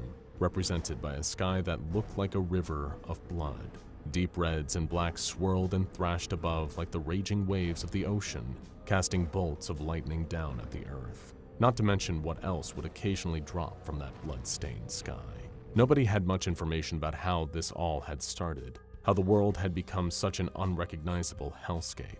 Cynics would say that the world was already hell long before the sky turned red, although there wasn't much time for sarcastic jokes like that nowadays. As far as the few human beings that had survived could remember, the day everything changed had been little more than an ordinary day on planet Earth. One moment, things were normal. People were working tirelessly at their boring 9-to-5 jobs. Somewhere in the world, others had long since fallen asleep in a different time zone. Then all of a sudden, it appeared. Few survivors had actually seen it for themselves, and even fewer had lived to tell the tale. But rumors and whispers spread from camp to camp, dispossessed people huddling together in the ruins of houses or in abandoned subway tunnels that would hear the stories. And somehow, deep down in the fearful recesses of their hearts, they all knew, despite never having seen it, that it was real, the masked god. When it stepped upon the earth, it walked like any other person would. Its body even appeared to be human, an aged, older man's body, wrinkled and elderly, although not completely decrepit. Yet, it was his face, or what covered it, that really instilled that sense of fear and dread in anyone that heard the rumors. That being wore a mask, a porcelain comedy mask, the kind commonly associated with ancient Greek theater. It had a fixed, unnerving expression, a wide smile of twisted glee. It was almost as if it was getting some sick enjoyment out of all the chaos and destruction that had befallen the world, like it was pleased with its own handiwork. A thick black substance oozed from the mask too, adding to its unsettling appearance as streaks of what looked like tar trickled down the chalky white surface. It leaked out from underneath as well, dripping over the bony shoulders of the old man that wore it. Not one survivor that heard the stories of this monster understood what it was or where it had come from, but as if by some deific influence, they all knew it was responsible for creating the hell they now lived in. That knowledge kept them hidden, kept them afraid, and kept them from fighting back. As had always been the case even before this apocalypse had been unleashed on the world, the only people who knew the truth were the ones who had been working for the SCP Foundation. They had more than their fair share of answers about what had happened and who or what this mask-wearing menace was, but naturally kept that information secret from the wider world. Not that there was much point in keeping secrets anymore. After all, there was hardly much of a world left for the Foundation to hide things from, and even fewer former personnel who had lasted this long. Even then, there was only a handful at the SCP Foundation who knew everything that had led to the current catastrophe. Most of the researchers and guards that had been going about their ordinary duties, running tests on contained anomalies or patrolling the site, where a certain possessive mask was housed. The next thing everyone there knew was the blaring noise of alarms. Mobile task force troopers racing down the hallways. Their commander might have yelled something about a break-in, someone having gained access to the supposedly secure Foundation facility and stealing one of their anomalous objects. But not everybody, even those working in the same building, would have overheard that. They definitely didn't miss what happened next, though. As further alarms sounded, alerting the staff on site of a containment breach, the facility itself was torn apart in a flurry of chaos. Personnel, researchers, security, MTF soldiers were being incinerated, burned, until there was literally no trace of them left. Something stepped through the very brickwork of the building itself, smashing a hole through every room it passed until it burst out of the side. Then all of a sudden, the alarms weren't the loudest sound. Something else started deafening the Foundation staff who were still standing. The world outside had become even more chaotic. The sky had turned red, and all around, people were being killed, structures decimated, cities blown away in moments. Naturally, this wasn't the first time the Foundation had stared right into the face of an XK-class end-of-the-world scenario. Given the widespread presence and surveillance they had around the planet, it didn't take them long to learn of the horrors that were unfolding. The key word there was that they had a widespread presence, as in past tense. They thought they had enough resources to retaliate too. Word quickly spread throughout the various arms of the SCP Foundation, informing the wider organization of the situation and urging them to work as one to enact a plan to stop what was happening. All they knew for certain was that SCP-035 had been removed from containment. Also known as the Possessive Mask, the object was known to have its own sentience and an innate ability to telepathically influence unwitting victims into wearing it. However, the mask also secreted a corrosive black substance, which normally dissolved the body of anyone who put it on. By itself, SCP-035 was nowhere near powerful enough to unleash a global catastrophe, though. Unfortunately, it had managed to influence someone who was that powerful into putting it on. Another anomaly. While to the untrained eye, SCP-343 could easily be mistaken for an elderly human man, those at the Foundation knew that the fact he was now wearing the possessive mask was some of the worst news they could have ever received. Although none of the researchers working for the SCP Foundation, in fact, not even the O5 Council, knew if this was true, the colloquial nickname for SCP-343 was God. He not only claimed to be the sole creator of the entire universe, but had also exhibited extensive reality warping abilities, advanced even for an anomalous being. His powers seemingly had no known limit in how they could be used to alter the world around him, although the old man himself seemed to be a passive, kindly soul, rarely causing active harm to other beings under normal circumstances. Of course, normal circumstances didn't include having the corruptive SCP-035 on his face, effectively putting the mask in the driver's seat and allowing it to use SCP-343's powers to lay waste to anything before it. The Foundation quickly diverted their considerable assets to a brute force retaliation in the hopes that a full-scale assault on the combined creature would somehow force a separation of the possessive mask from SCP-343's face. The tricky thing about this situation was, God's powers and the fact that he was an immortal, ageless being of potentially incomprehensible form all meant he couldn't be harmed. Causing external damage to him was extremely difficult. That was good news in some regard after all. The Foundation didn't want to kill 343 if they could help it. They knew he wasn't acting on his own accord, but his indestructibility also meant that the corrosive goo that was secreted from SCP-035 had little to no effect on its new impervious host. That meant it could keep going, keep unleashing hell, and stopping it was going to take a lot of manpower. Fortunately, the SCP Foundation never had any shortage of people to throw at a problem, and their ethos didn't really place much value on human life.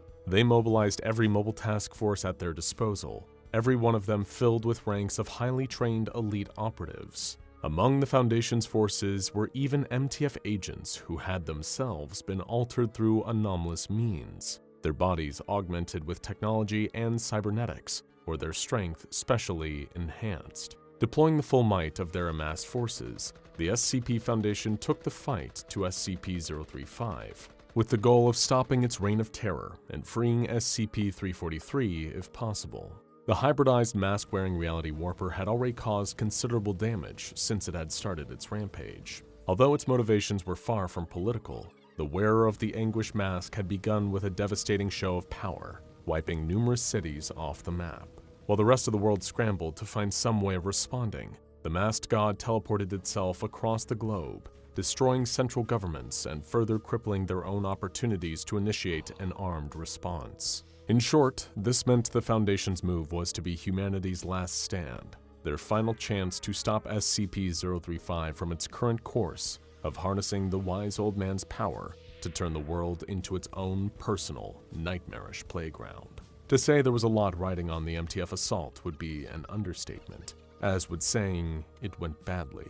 When met with times of defeat, the old, rather morbid adage of fallen soldiers being sent home in bags is often applied. But if the masked hybrid had sent the Foundation its MTF troops back to them encased in body bags, then that would have been far kinder than what it actually did. The collected mobile task forces, the Foundation's own private army, were mobilized to Washington.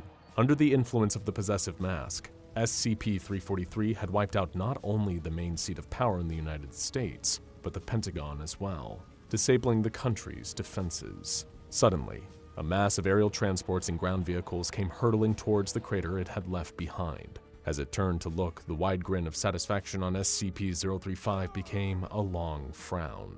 Thanks to its new host's omniscience, it instantly recognized the foot soldiers of the organization that had kept it caged for so long.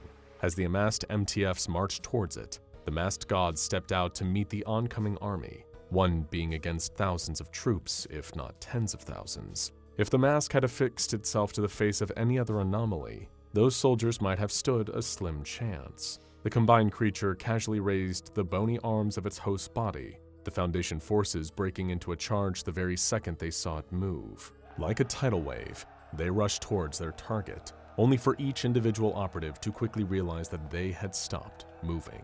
They were still running, legs still in motion, but their feet had been lifted off the ground. Plucked from the very earth they each had stood on, the MTFs were stuck in mid-air, defying the forces of gravity and unable to free themselves. Collectively, the Foundation's army looked to SCP-035, its tragic porcelain frown having switched back to the wide grin, punctuating the sick satisfaction it was about to take from what came next. It gave a click of God's lean fingers, and each of the MTF troops it had suspended in midair were shredded at the molecular level. Their bodies erupted with a spray of deep red viscera, each and every one of them being pulled to pieces from the inside out. Flesh, bone, and blood melting away, breaking down, becoming ash, and then atoms, and then nothing. It took around a minute. Not that it was terribly exerting for SCP-343's powers, but just because of how many troops the Foundation had sent to try and stop it. A mighty show of force, and all for nothing. With their mobile task forces decimated like a row of helpless tin soldiers, the SCP Foundation had lost its primary method of fighting back. But they were far from safe from the masked god's reach. Thanks to its hosts, SCP-035 wasn't all-knowing, but all-seeing, and able to be anywhere and everywhere in the blink of an eye.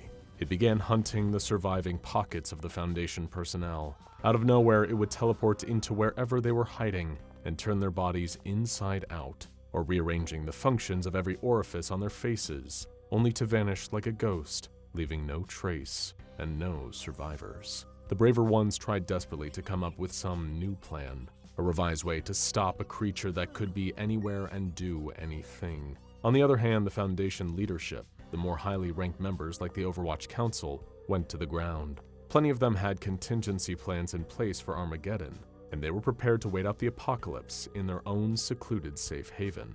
But with the Foundation all but gone, that's when the monsters got loose. No longer having anyone to guard them, to maintain their specific specialized containment procedures, the SCPs still held at Foundation sites were unleashed on the world.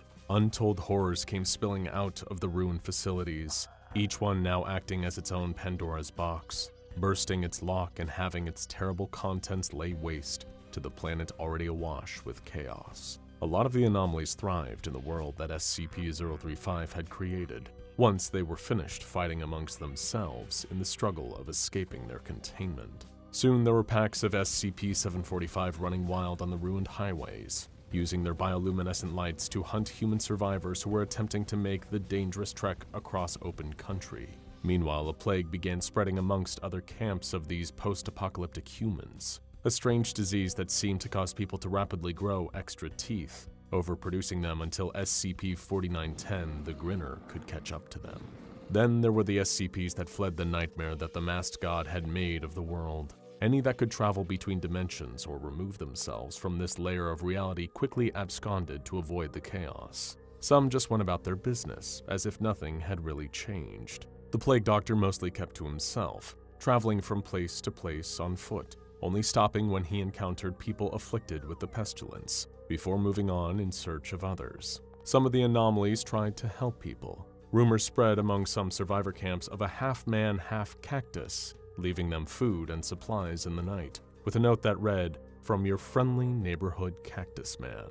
There weren't many who dared to oppose the creator of this dark new world, but some anomalies sought to challenge the rule of this combined creature. Perhaps they thought SCP-035 and SCP-343 couldn't possibly be all-powerful as the stories said, that it would be easy to kill the king and assume control over his kingdom of chaos. There were plenty of other anomalies that had floated the idea, not just the other reality warpers, but those that had figured out that if they separated the mask from its host, then this world would become their hellish paradise to rule over, so long as SCP-343 didn't instantly undo all the damage. But there was one that didn't want control.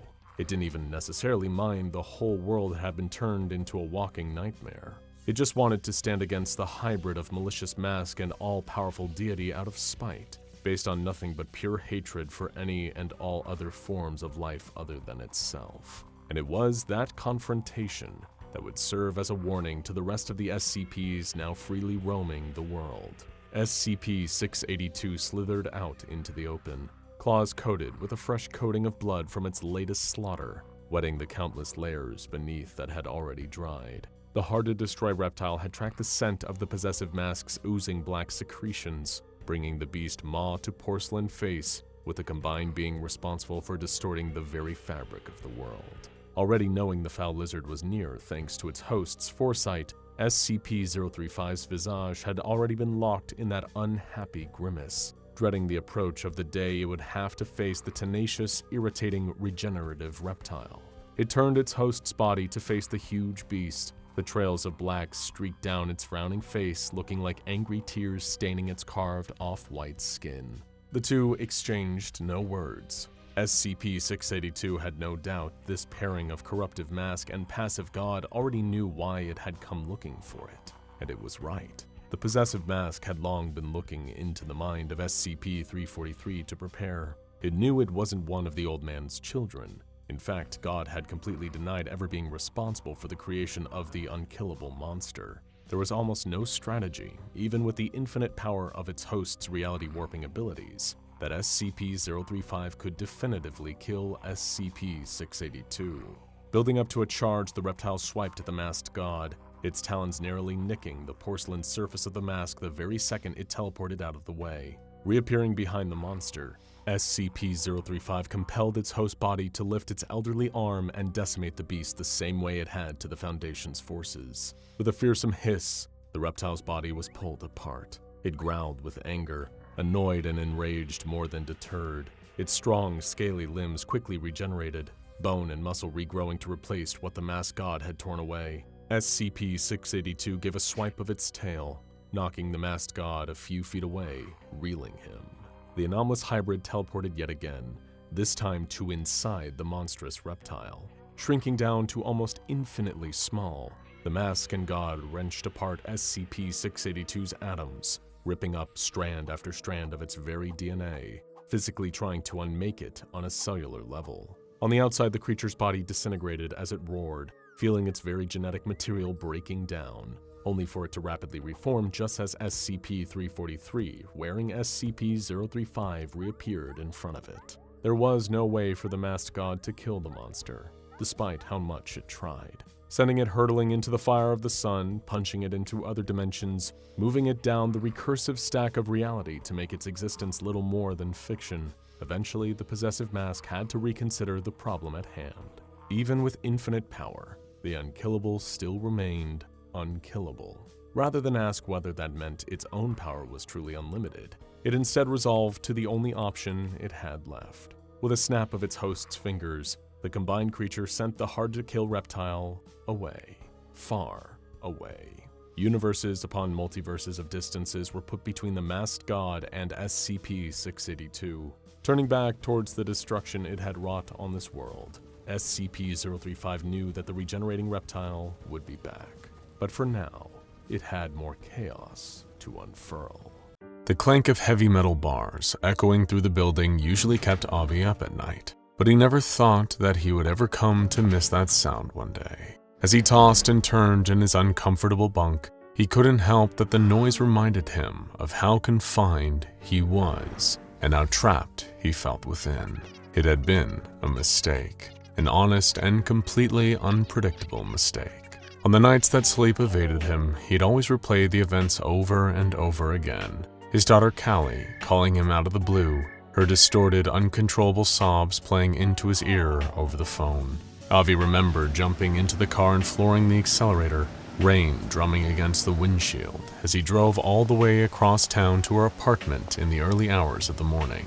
And then there was the scene that awaited him as he stepped through the door.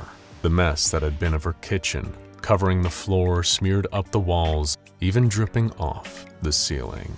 It all stayed there as Avi debated with his daughter about what they should do next. She was crying, begging for her dad's help, suggesting that they should clean the place from top to bottom and hide any evidence scattered around the apartment. Laying in his cell all those months later, he sometimes wondered why he said no to that idea.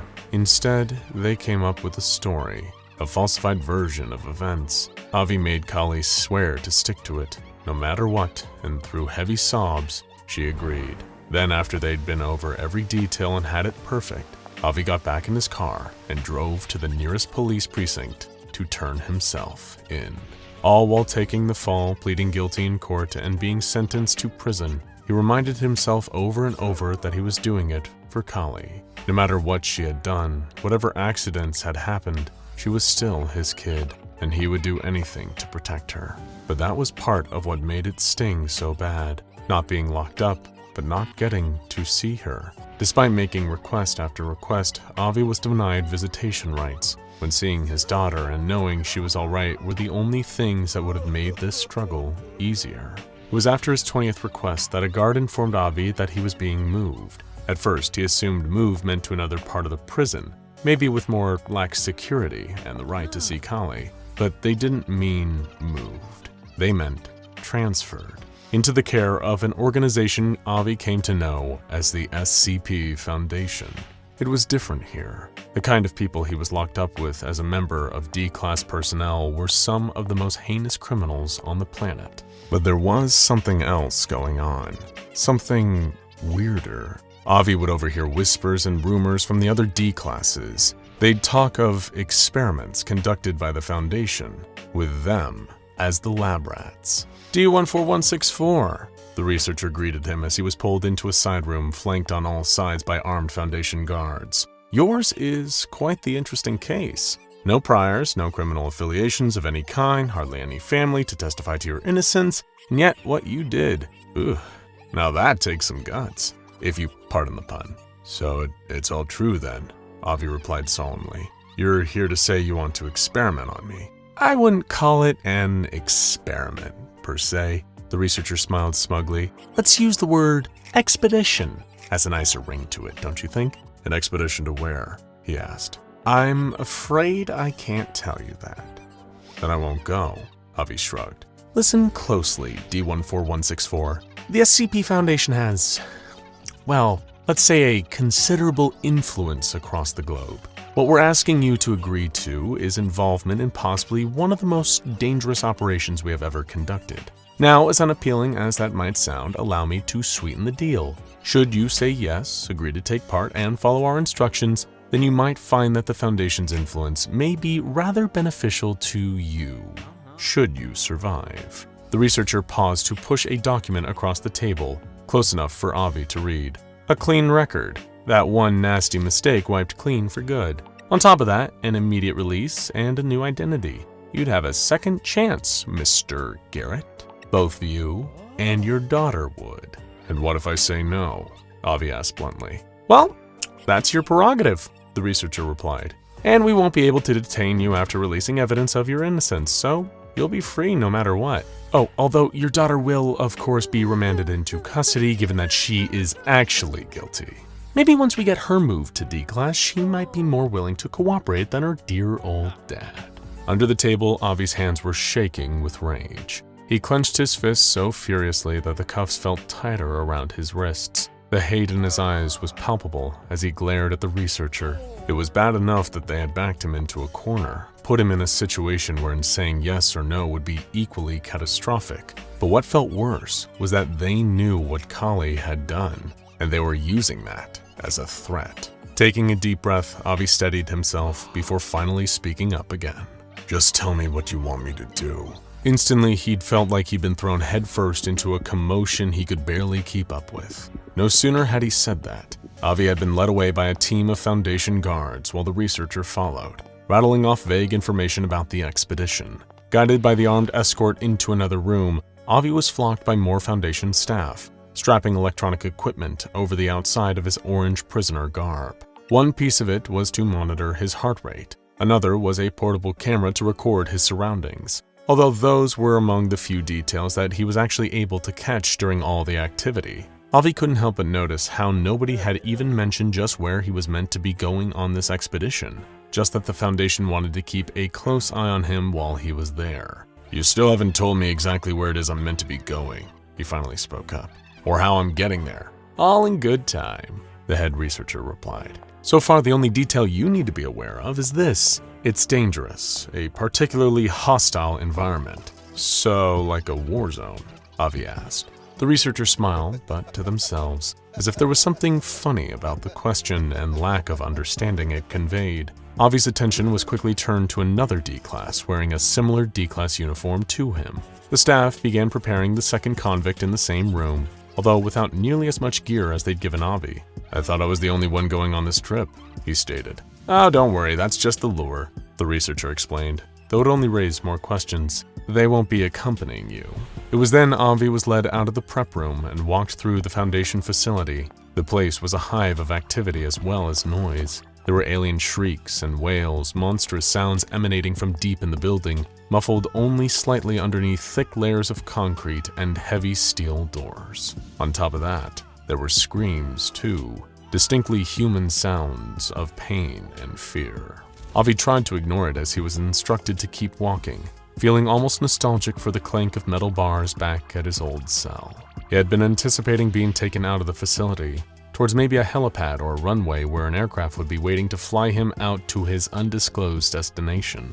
In fact, even a dock with a moored boat would have been more within the realm of what he expected. But instead, he was taken deeper and deeper into the Foundation's sprawling complex, passing testing areas and containment levels through winding corridors, until Avi was told to stop in front of a heavy door that held a containment area beyond. He couldn't help but notice that the door itself looked brand new, like it had only just been installed. Meanwhile, the frames surrounding it had traces of discoloring and damage, almost as if something corrosive had melted away the previous door, hence the replacement. "This is it?" Avi asked, confused but still trying to nudge more information out of the Foundation staff. "You want me to do an expedition within your own building?" "Yes and no," the head researcher replied, still giving next to no useful details. "Now this is important. Once you get to your destination, we need you to figure out how to get back to us. You do that, and you'll have your freedom, your daughter, and your second chance."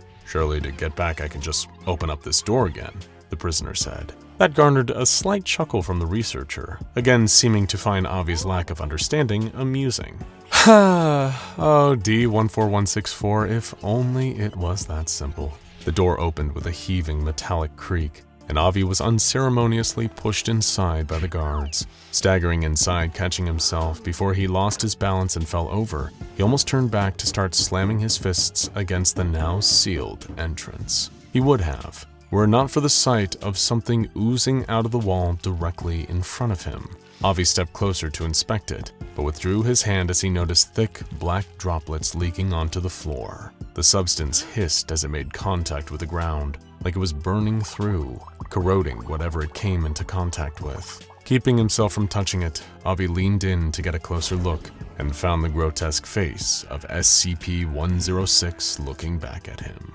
A spindly, decrepit hand reached out of the gooey puddle and grabbed the orange material of Avi's jumpsuit, pulling at the garment with enough strength to tug his entire body forward. In a blind panic, Avi tried to swipe the old man's rotting arm away, feeling an intense burning, almost like a chemical scalding his skin as the same black ooze burned through his clothing and started to singe his chest.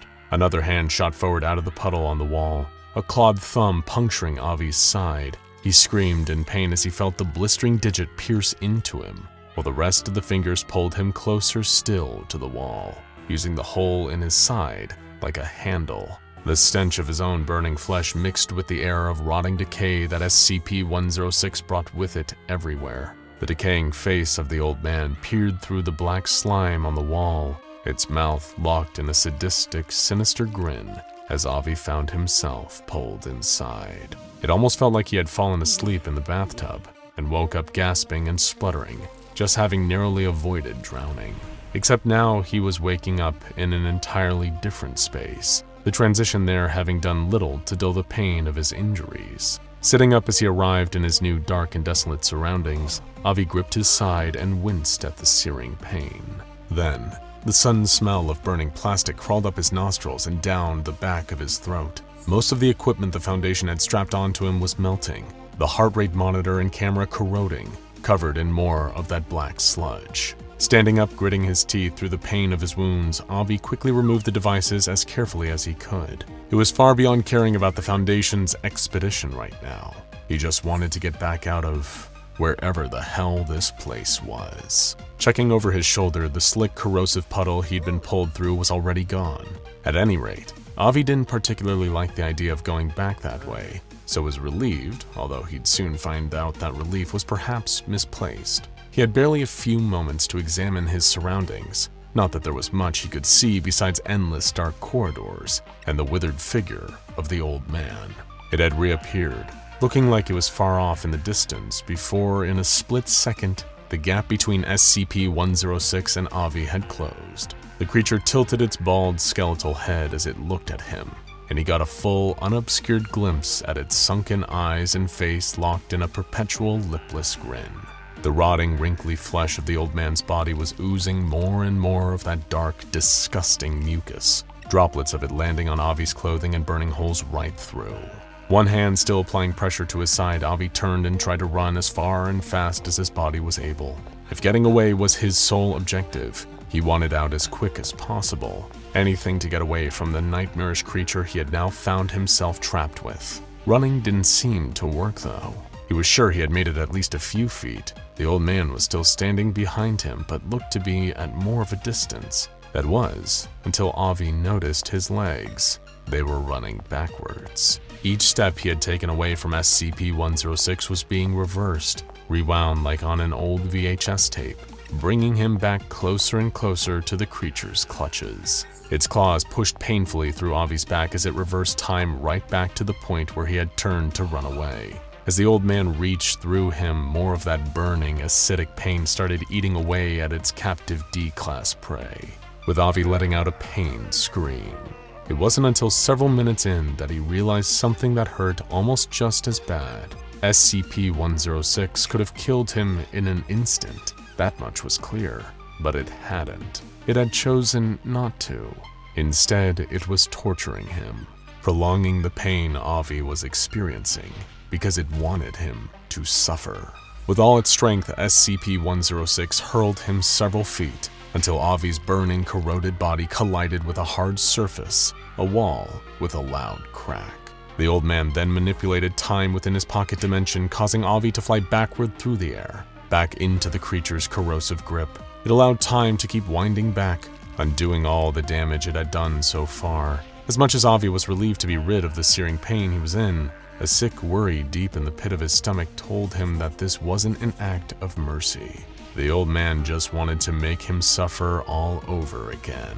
He lost track of how long it went on for, SCP-106 taking sickly and hurting his captive, only to reverse the time within the pocket dimension and do it all again. Each time felt just like the first, made worse by the fact that Avi never had a chance to get used to the pain, to become numb to it. Instead, every moment the torture started was just like the first time. In fact, it technically was. Screaming in agony, Avi had no clue if he had been there for hours, days, months, or even years. Had any time passed at all? How many times had the old man done this to him, only to reverse time and do it all over again, letting the pain begin anew? Every few tries, the old man would release Avi for a moment, but once again, it was never done out of any sense of mercy or kindness. It was so it could hunt him. Still, Avi ran every time as far and fast as he could, searching every corner of that dark, desolate place for some kind of a way out, a portal home, Another one of those corrosive black puddles, a big door with exit written on it in big letters. But instead, all he found was SCP-106. Or rather, the old man found him. It was hunting him again. Avi had no idea how many times this made. Panting, he slowed to a halt, trying to catch his breath. Reaching out in the dark, he put a hand against a nearby hard surface, a wall, then felt a crack under his hand. Examining closer, although he could barely see it, Avi could feel with absolute certainty that this wall had been damaged just a little. It was the same one, the exact same wall he had been thrown against. Who knew how long ago? But the point was, it was still cracked from where his body had hit it. Even after the old man had reversed time to hurt Avi over and over again, the damage had stayed. He had no way of knowing if it would work or how long it would take, but it might have been a way out. Desperately, Avi slammed his fist against the wall, feeling pain shooting through his fingers and up into his arm as it collided with the solid surface. Nothing changed. Winding back the other arm, he hit it again. Still nothing. Avi could hear the old man shuffling closer behind him, could sense his hands reaching out closer to torture him again. He let it happen, striking one last blow against the wall before it finally reached him, and the pain began once more, only to be reversed so that SCP-106 could do it again. But now he had a goal. Each time the creature rewound time and undid all the damage to its captive's body, Avi went looking for that same wall, feeling across every surface until he reached it again. The damage was still there, only a tiny crack for now, but time, despite being under the old man's control in this pocket dimension, was on Avi's side. Whenever he made it back to the wall, he started to punch it again, pounding one fist against it after the other. He didn't relent, despite the pain it caused him. He told himself it would be worth it if it meant a way out. Even the times when the bones in his hands broke, and he was flimsily striking at the cracked wall with shattered fingers, he didn't stop. It would be worth it. It had to be. No matter how long it took, he would gradually chip away at the wall more and more.